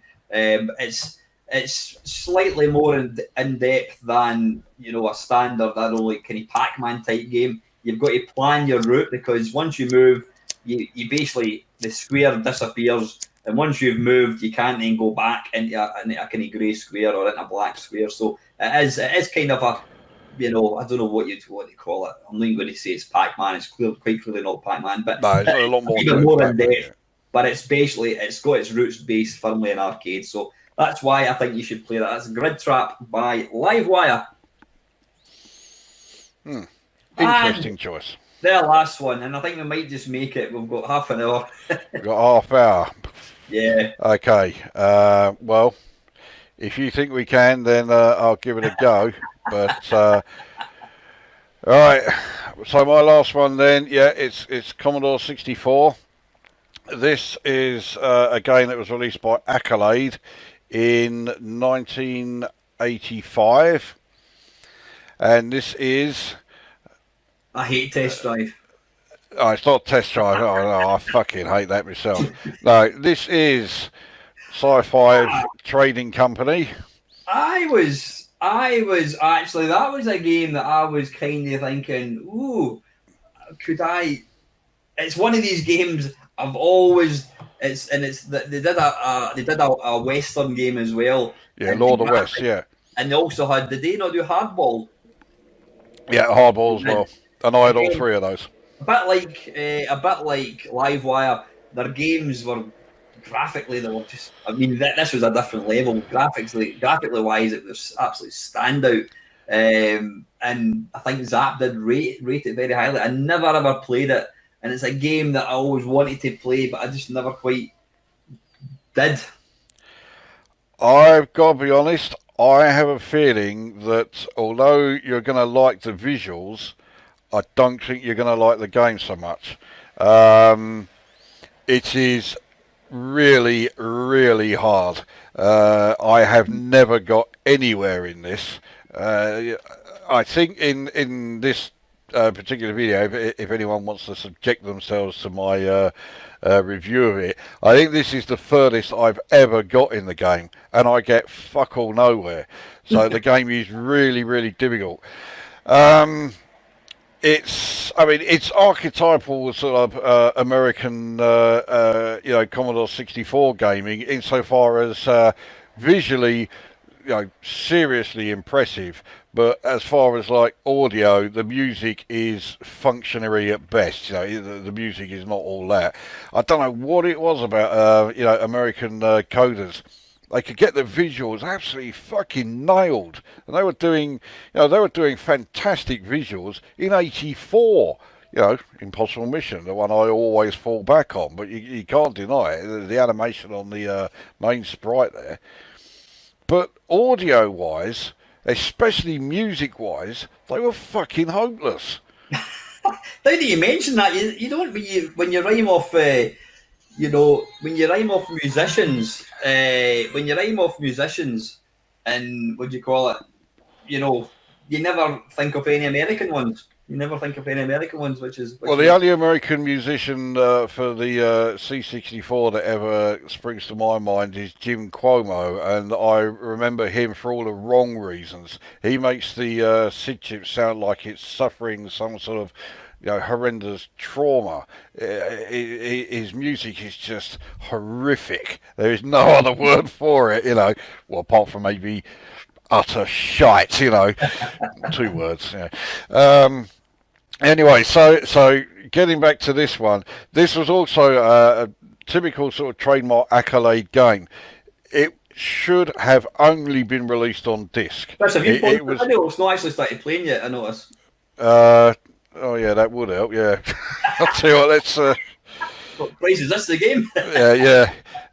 Well, I was about to say the game takes a fucking age to load, and there you go. I think the video was rather exaggerating it a bit. This game you were talking about takes 20 minutes to load or something. I wish it took 20 minutes to load.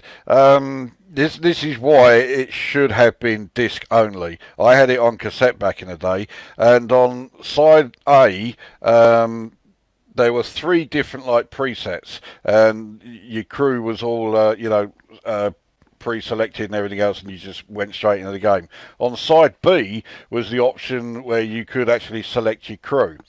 Once you have selected your crew, the game takes 45 minutes to load. And that is with a fast loading system. What the hell? So it was astronomically long as far as loading times go. And unfortunately, that is something that plagued a lot of accolade titles. They're always quite ambitious, and and the bulk of the time their games were fucking great, but they were constantly bringing out cassette versions of games that really should have been disc only, and this was definitely one of them. 45-minute loading time. I mean, it's just. I think it's all right if I play the disc version when I'm looking at this. Yeah.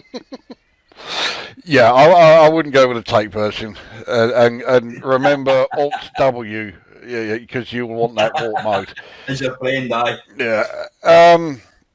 So once the game actually gets underway, let's skip a bit of the video so we can actually see the game being played, because I do rabbit on. Graphically it is. It does look really nice. Yeah, graphically it's fantastic.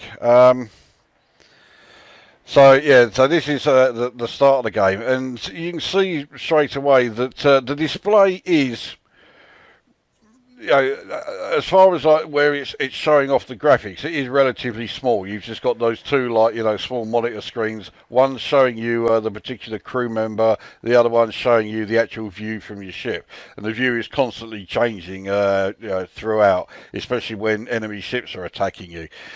The game basically, well, to me, I always compare it to Star Trek, because you're the captain of the ship and you're giving orders to the various departments of the ship now. So you're giving orders to the helm, to engineering, to weapons, to scanning. There's one more and I forget what it is. The repairs, did I say repairs? No. So it's the repairs department. So you're giving the orders to all of the various crew members. They have to then carry them out, and depending on how good they are, that's how efficient they'll do their job. Some of them will take the initiative and go ahead and do something without you ordering. Sometimes that works out really well for you. Other times it can really fuck you up. Especially if it's the weapons man who sees a ship in the area and thinks, oh fuck it, I'll just attack it, and then it turns out it was friendly anyway. So that can give you problems. So there you go. So you got your departments there: weapons, scanning, navigation, that's the helm as well, engineering and repairs. So you're giving out orders to each of the areas there, and the idea is you've got your cargo on board, and you've got to get to the destination on time. If you get there early, sometimes they don't like it. You've got to arrive on time.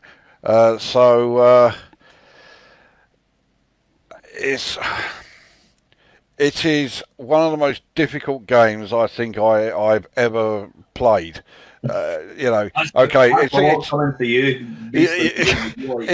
I mean, if it's a totally different genre. There's no way you can compare this to China Minor, but this is to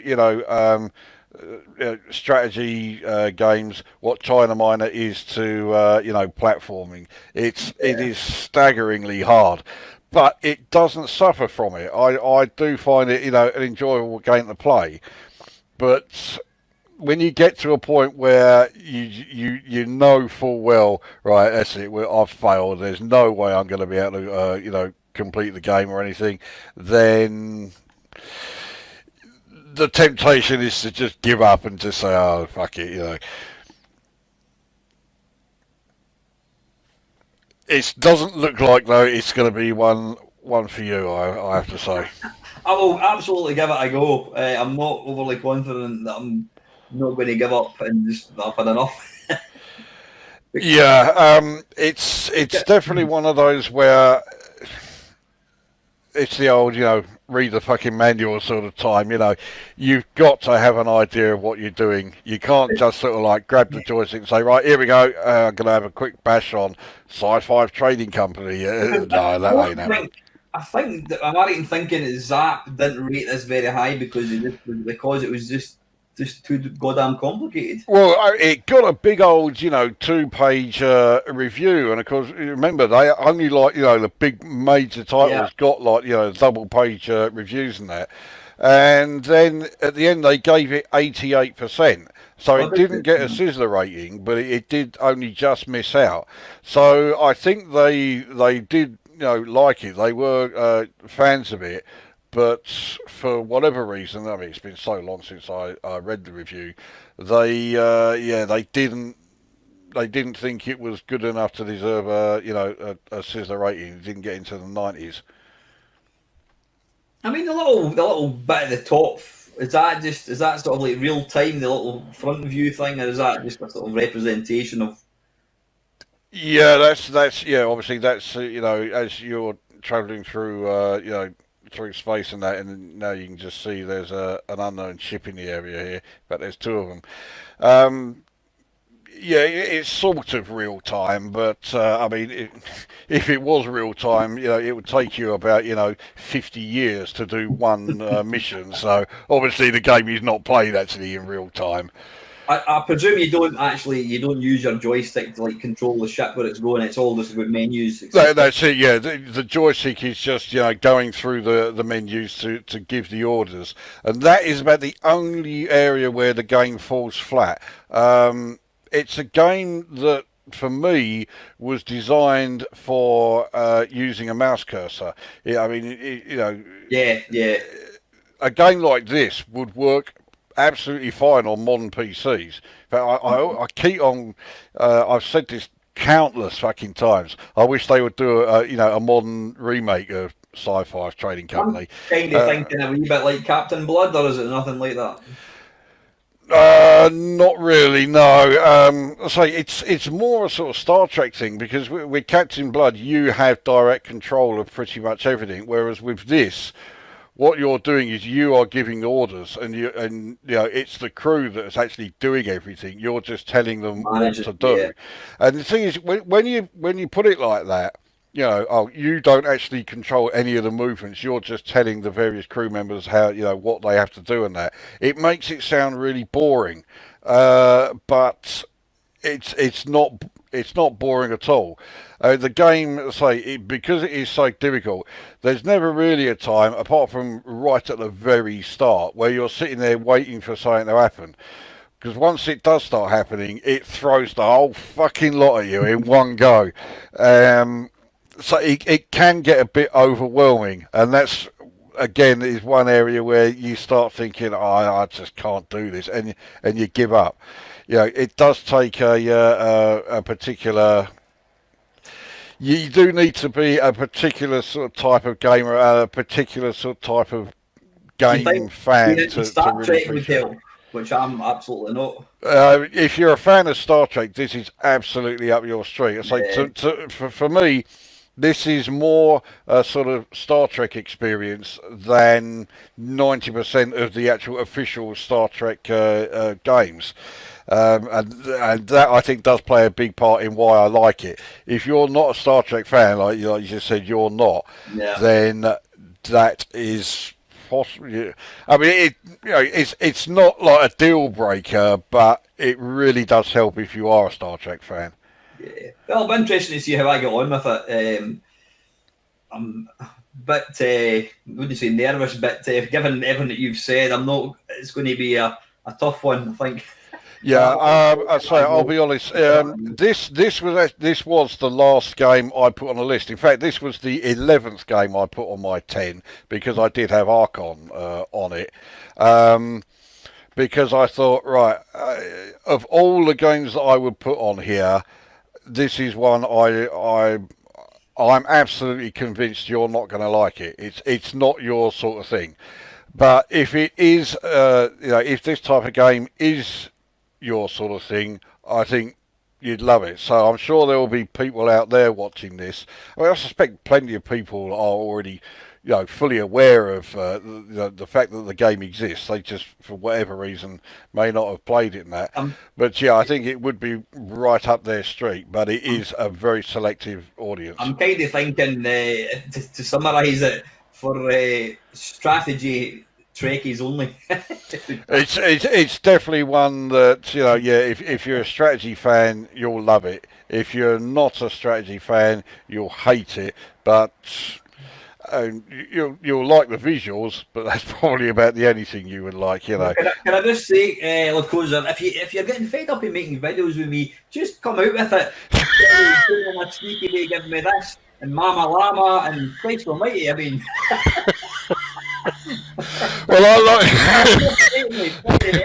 well, like I say, this was the last one I put on because I did keep thinking, you know what, he's not going to like this. I mean, don't get me wrong, right? I do genuinely, I really do like this game. I think the game is fucking great, but it's not for everyone. It's definitely a game that's geared towards the strategy fans, of which I'm definitely one of them. But if you're not a strategy fan, you're not going to like it. I mean, I kind of think if it weren't, I mean, I've got to say the two little windows at the top, I'm sitting watching it just now, are bloody impressive. If you replace them with text, then I think you would lose 99.6% of the population. I dare say you would, yeah. I mean, the presentation plays a big part in it. Because, without those, all you're getting is like, a list of a load of different lists on screen, and it certainly benefits from the visual department.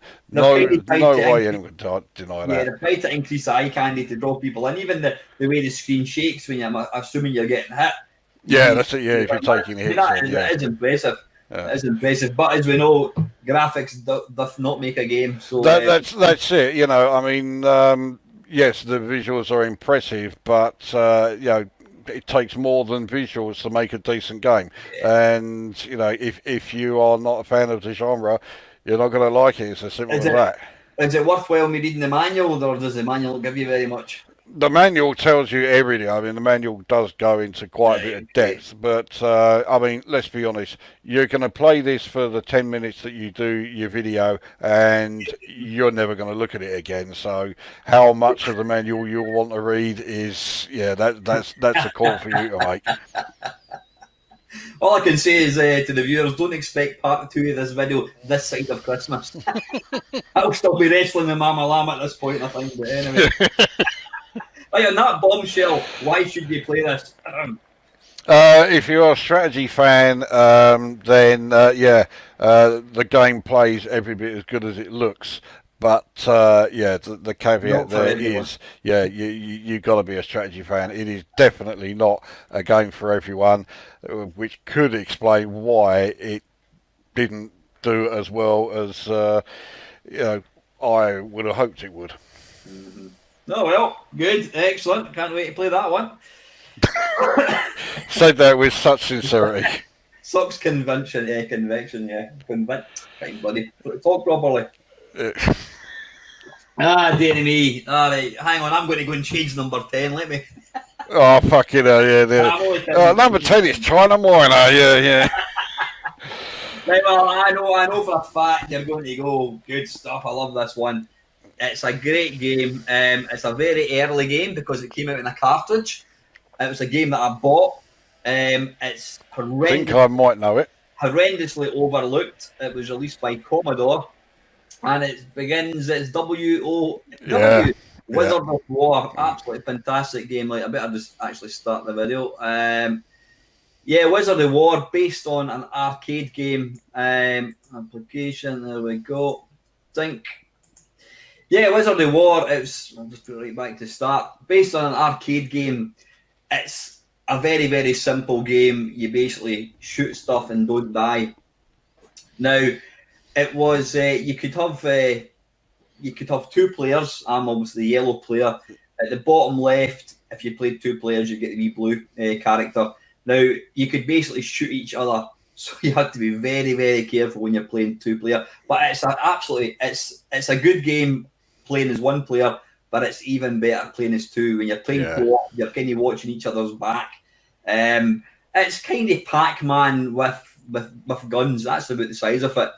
You've got a little radar at the bottom. Now that radar is actually quite functional because you'll see later on some of the baddies disappear. They're invisible. They'll appear for a second and then they'll disappear.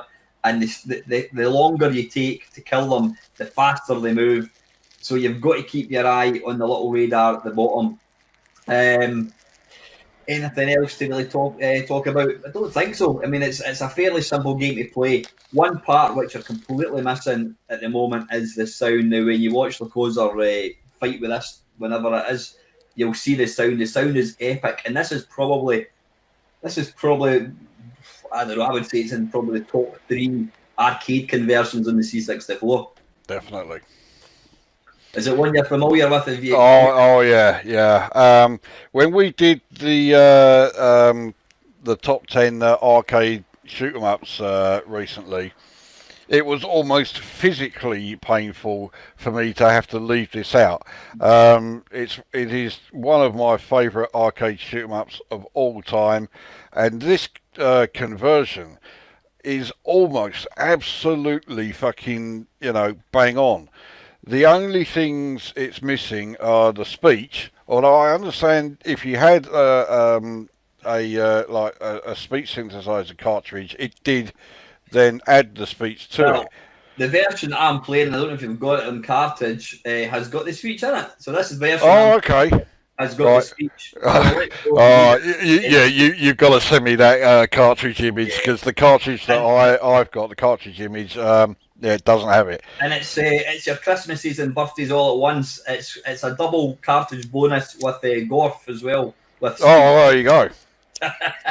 So I'll send that. But yeah, you see there, you've got the different baddies that appear, and then you've got, I don't know what the hell that is. It appears and it moves really fast. You get double score dungeons. The music is just awesome. It's like I don't even know how you'd pronounce how you would even categorize the music. It's really dramatic. It's one of these games. The music is just fucking awesome. It suits, Monty in the Run. The music is awesome because it's a great bit of music. The sound effects and music in this really, really, really add to the overall experience of it. Yeah, and again, they are really accurate, not only insofar as the actual tune, but also the actual sound generated. They are really accurate conversions of the coin-op original. Sound every bit as good. Yeah, just for the record, that is a laser that he's shooting out off in case anybody else thinks it's something else. Yeah. I think the only other thing that is missing from the conversion is the computer-controlled second player. Which in the coin-op was a big help. But I mean, I guess when did this conversion come out? Was it 80? It was 83. Yeah, and for an 83 conversion, they'd already done a phenomenal job. And I think, trying to then add I guess it would need some AI, even though it was quite rudimentary, because the computer-controlled player in the coin-op version, a lot of the time he wasn't much cop. So, although it was handy to have him around, you couldn't rely on him too much. But it would have helped things a bit. But that does not mean that the 64 conversion suffers in any way because he's not there. It is still I think, as you saying, it's one of the best coin-op conversions on the 64. I think it is the best coin-op conversion on the 64. Probably there's been a couple other games, but we'll talk about it at the moment. But yeah, I mean, in the fact it was 1983, it's just absolutely phenomenal. It almost lends itself perfectly to the C64. It plays to all the strengths. Yeah. It's one of those few games where I just can't find fault with it. Yeah, it's definitely a game where you had to be around back in the day when Wizards of War was around. As a coin-op, because if people hadn't seen it and they're looking at it now for the first time, you just know they're going to be saying, "God, that really looks shit," you know. But Play it, the play it, game, come back to me and tell me it's shit, because honestly, yeah. when I was playing this last night to record this video, I thought I actually forgot just what an epic conversion, not just like an epic conversion, what a fantastic game it is. Yeah, see, yeah, I was saying when we did the arcade coin ops, I really wish I'd included this instead of one of the five that I did choose. Yeah. Yeah, I've fucking loved this game from the And moment I first saw it's, it. you know, and it's one of these games, especially when you've only got one left like this. He's running about mental. You're trying to, and it's so random. His movement. You're trying to predict them. You're trying to. You think. I mean, this thing here. I think. I've The got him. Warlock, yeah. Okay. You try and get in a corner, and he'll fucking come up and just get you. Yeah, so yeah, he won't do it. You've got to go after it. You can't just sit there and wait for it to come to you because it won't do it. This was about the third game that I played. I actually do pretty well here. I think I get about 50,000 or something. But I'll tell you what, you're a damn sight better at this game than I am, that's for sure. It was a bit lucky. I mean, it's one of these ones you can just keep hammering the fire button, but you've got to be aware, because especially the longer you leave it, they start getting quicker and quicker and quicker. Yeah, so you can't hang around.